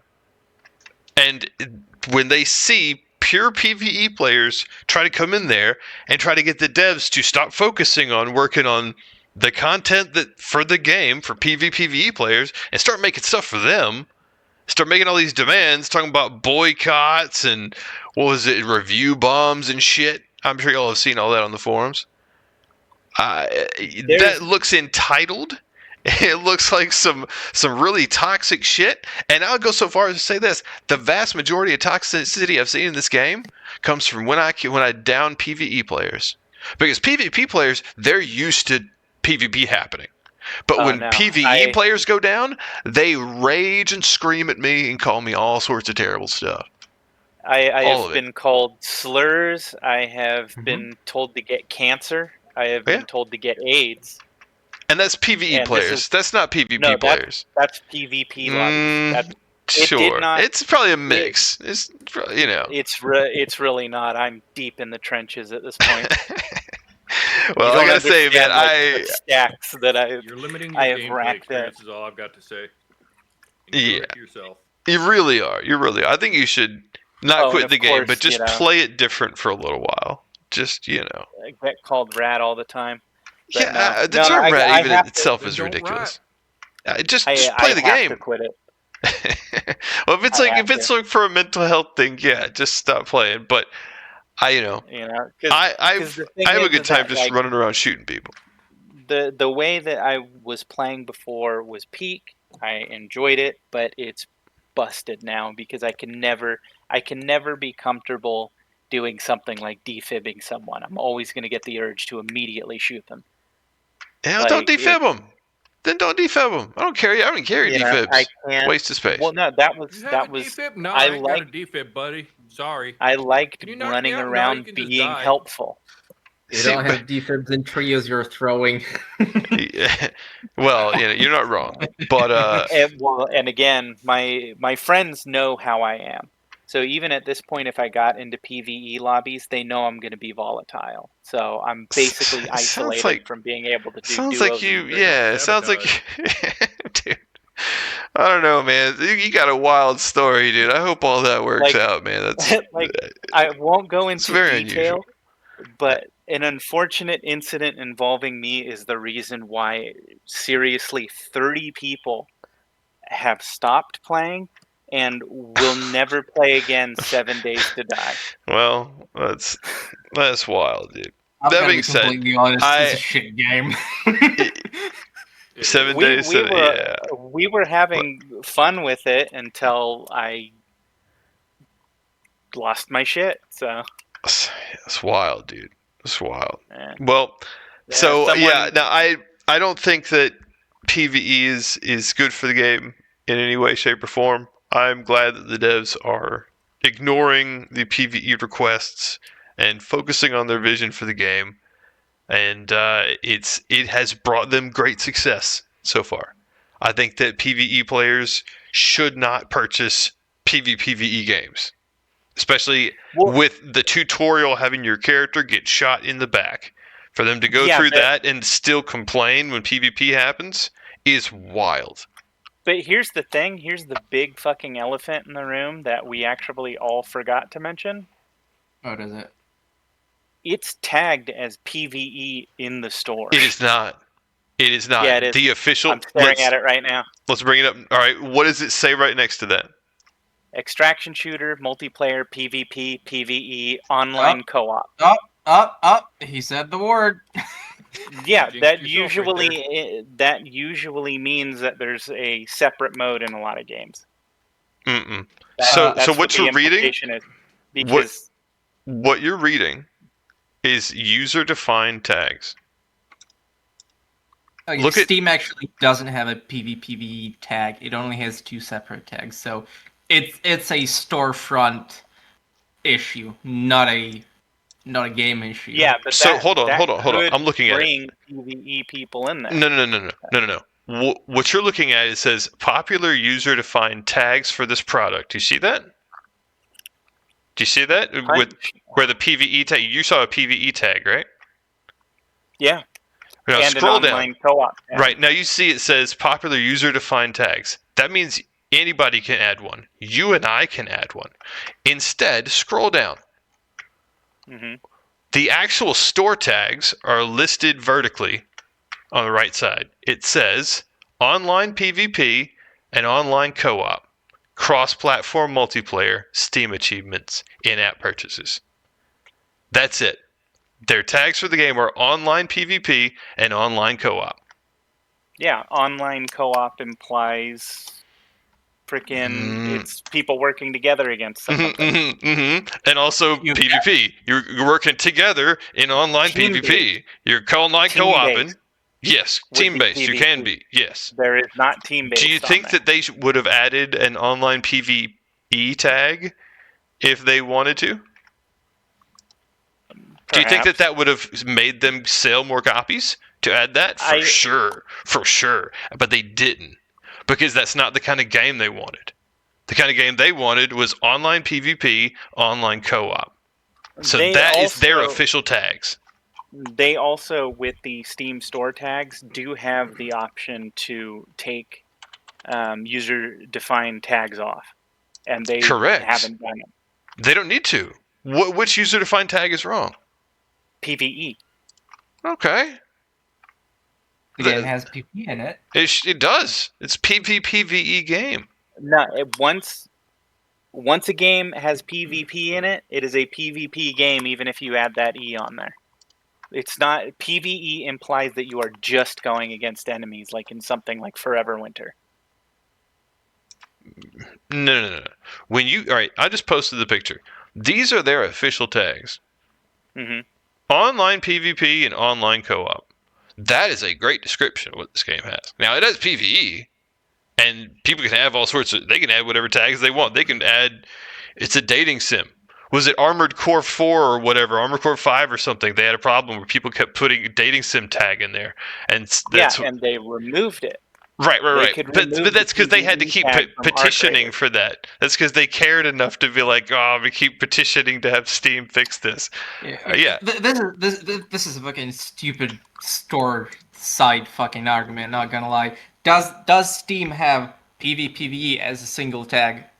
It doesn't. No. It has PvP and PvE. That's why both tags It are on. doesn't. It doesn't need PvPvE because PvPvE, it's not something like new. It's literally let me ask you this: Does with it enemies that are on the is map. there an online? Existed since Duke Nukem 3D. Is there an online PvE tag that they could have had, but they chose not to? I think we both know the answer is yes. That there is an online. The original. Who here has played Fable? No, not Nope. me. You remember the Xbox game Fable?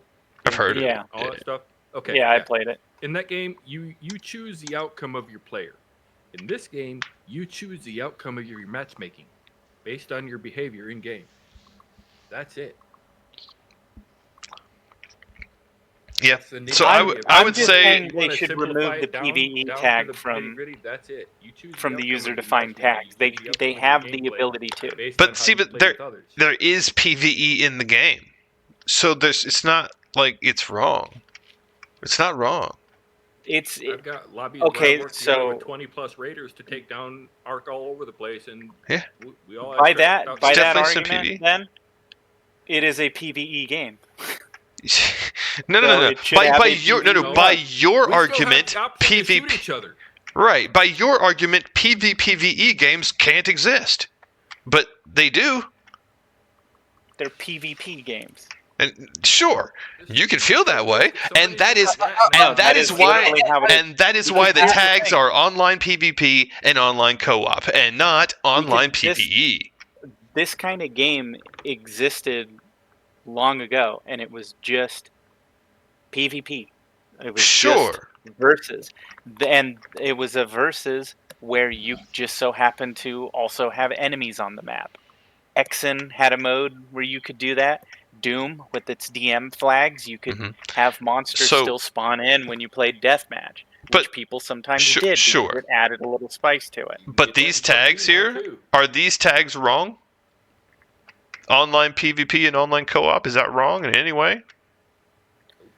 I would argue that co-op implies more PvE.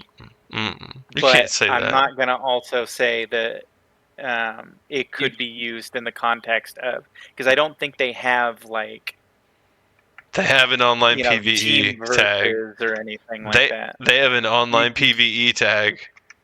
It's a million games that have it.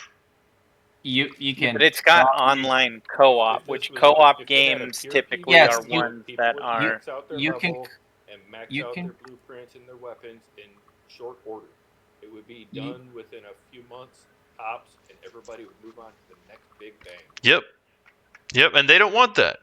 They want something that's going to have replayability, and that replayability comes from the tension of PvP, adding value to all of these items. But again, adding a PvE mode isn't going to alter that at all. It's just not. It's not going to affect your PvP. All it's going to do is going to remove the easy food for the PvP player. See, and that argument in and of itself shows an interesting talking point that I keep hearing. I could give a damn less what people are doing when I run up on them, whether they are running at me down a hallway and shooting, or whether they're opening a locker and not paying attention. All of these are their problem, and not my problem at all. They're going to either learn something after that about paying more attention around them, or not. But, their lack of ability to have the situational awareness to, PvP in a PvPvE game is their problem. I'm gonna be completely honest. Modern fucking game studios should stop catering to every whiner and bitch. Please, I want a game built with purpose. I don't want a game built for money. Embark did a thing that makes me respect it. Please. All games are built Yeah, for money. I agree. Even Embark built this for money, so don't get it twisted. See, but using the that's idea entire of years developing this game, where some companies spend only a year or less developing a game. Yeah, I think using the idea of they've made a bunch of money, now they need to do this thing that I think they should do for money because they like money, to be a ridiculous argument. You see them with your eyeballs not caving and adding a PvE mode. They very well could add a PvE mode and suddenly make a bit more money. Definitely. A little bit in the short term, definitely a little bit more money. However, in the long term, it's going to cost them. Looking at the sheer business aspect of it, they've put so It much won't time cost them in and the long work term. into producing this game, into making it the way it is right now. They would actually lose money by going to making a PvE only mode. Yeah. They wouldn't. And then the game. How would they? How would they lose For one, money? And then we'd end up with another. How would they? How would it hemorrhage if they added a PvE mode? It's a separate mode from PvP. You still have all of the aspects of a PvP mode. Because then they The have to only they have to have a separate team to work on just that PvE mode. No, they don't. Literally, Yes, they it do. just takes a couple of variable changes. That's it. No, that's not. No. That's not as simple. No, as that's it is. absolutely would take not. buddy. I it know would what it's take like up a on the little corporate bit of- side. I know what it's like to work with these people. I built data centers for people like these. They have. Teams I upon used to be a teams game upon developer, teams. so. So listen. Yeah, I know that, but you don't work for a big. Did you work for a big studio? No. It's completely Look, different. Okay, from listen. the They're studio. a If- larger studio. If they have decided, teams upon teams upon teams. if they decided in They have 2022, different divisions in their company. if they decided in 2022 to make it a PvE game, and then they spent 3 years developing it before launch, then there's definitely going to end up with massive different splits in development if you were to try to make a PvE version of it, because people are going to be like, all right, well then now it doesn't need this because this is the PvP focused thing, so now can we get this changed? And it's going to have a completely different development. It's going to split development completely. And It didn't with Tarkov. The PvE Tarkov is just basically Tarkov with the same NPCs, the same balance. Anytime they make a balance change for PvP, they just blanket add it into the PvE. It's boom. That's all it is. Tarkov's literally dead, just- man. Tarkov's Here's a got hot like take. 10K. This is not Tarkov, though. This Yeah. is Arc Raiders, not Tarkov. At the end of the We're day, arguing about different games and then how they're doing in this mode, but it's not Arc Raiders. at the end of the Okay. day, it's a All these other PvE games- game. Yeah, all these other games, all these other studios have, most of them have larger budgets than Embark had. I mean, Yeah. you're talking about David versus Goliath here. Embark's David. All right, the rest of the gaming industry is Goliath, and they're fucking stomping them right now. Implementing a PvE mode would not take that Yes, much it would. resources. Maybe a little bit of server You space don't to understand actually the run business the aspect of it, servers. though. But On the business side of things, they would start hemorrhaging money. They would have to start doing layoffs. Development would stagnate. People whoa, would start that moving is away from the game because you are development was stagnating. catastrophizing it. And I'm gonna point out I'm one not. thing I'm being that realistic. I know I'm a telling you number. exactly how it would work because it has happened to many game studios before. I know a number You of know how- PvP players who would leave the game immediately if they added a PvE mode, because they'd be like, okay, yeah, this company's dumb. Yeah, they gave in. Now this company's gonna end up with all sorts of ridiculous shit. Those are the same people who, as soon as you take away some kind of rat tactic they use or make a balance change that they don't like, they're going to leave anyway. That's nonsense. These people, how That's many? 100% true How, because that's then they would have left, there and was those people would have left when the kettle got nerfed, or when the explosion, the time grenades got nerfed. maybe that wasn't their trigger, and there is people who complain about the nerf, even though it's basically nothing to the trigger mine. Trigger Top one grenade. made in the game. So it's Yeah, I don't know, man. I They- think that if they they were were cool fickle. with their They were trigger going grenade to leave nerfs, then anyway. they're gonna be fine with some other nerfs. if they leave over them adding another mode that doesn't affect the way they play the game at all, so be it. They were going to leave for whatever other petty reason they come up with. Do you think that was the same argument that they made in Dune?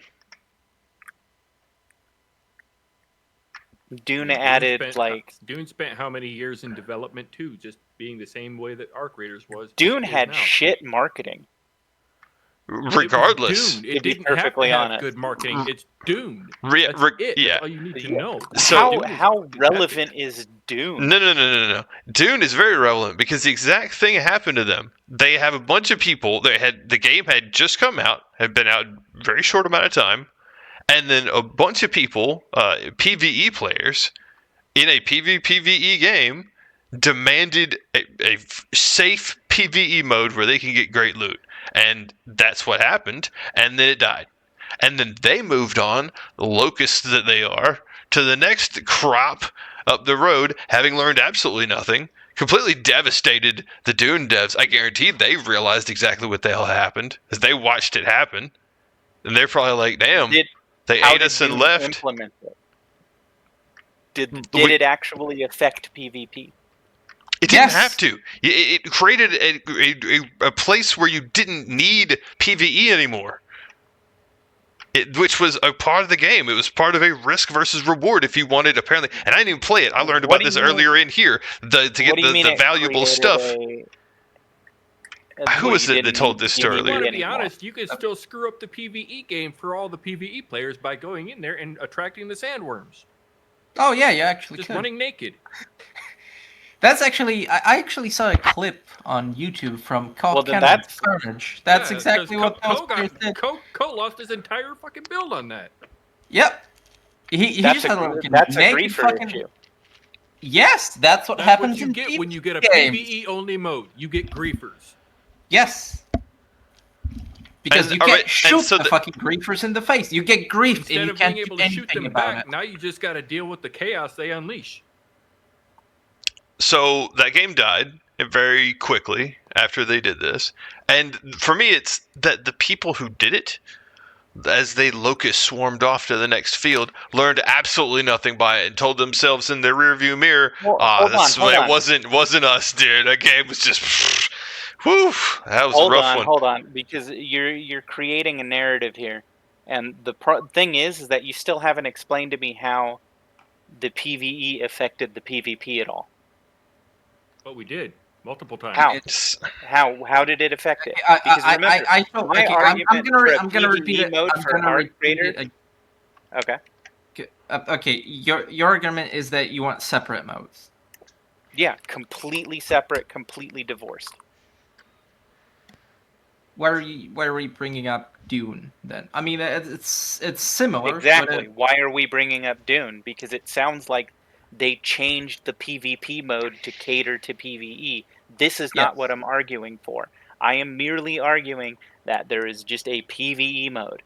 So essentially, it comes down to operational costs and development on that part. If you want separate modes, always comes down to that. Which again,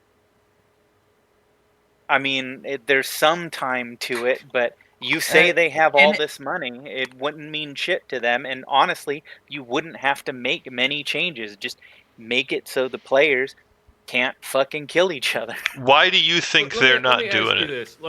Hold on, just let me ask you this. How much because all they have to do is push. How much money do you think they actually spent to develop this game?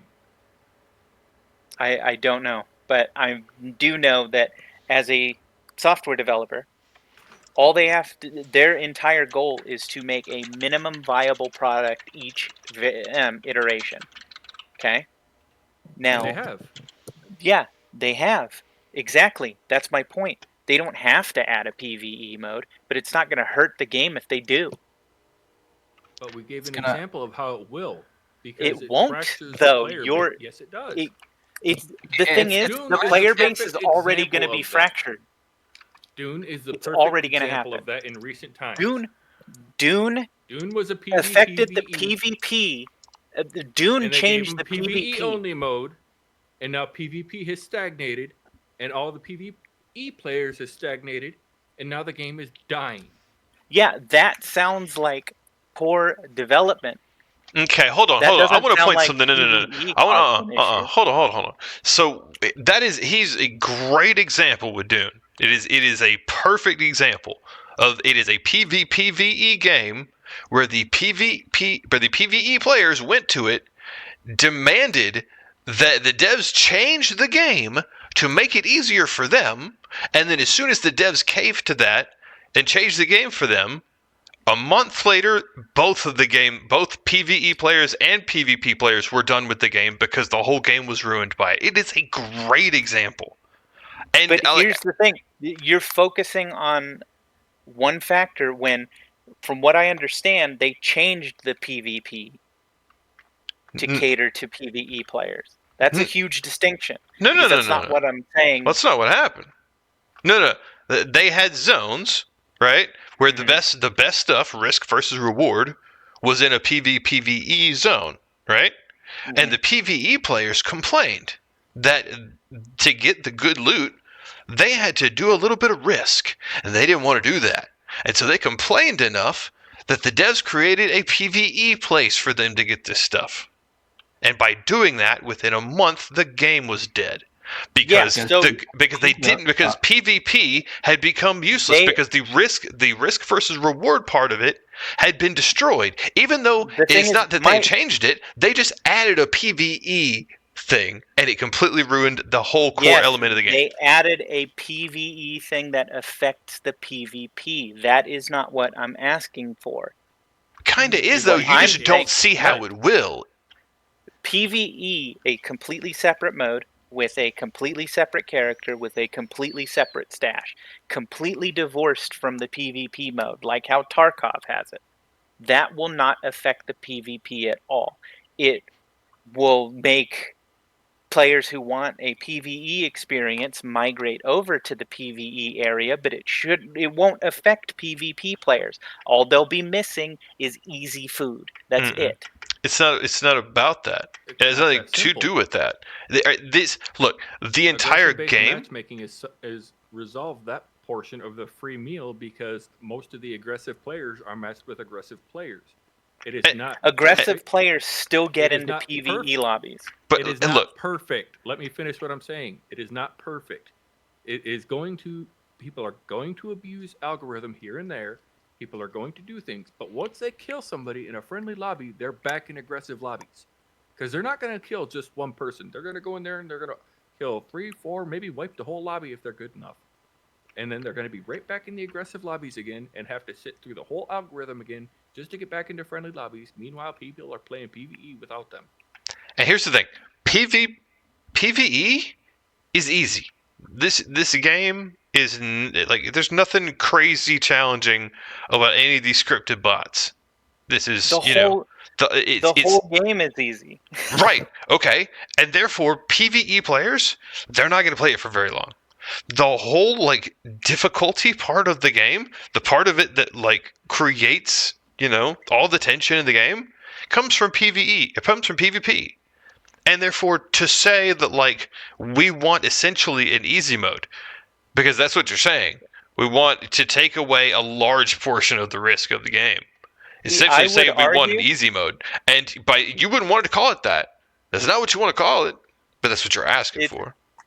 I would argue that, honestly, the PvP is easier for me than fighting the Arc. See, I've died to the Arc. You're not looking at it. You're not looking at it from a people's perspective. You're adding your own, anecdotal thing to it, knowing full well that you are a very special case from everything you've told us. I'm not that special of a case because I can handle. You know that the average person isn't like that. Most of the Arc from cover. I'm guessing you fight the majority of the Arc from cover, and don't go up to them personally and just beat the shit out of them like most of us do. Because the other match just went sliding underneath of a bastion and beat the shit out of him with my pickaxe until he exploded. I didn't care. I had friends there to res me if I died, but I've seen that. It's pretty cool. We were also in a Blue Gate night raid mode with other players. It's a squad mode. There was PvP going on. We had the risk. We were happy with it all. We made it out of there just fine. It's about situational awareness and getting through the map. That's it. If you know how to navigate the map and know how to keep in cover and avoid other players, you don't have too much risk to deal with. It's situational awareness. You have that, but you're not using it to get the full experience of the game. That's the problem that you're having. I am, because I'm always aware of people before they are. But you're not getting the full experience of the game because you're playing to one game mode. You're playing straight to PvP all the time. If you even attempted PvE and stuck with it for one day, you would have a much different experience. I'd love to, but the game won't let me. The game will let you if you let it. If you follow the algorithm, it will not let me. I have to. Then you just lay down and die, dude. Just lay down and die, dude. I have to chew through 4 to 6 people in the hopes of getting to do the thing that I actually like to do. You don't have to. Which is kill the Arc. Let me make a suggestion. If you see a player running in an open fucking field, do you stalk him and kill him later somewhere in a building when he's not looking at you? I have to, otherwise he could kill me. Okay, here's the point. Problem, bro. There's your biggest fucking problem. If a guy is going to the other side of the fucking map, and you're probably not gonna see him for like 25 minutes of the whole game, even more, depending on what he's doing. If the guy is running, not bothering you, he hasn't detected you. You have a choice to make. You can just I want to point out something even more important. The game has 22 characters, 22 in each map. As 21, as soon as you shoot someone and he dies, it loads another one. Up until 18 minutes. That's immediately when it queues somebody. So being like, oh, maybe he'll find me later, be the exact no different than anyone else. Oh, great. See, I didn't know that. So now it's even worse. I got to kill people until frickin' 17 minutes. God fucking damn it! They have a chance to get back into the same raid with you as well. If they That's even worse. That I haven't seen. I've heard of that. I haven't seen that myself. I've seen it one time. I was like, would you find your own corpse or something? Yeah, you did. Funny, huh? That's even worse. So I basically have to murder the shit out of people until 17 minutes, continue to murder until I'm safe, and then this is fascinating. This is fascinating. Trying to kill people in the game. I'm not trying to kill people. It's you are. If I don't, I run the risk. Across the map. How many times? If I don't do that, then I run the risk of them killing me. I feel like you need to get a point. Did you keep track of like any player? Have you kept track of people that you stalked? With like they rat people out. That's oftentimes when I run up and rat them.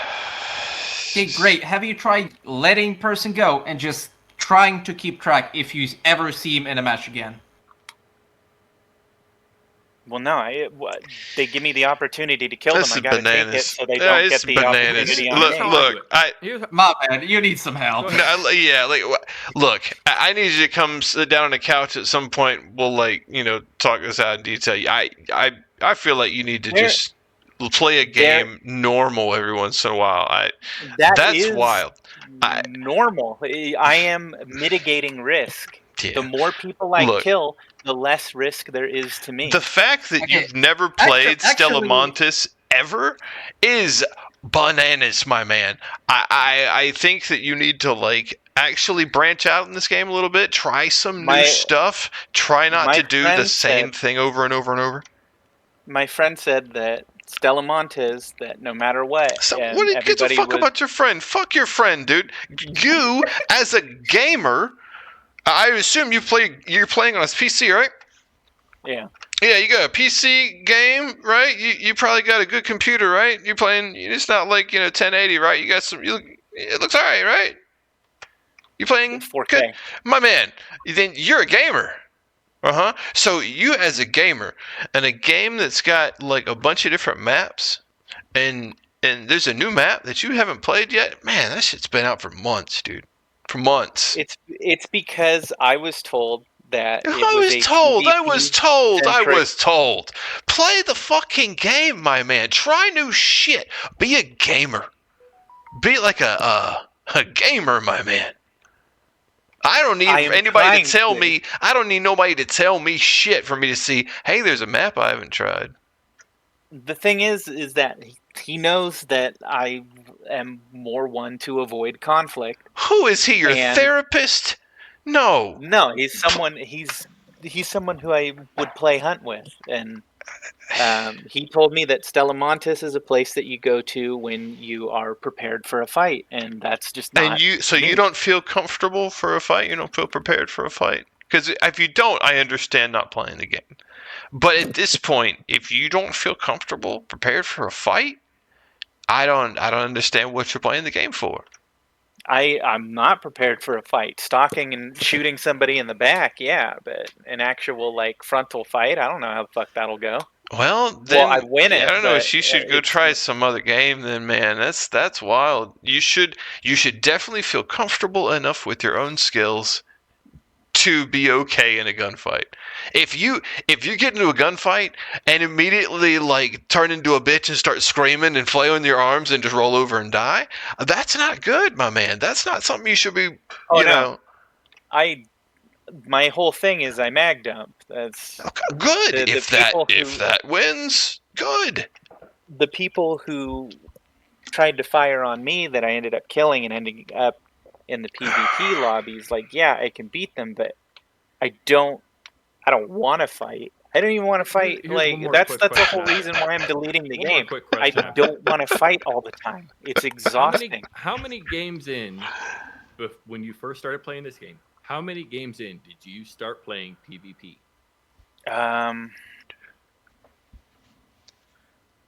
God, actually, like the first 3 days, I don't even think I got into one fight. Did you ever try to go strict PvE for at least one day? Well, those 3 days, I didn't fight at all. I said hello. I used medical stuff on people. I helped them fight stuff. Before we finish that, how long ago was that? Oh, man. I don't even know. It was a while ago. Okay. When did I get back this? When the fucking cheaters and the exploiters and everybody that was breaking all the rules were in there just fucking mobbing everybody. I watched Buried City get lobby wiped by one squad. Says the 20th. Lobby because they abused matchmaking and they were cheating and they wiped the whole lobby. Yeah, fellas. That's where that picture that I posted came from. This is a fascinating look into that case there. It's a case that some therapist should look at. You should feel good about playing a PvP game and getting some PvP kills, man. If you're having a bad time, you definitely should take a break. For sure. If it was a fair fight, I would feel better about it. It's always a fair fight. It's a fair fight from the moment they hit ready. Nah, shooting somebody in the back. If they hit ready, it doesn't matter.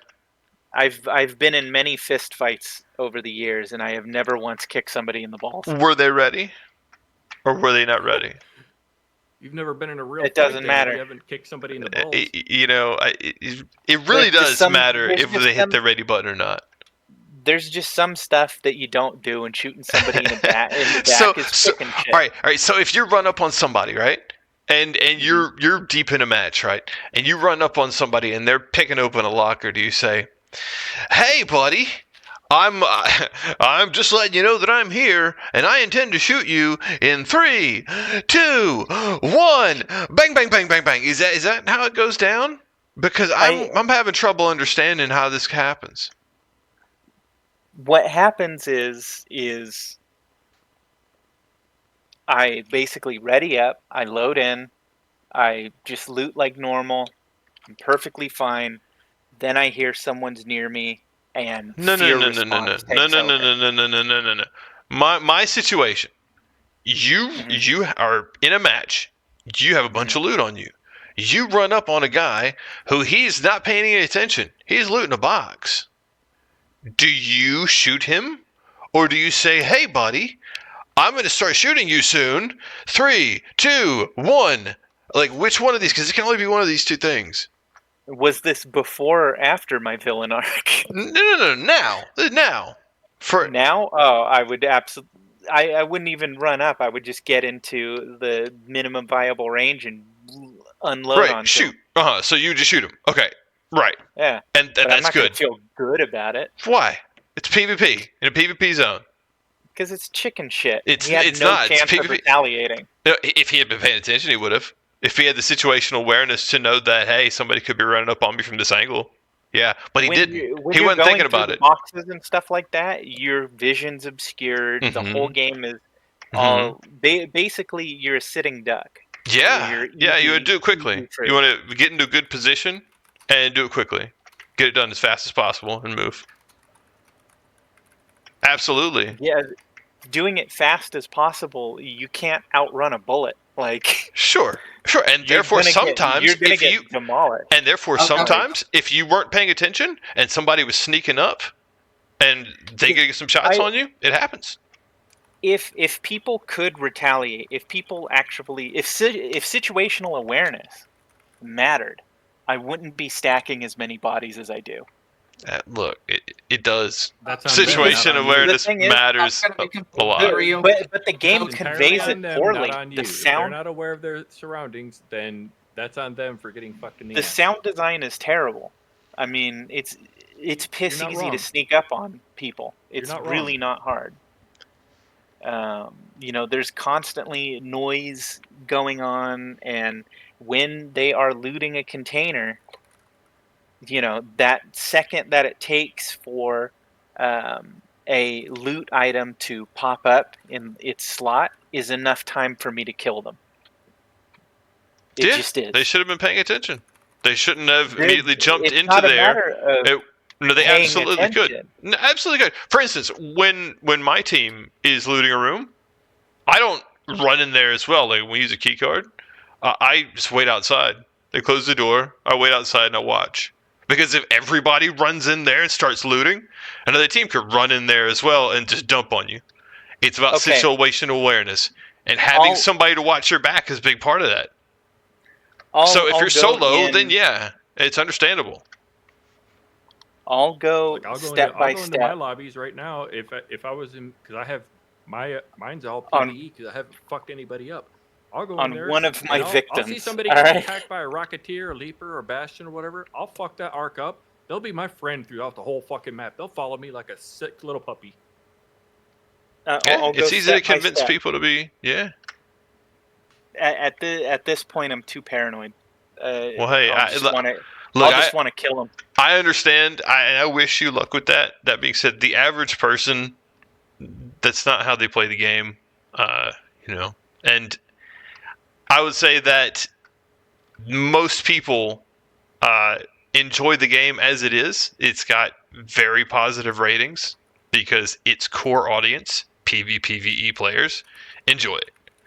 PvE players, they don't like it. PvP players, they don't like it. But they're not its core audience. Only its core audience, is going to enjoy it long term. They are why it has such massive concurrent players.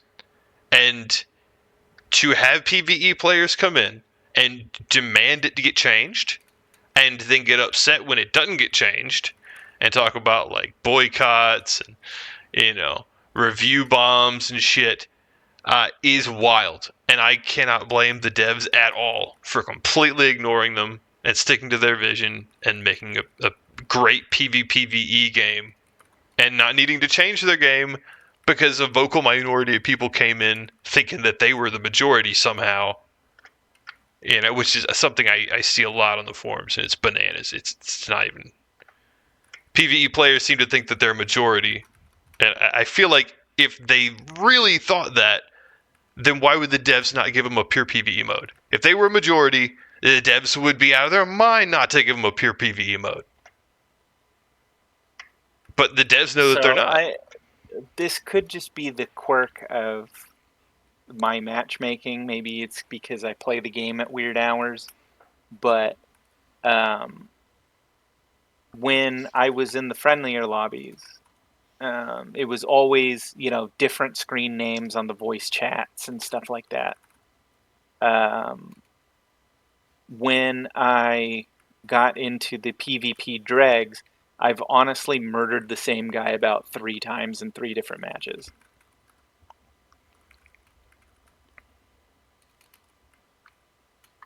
Which again, I don't have hard numbers. This is just anecdotal, but it is a little weird that I murdered the same guy 3 times in the 3 completely separate matches. No, it's not. But in the friendlier lobbies, I never saw the same person twice. Because he's in the PvP lobbies. Yeah, sounds like you're in the same bracket. Look, I think that they're going to continue ignoring the PvE thing. I think if they had any intention, they would have already said by now that they do have some intention of making PvE lobbies, because that's what PvE players want them to say. And they're not doing it. It's not on the roadmap at all. And I think that that's, in and of itself, is enough of a statement. It speaks for itself. Because that in every single QA they get, one of the top questions they get is PvE mode when. So, if they're ignoring it like that, on that level, despite getting asked constantly, then that speaks volumes. And I cannot blame them for, ignoring the PvE requests when the PvE people, and I think I want to ask y'all this. Do y'all notice that on forums, people get very toxic toward people for agreeing with the devs? Like, I'll be honest, I never insult anybody, so I never get banned. Like, I don't, I have no issues. People get banned left and right around me and end up acting like I'm the bad guy. I never insult anybody, but I get insulted constantly, and it's always people who want PvE mode and don't get PvE mode. Okay, first off, I've been in the forums, and both sides are just as toxic as each other. They're both vitriolic. Yeah? That's just the Steam forums, buddy. Okay, let me ask you this. They're so there's the term rat. So what was the opposite of the term rat? I think Care Bear is Care Bear it? Or what? Rat describes a very particular type of in this game. In this game, it means any PvP player. You know that the people in this game use the term rat very loosely. I just kind of came up with a phrase. So I'm trying to condense your every single point. So essentially what you want for combat is you want minimum actionable combat interaction time. Is that correct? I want somebody to be able to retaliate, so it's a real fight. Yes. So this is exactly what I said. Minimum actionable combat interaction time. You want longer TTK. That's all you pretty much want. So then I wouldn't feel like such a horrible fucking person for rolling up and just destroying. I have sold everything. I feel like, there's, if they did, like I say, if they did end up adding a PvE mode, they would make it separate by default. I think it would immediately upset a whole big chunk more PvE players who were like, well, it needs to be shared stash. I'm not making multiple characters. I only have 2 months with this character before the end of the season, before the end of this expedition. So, Yes. So what ends up happening is it's either a feature that drains from the main development team, because you have to keep it up to make it viable, or it ends up being a redundant mode that nobody plays because it's not. It's going to be more like if somebody asked them to add a campaign mode, it's going to break the development cycle. Period. Yeah. It doesn't matter how you look at it. No, a campaign. If they have to add another aspect to the game, they have to add another development team for that aspect. But and the PvE players are going to whole ass development team for a PvE mode. Because freaking Tarkov's PvE mode doesn't have a separate team. But you can't just rely on one team to do all that work all the time. It's not if they're all that work. The balancing is the same for both modes. Cycle in It's motion not really. already. So They have a set cycle in motion already, and they're working all the time like they are, because the only time they had off was the holidays recently. They have to have a separate team to work on that development cycle, even if it's just temporary, to get that up and running. That's money. That's time. So what matters on making the game better. So what matters a lot here is that people are going to, like I say, if they gave them this separate stash, immediately they're going to be like, oh, this sucks. Now I have multiple characters I got to level up here, and they got these different stashes. This is bullshit. Make it shared stash. And they're going to complain about that. And the devs are going to be like, shit, we made aggression-based matchmaking for them. And then they were like, fuck that sucks. Give us pure PvE mode. And we're like, oh, that's going to ruin so much stuff. Okay, fine. We give it to them. Oh, now once again, they're demanding more. They're saying, this sucks. This thing you made for us, this sucks. Change it again. And it's just like, at what point, do the devs just look at these people and be like, fuck off?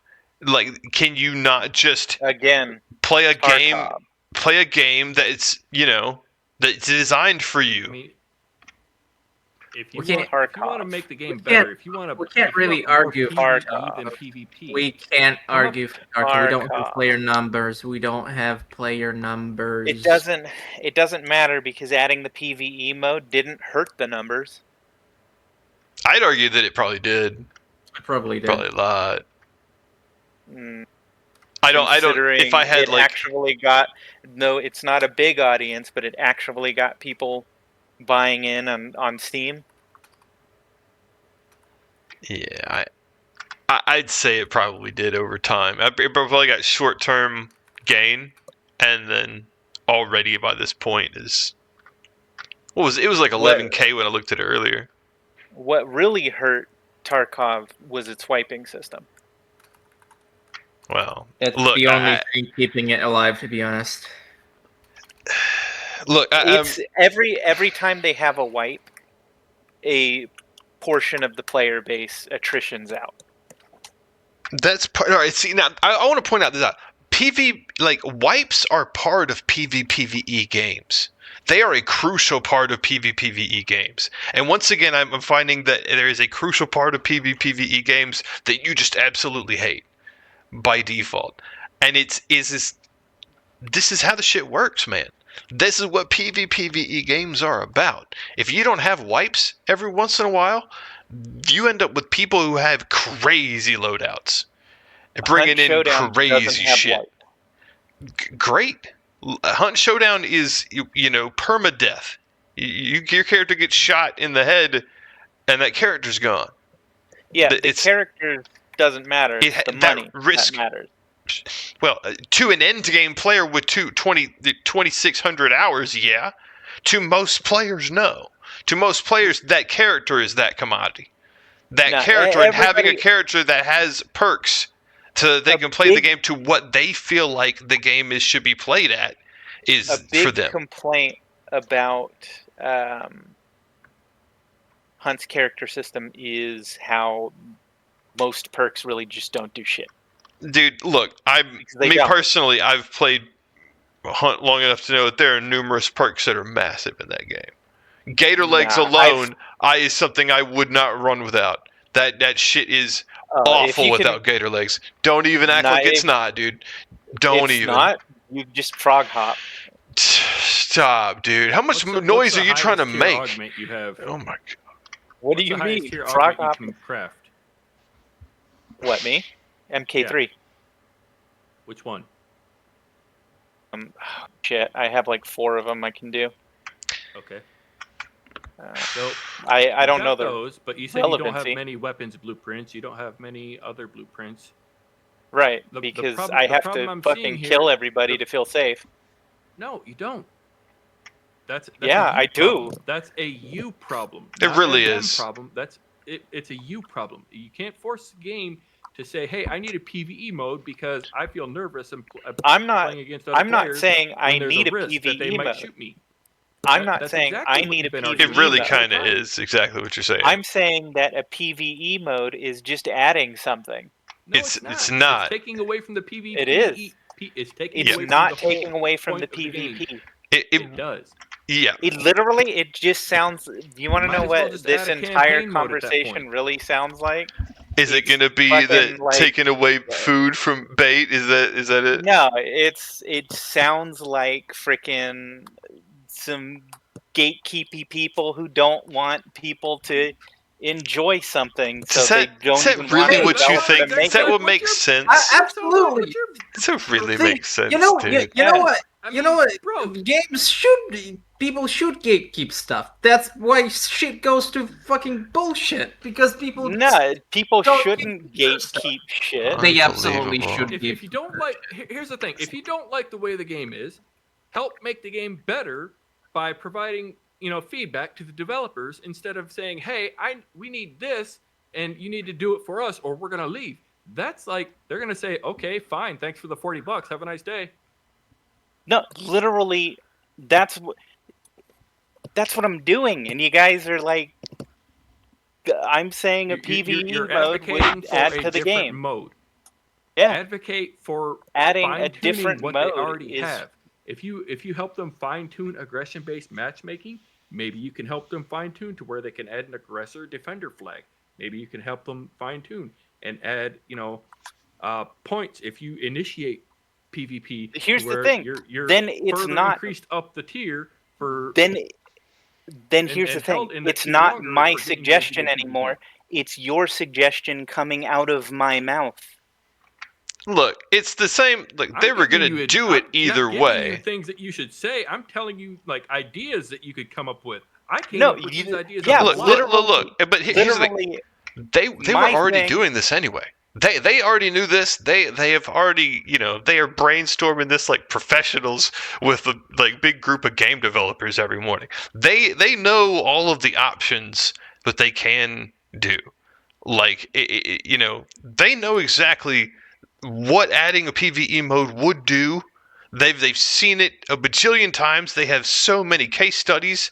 Like we've been over numerous other games in this conversation, 2 or 3 or 4 games that we've talked about that were PvE games. They added a PvE mode, and the results of what happened to them. Where are they now? I would argue that a lot of the original PvE to PvPvE is because they saw that the PvE was going to stagnate.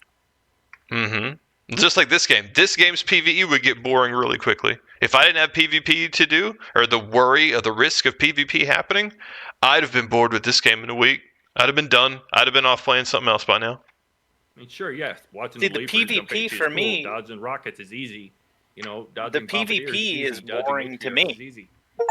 Okay, well then, look, if it's a because PvP... all of that is easy. People are predictable once you start pulling that trigger. Dude, here's the thing. You're the one that's predictable. That's the whole PvPvE thing. games are made for PvPvE players, and those are PvP players. Like people who enjoy this kind of game are PvP players. They're players who think that the PvE is so easy that they can do that while doing PvP. PvE players are not going to enjoy this game. They're just not going to do it. It's not going to because they're only enjoying half the game. And whenever the core game mechanic happens to them, they get upset about it. So PvE players, they just shouldn't play this kind of game. But for them to come to this game and demand it to be changed is not an acceptable thing that devs are going to be doing anymore. They used to cave to it a lot, and now devs completely ignore it. So here's the thing. You guys just told me that I should be making suggestions to improve the game and then told me to stop making suggestions to help improve the game. No. You bought the game, so at this point... advocating for the PvE because it's going to break the game. Yeah, you have the right to make any... You bought the game already. You buying the game gives you the opportunity, the right to make a suggestion one way or the other. However, you have to understand that the reason the game is the way it is because it's a PvPvE game. And so that if they ignore this... It will remain. It will remain. There will be a PvE. Adding a PvE mode isn't going to change it. It really It's is. just gonna In the add same another way, if mode. you add a kart It's racer mode to it, that's not going to change it. It's not going to take away from all the people. If you add a kart racer mode to it, it's not going to take Game- away from the PvP. If you add a Yeah, dating it's sim not mode gonna- to it, it's not going to take Yeah. away from everything. If you also add, a football game mode to it, it's not going to take away from it. But at some point, this stops Those- being a PvPvE game. Because those all you would have to make all new assets for. A PvE mode, all the assets are there. All the weapon balance is there. All the loot is there. It has two outcomes. One, it's a redundant mode that gets sold in a week, and option two, it gets the main development focus, which comes to exactly what we've been saying. Okay, so if it gets the main development focus, that means PvP was floundering. Is that what you guys are afraid of? No, because the game isn't. I'm just saying. I'm just saying Hold the on, two hold on. options will happen. Then the only option is that it might end up a redundant mode. To which I would say, who the fuck cares? Plenty of games have redundant modes. Holy shit. Back in the day, back in the Quake 3 days, do you think anybody played Red Rover? No. But it had its own fucking Back in the map. Quake 3 days, you were responsible for your own server if you had one, or you played on somebody else's server. The developers weren't responsible for the game except for bug patches and Then if they wanted to add a new if weapon their or something. matchmaking, Everything else if their was mods. matchmaking is such shit, private lobbies, boom, solves all issue. Let me ask you this: the game having say 400k players on a regular basis, if people were PvE focused and knowing that there's such shallow PvE in the game, we're 3 months out from launch. How is it like if you don't think that the vast majority of these people are pure PvE players, then how is it that it has such a massive amount of people playing this far out from launch? The pure PvE players, they're gonna have left. The ones who were here in the beginning, they should have left ages ago, in mid-December. Okay, but here's the thing: they are still in the forums, still asking for a pure PvE mode. So you say they left already? They quit, and they're sticking around the forums. Is that what you're saying? No, I'm saying that they're obviously still playing the game. Okay, so 3 months later, they're still playing the game that they don't like. Because it's a PvPvE game. They like aspects of it, clearly. But they would probably enjoy it more if there was a PvE mode. Sure. I might enjoy it more if it had a kart racer mode. Play style too. If they learn how to play the actual game instead of bitch about the game mode they don't have. Yeah. It's a risk versus reward game. And the concept of coming to it and being like, I want to get rid of most of the risk. I just want to play the part of the game that has very little risk. I don't like the whole risk thing. Change it for me. Is some of the most bitch shit I've ever fucking heard. I've been playing games a long time. The concept of buying a game. They're not even like asking for the PvP part to change. They are just asking for a completely separate mode. They bought this game. I want my game to be this way and this way only, and fuck everybody else. It's the devs' decision. It's not even us. It's the devs made the decision that this is the type of game that it is. So for people to come in and be like, fuck the devs' decisions, I want you to change the game for me, is some of the most entitled fucking shit I have ever heard. I can't imagine. I don't like football games. I don't like football games. I don't go buying the new Madden. Now you're saying just people like the who in bought Congress the game who bitched about how the gas cans used to leak because he couldn't pour his gas can right, so they put a fucking nozzle on there that nobody can fucking use. I remember hearing about that actually. Yeah. So now you're saying people who bought the game, okay, they bought the game, and they are suggesting adding a new mode. Shouldn't be allowed to do that. even though you just said not that they I shouldn't. should be allowed to. No, not They're that they entitled shouldn't to be their allowed opinion, to. But if they haven't played the game Because you in the way just it was intended said, to be played, then their you opinion is just subject to said that you don't like people whining and bitching and about the game. You just complained because there's about a difference. You hold on. You Mhm. just complained about the exact thing you told me to do. No. Which is because there is a difference between complaining about something, between What I making a think it is- suggestion, and with about having demands and raging about them on the forums, claiming that this needs to change, or I'm gonna quit, or I'm gonna review bomb and all that shit. There are major What I differences in think- these things. What I think it is that you only want people to suggest things within what you believe the direction should be of the game specifically, No. and anything else outside of that is wrong. No. They're welcome to suggest that they get a Which is what PvE they're mode. doing. There's nothing. No. There's nothing wrong with them suggesting that they get a PvE mode. Which The difference. they are doing. No. The And difference. then you complain about it. No. And you bitch, and then you villainize them when PvP people complain about the aggression-based matchmaking because they want to go in and slaughter all the Care Bears. No. All right. The So problem is, I have seen people that a advocating lot for all this more. PvE. The problem is most of these people, like you included, have not fully played the game the way it was intended to be played. You That guys is are true. stuck in one mode, So now- and you're not so trying now everything you're telling possible me- to try everything in the game. You're just stuck. Now on, you're telling this is me- what it is because this is the only experience I've done because I haven't tried anything else. I'm just going to hunt people down, and now I'm bored. So now you're telling me that I have to play a game in your specific way.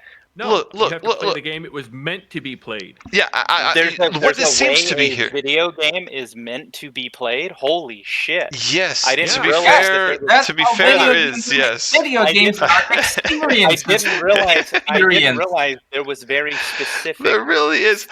ways Look, to do things. look. What sounds even like. though there's a way that I am playing that I am getting success in playing. A lot of success. But I in feel like playing. success And isn't that what the you're going game- for here.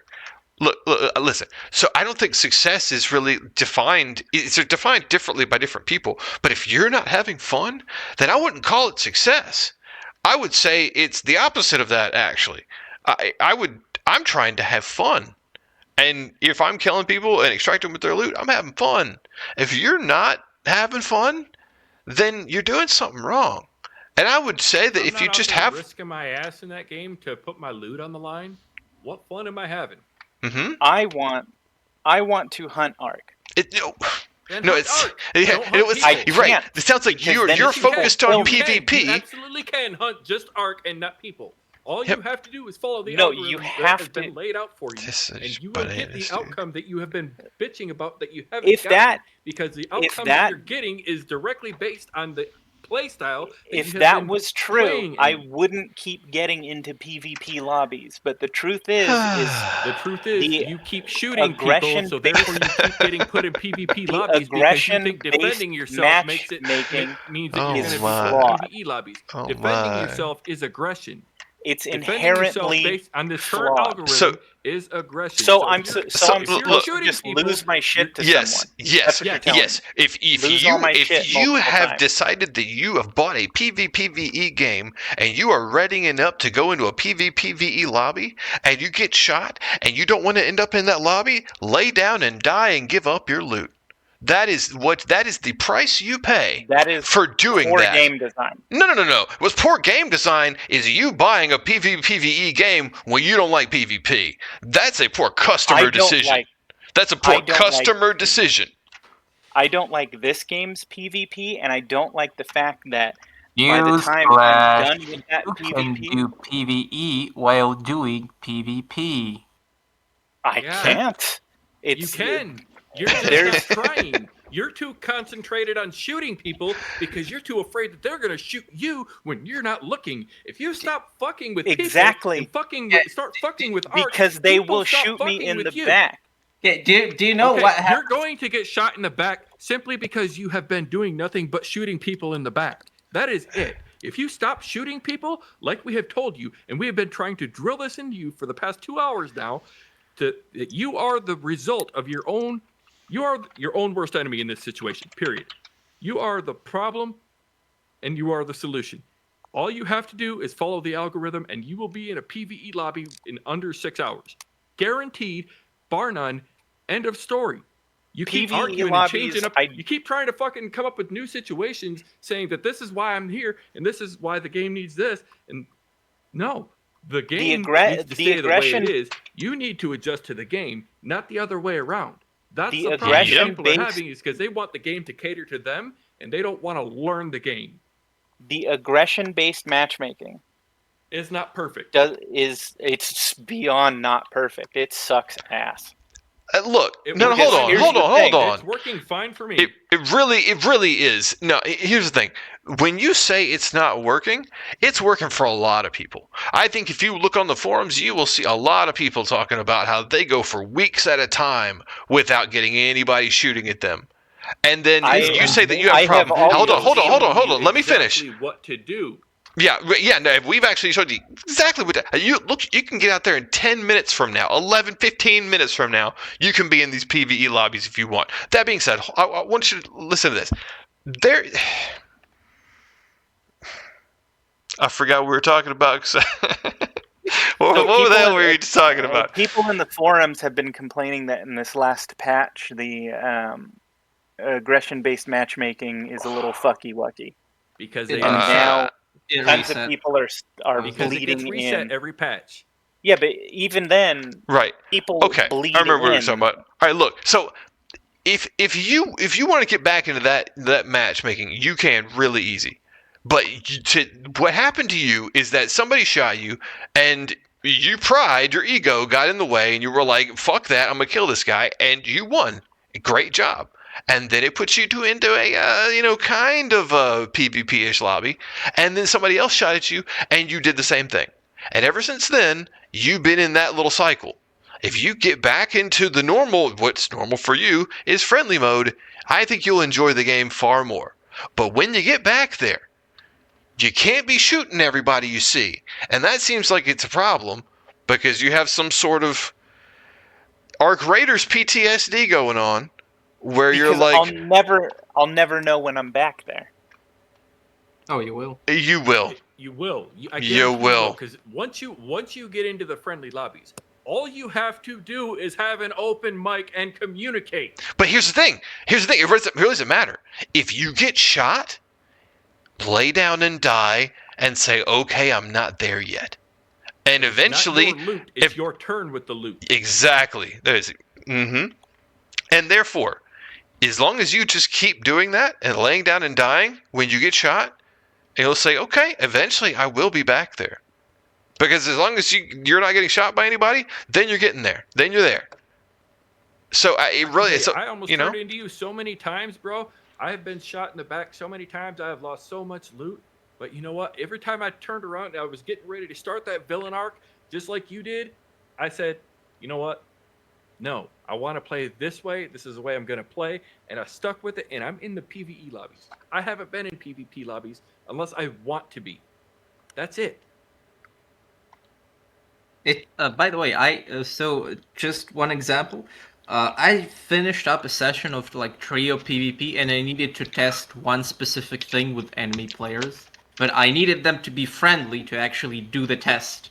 It took me 3 deaths in Stella Montes just running naked, butt fucking naked, to the first fucking guy, and he just like shooting me.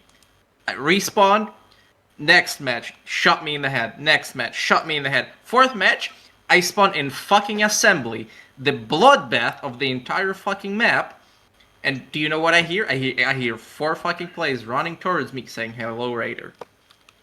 Yep. Yeah. 0 shots made. Yeah, it's really fast to switch. I feel like after this, you should go to Stella, actually. Because you're going to need a minute running around, just messing around and dying. Just run around. Bring free kit, go to Stella. You'll be dead in a couple minutes. You'll meet a shredder. You'll be back in the lobby. He's never seen a shredder. He's never been there. So it's going to be a great experience. Just free kit. go to Stella, hang out for an hour or two, and just don't shoot at anybody. You're gonna end up back in your free lobbies. I promise. And when you get there, all that loot that you're giving away, you're gonna not want to give it away, and you're gonna want it back.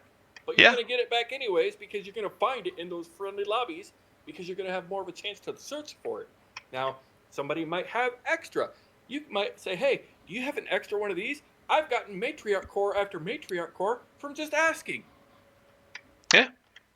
As a huge proponent of PvP, I'm really hopeful that you get back into the lobby that you need to be in, my man.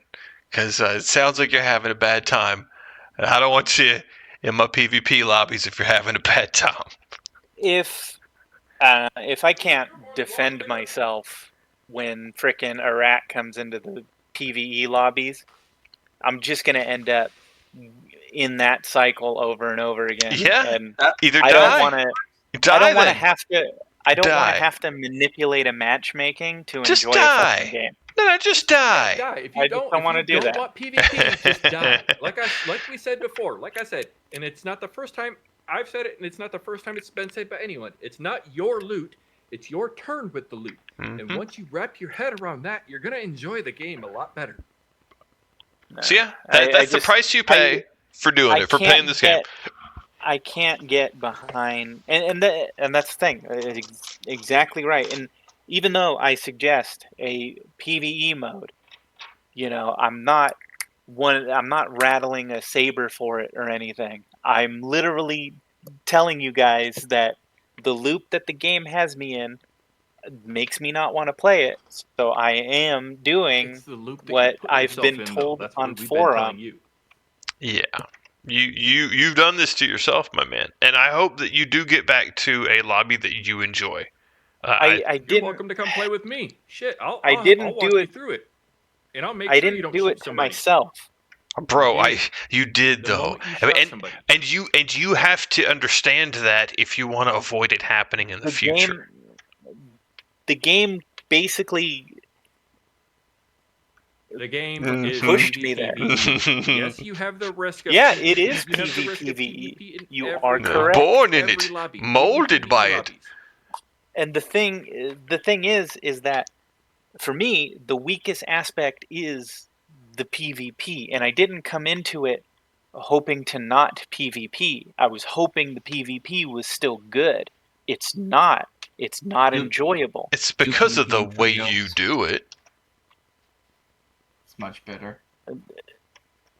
I enjoy PvP Even when if a rush down. Even if it's rats trying to snipe me off the roof, I'll get up there and fuck them up. Even if it's a rush down fight, it really just comes down to who pulls the trigger first. No. There have been numerous fights I've gotten into. I don't know if you heard the story that I said earlier, where me and my friend went in earlier. We were going to take pictures of the field goal over on Dam.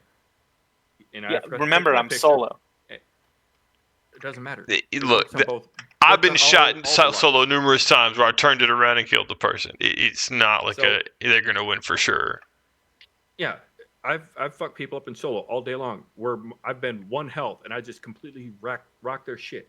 It's not hard if you know what you're doing. Well, it's not. Again, it's not that the PvP shit. It's not that you can't kill them after they shoot you. It's that you don't know how to dodge their shots. If you learn how to roll, if you learn the game mechanics, you'll have a better time with PvP. That is true. But if you want, I'm not the one dying then here. You have to abstain from PvP. You have to be a complete pacifist for a few rounds to get into a PvE mode.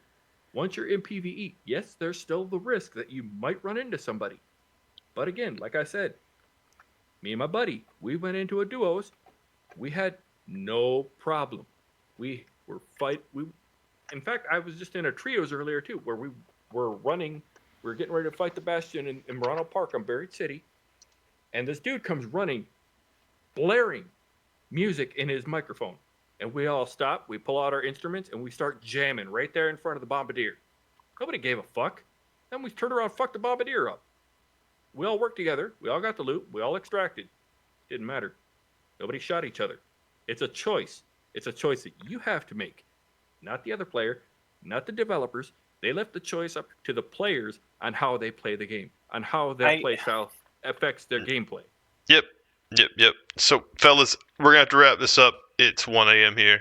It is. I gotta say, great conversations. I think that I think that the devs are making the right decision in in not having this PvE mode, because it would have to end up being a separate stash, and the people are going to keep complaining, and it would end up splitting the population, creating its own like separate character situation, just more stuff for people to complain about.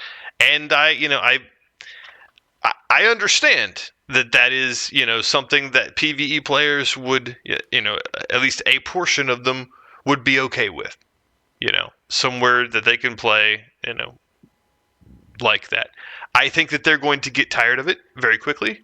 I think that there's not enough content for them to with no risk on the separate character. I think that they're just going to finish the game in a week and be done and leave. I think that the core game mode was intended to kind of space that out by creating enough tension where they can't necessarily just waltz in, casually kill the matriarch with, a full server of friendlies, all united, all at one target because they have no worries about anybody else taking their stuff. And everybody just friendly, if I think on a full friendly lobby, the matriarch would die every time. Because, when you get that many people who can't shoot each other and they have nothing to worry about with each other, they can just focus on the big arc. The big arc's going to die every time. So I think the whole game's going to get super easy and super boring for them so fast that they're just going to leave. Last week was ridiculous. You watched Matriarch die in 3 minutes. Yeah, and it's going to end up like that, where they're going to end up either having to making it much harder, which is going to end up being a bullet sponge, because that's it's already fairly deadly, but if they end up just making a huge bullet sponge, people are going to hate that shit. I don't want to shoot this thing for 20 minutes to try to kill it, try to get out, afterwards. I have a clip example. I found one when I was my head was in a fucking shredder looting, and I just get shot with an anvil to the head. Can I show it to the guy? Yeah. Oh, their first mistake is they're using an anvil. Anvil is one of the best. It does some good damage, man. Nothing compared to a Stitcher. I'll rock your shit with an anvil before you even know. Come on, man. Oh, you know how many anvils I pulled off of people? Yes, because it's the best hybrid weapon in the game. It does both PvP and PvE absolutely amazingly. Yeah, but a Stitcher will beat it out. Once you get that gap closed, which I always do. Anvil. Well, yes, because it's a different purpose weapon. It's a fucking revolver that you peek around corners with. You don't fucking rush with it. Don't mistake weapon balance for weapon archetypes. It's two different things. It's true. It's true. I don't have street perms. Oh. Hold on. Lordy. Send it to me in a message and I'll post it, because I have to go into the individual role options. I'm just saying he brought a knife to a gunfight, basically. No, They also had shotgun. Entire team of 3 by myself with just an anvil. It's not hard. It's a skill gap. It was a 2v2 and my LA got shredded right after I got headshot. Anything? Well, yes, because I'm still waiting on the perms. I'm just changing the channel. Just send me the link personally and I'll post it. I can't. It's a clip on my PC physically. I mean, it's on my drive. I don't have it uploaded anywhere. I got you. I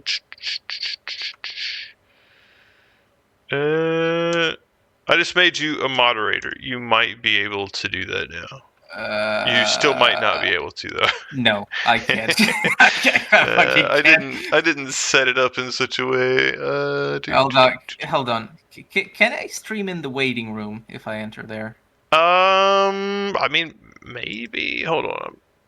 changing the permission. Bring if I'll go check. Just pull me back down in a minute.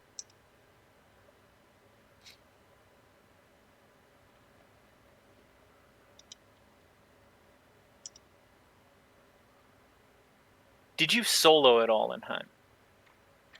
Yeah, a little bit. Only a little bit? I mean, it was like many years ago, man. Like near when it came out. The feeling that I get soloing in Arc Raiders is the same feeling of soloing in Hunt. God damn it. Can I actually... Do I have any... Good. So Still can't stream. Hold on. Shit, man. Can you stream the Discord settings? I might be able to help you. Because you should be able. You're the server owner, right? Right. Yeah, it's just one of the. It's one of the server settings. So It who's should Embark 9 anyway? Hold on. The moderator. No, I think they left. I think they went to sleep, actually. Oh. Like, what was this whole debate for anyway? Just wanted to give people a place where they can discuss it, where people on the forums. You'll notice that whenever you try to discuss the situation, people tend to get really angry. Like, I don't know what it is about the forums. Like, I think we had a fairly productive discussion without people getting angry and screaming and yelling at each other. Whereas on the forums, you discuss the subject for 5 minutes, and people are calling you scum, toxic, rat, a fucking, telling you that you've got fucking mental problems and you're a monster, all this shit. But I feel like when you actually get somebody in Discord, we could just like talk to them like an adult about this discussion.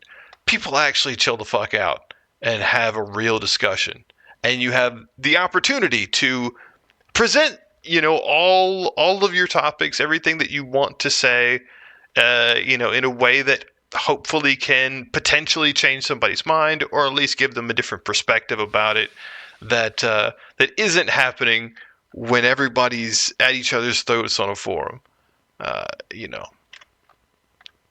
It just, people just get too, once people get behind, some keyboard warrior shit, it brings out the aggression in people for some reason, I feel like.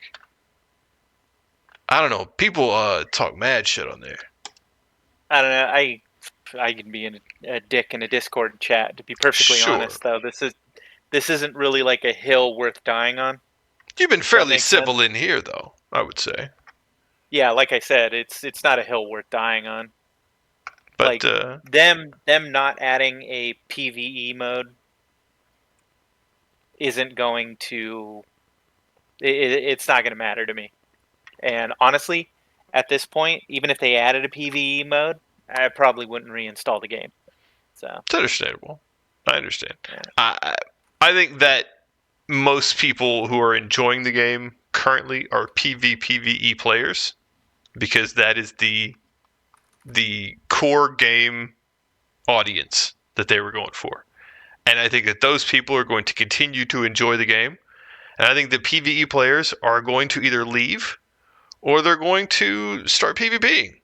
That's just, anybody who's buying a game for a core game mode that they are not a part of is either going to adapt to it or they're going to leave.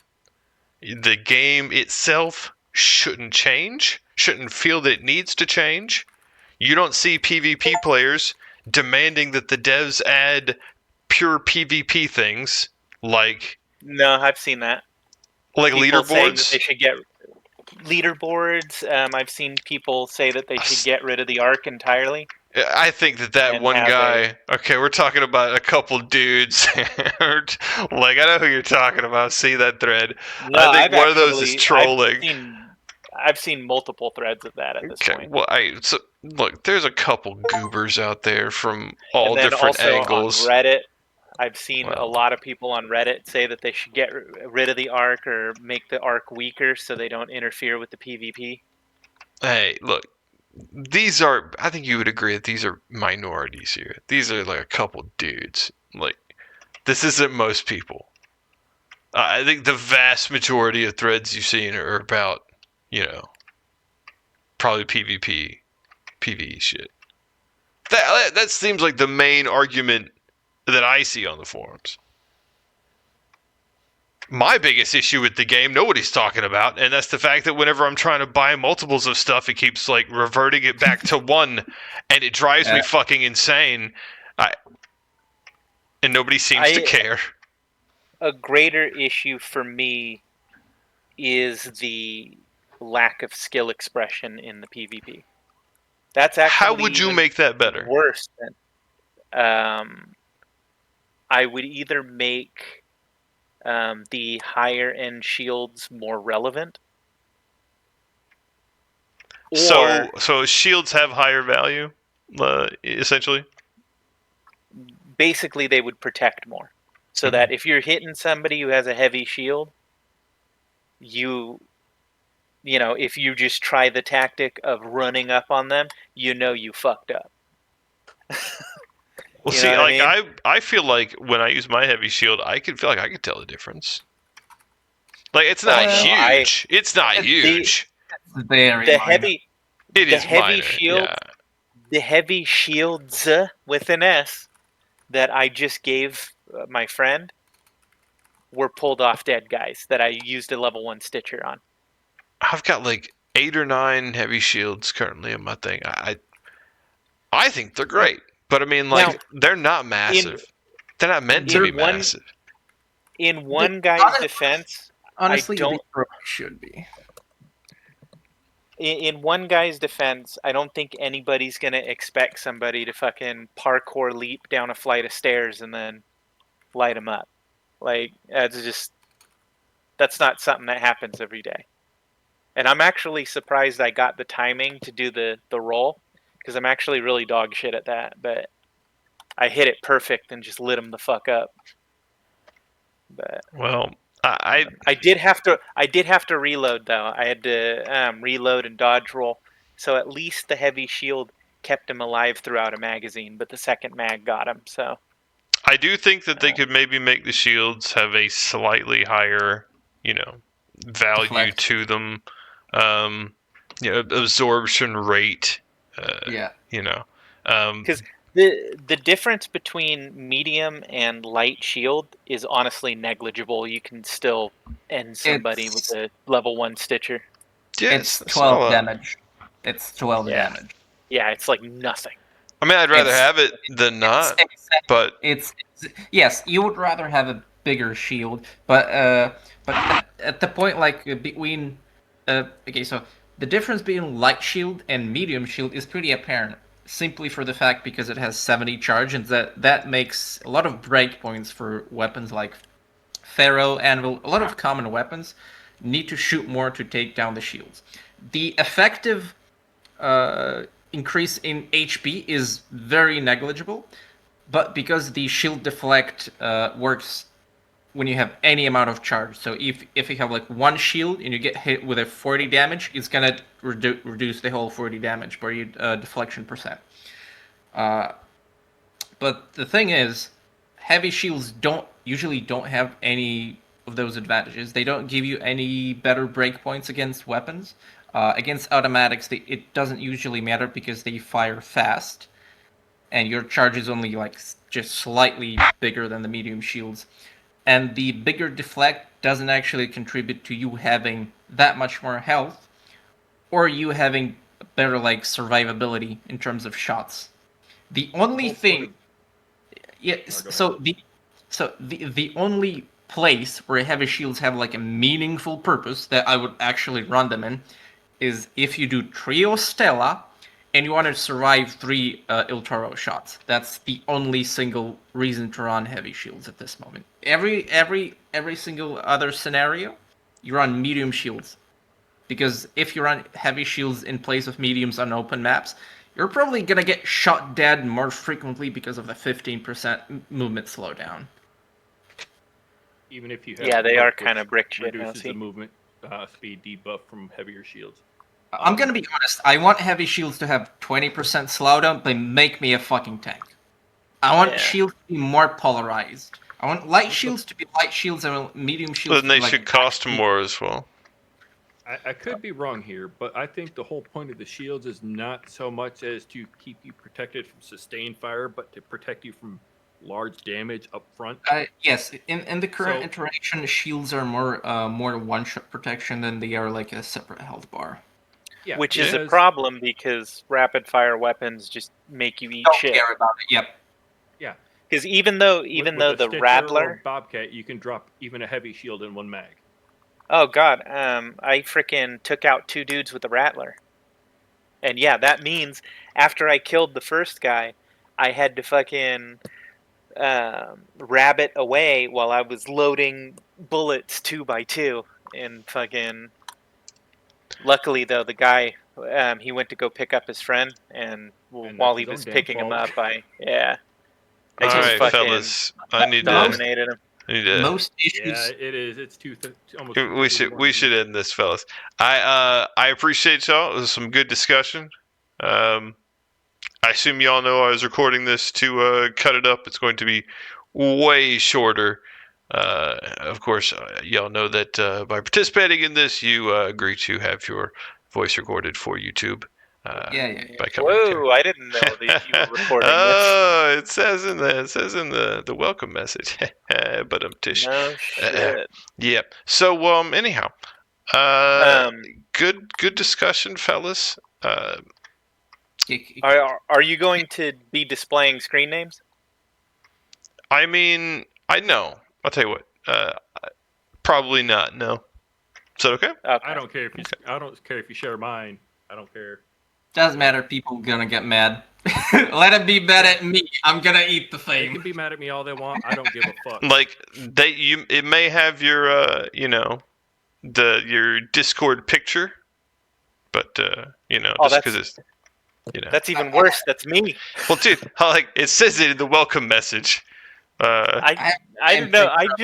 I just clicked the shit on frickin' the Steam forum. Yeah, in the welcome message you get when you join this Discord, it says, by joining this Discord, you accept to have your voice recorded redistribution on Twitch, YouTube, and any other social media. Yep, it even says that on the Steam forum. Yep, it does on both. So, but look, I'm not gonna display your thing, okay? Okay. Yeah, because that is literally my fucking face. So it's just dude. Well, look. You got to be more careful with that in the future, my man. Because I absolutely could. I'm not going to, but I absolutely could. So just. I have two Discords, and like halfway through this thing, I realized that I joined with the wrong Discord. Look, I understand. That being said, that wouldn't hold up in court. I'm just saying. Just a small suggestion. If you plan on censoring avatars, desaturate them as well as blurring. Yeah, sure. No, I'll just cover them over. It's fine. Or that. Can you still fix the streaming thing, please? Yeah. No, I'd have to go through the. Just stream yourself. I'm gonna walk you through it. There's gotta be somewhere. Yeah, it's in the roles.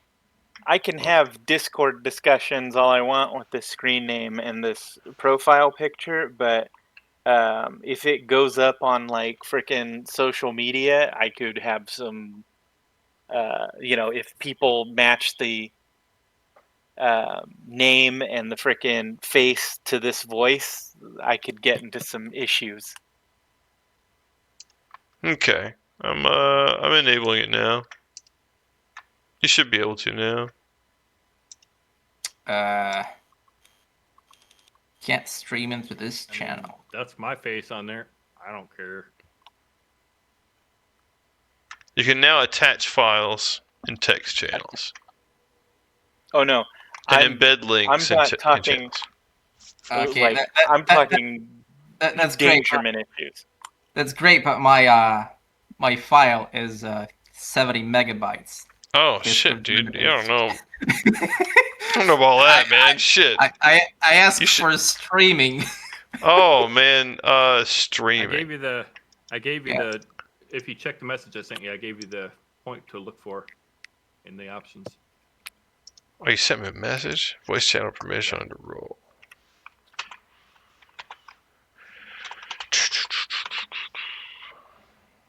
Oh, well, you know what? Actually, if I would have talked with my other Discord, it would have been worse.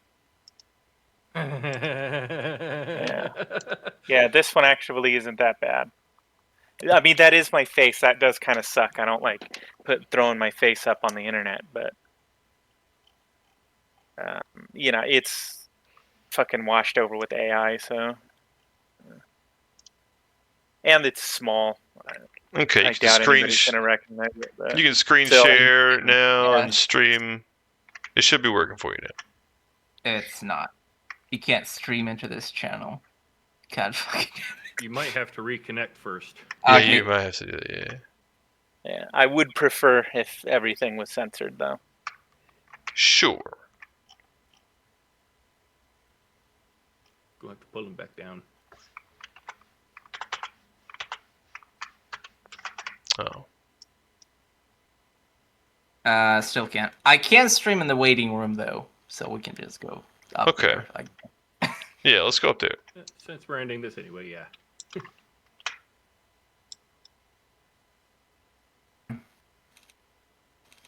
It was this one.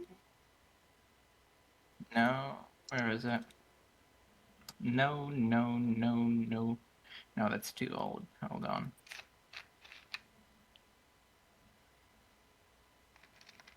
God fucking damn it, man.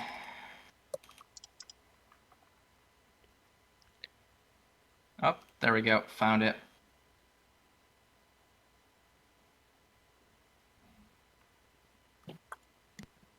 So, this is usually... Can I stream an application? There we go.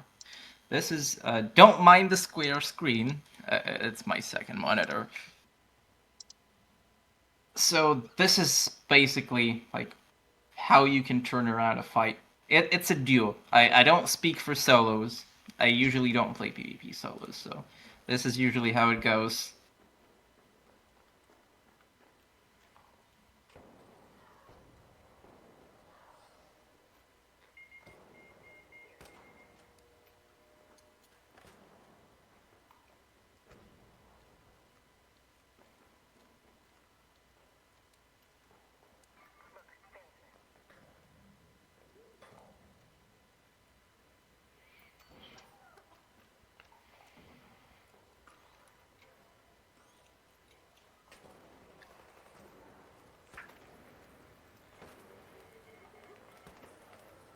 Your friend is not doing you any favors.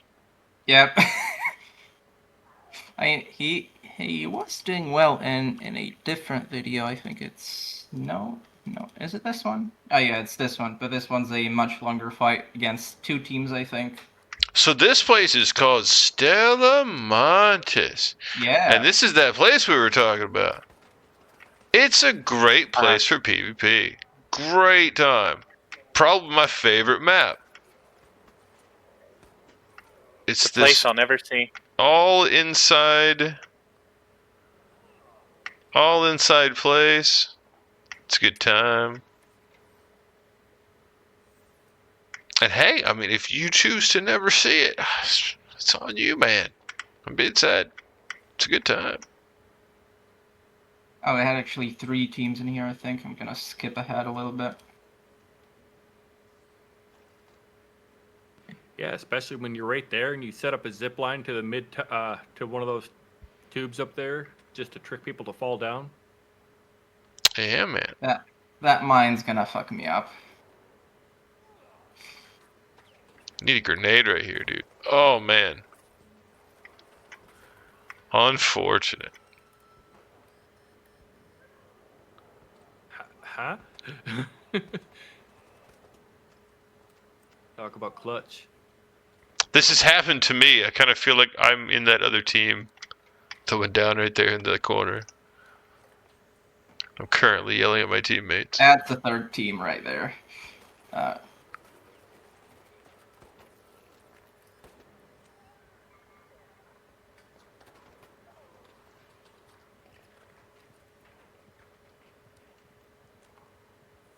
Barely survived. This was the end, I think.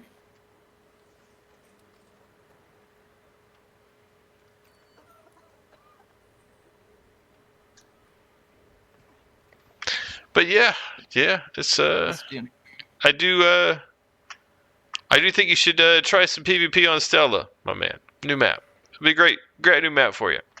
There you go. The next clip is literally our team doing a queen, so I do both PvP and PvE.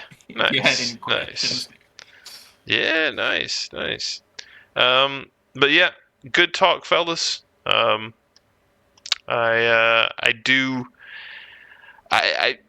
hope that we all, have a good understanding of like why the devs have made the decisions that they've made, at the least.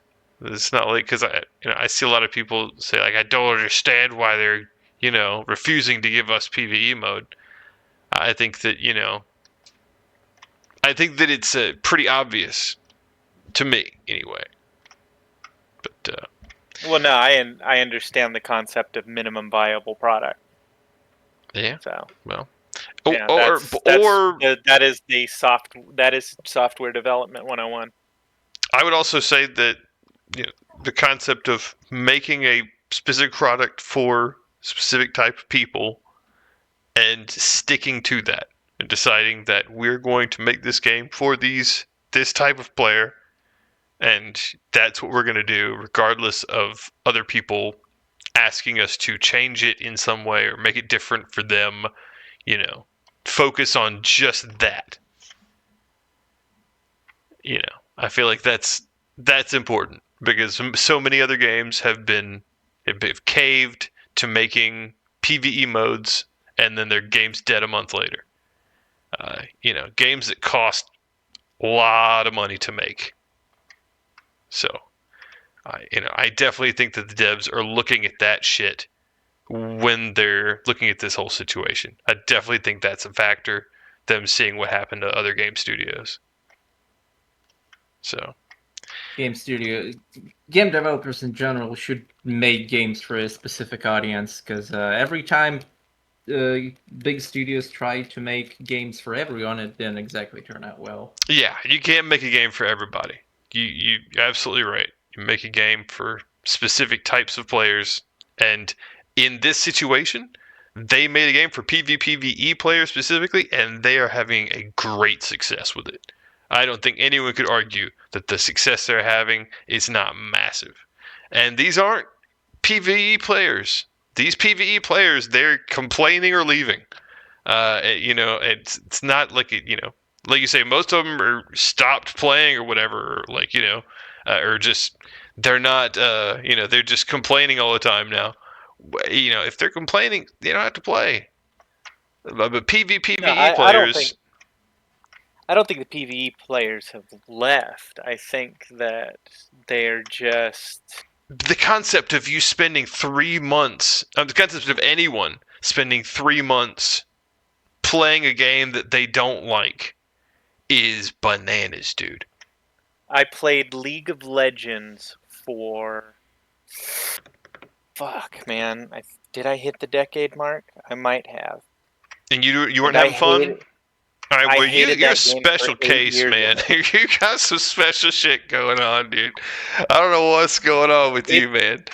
It's because a lot of games are there's a social aspect to them, and FOMO is very, very strong. That's wild. I mean, it is honestly 2,600 hours in Hunt. Fucking hate that game.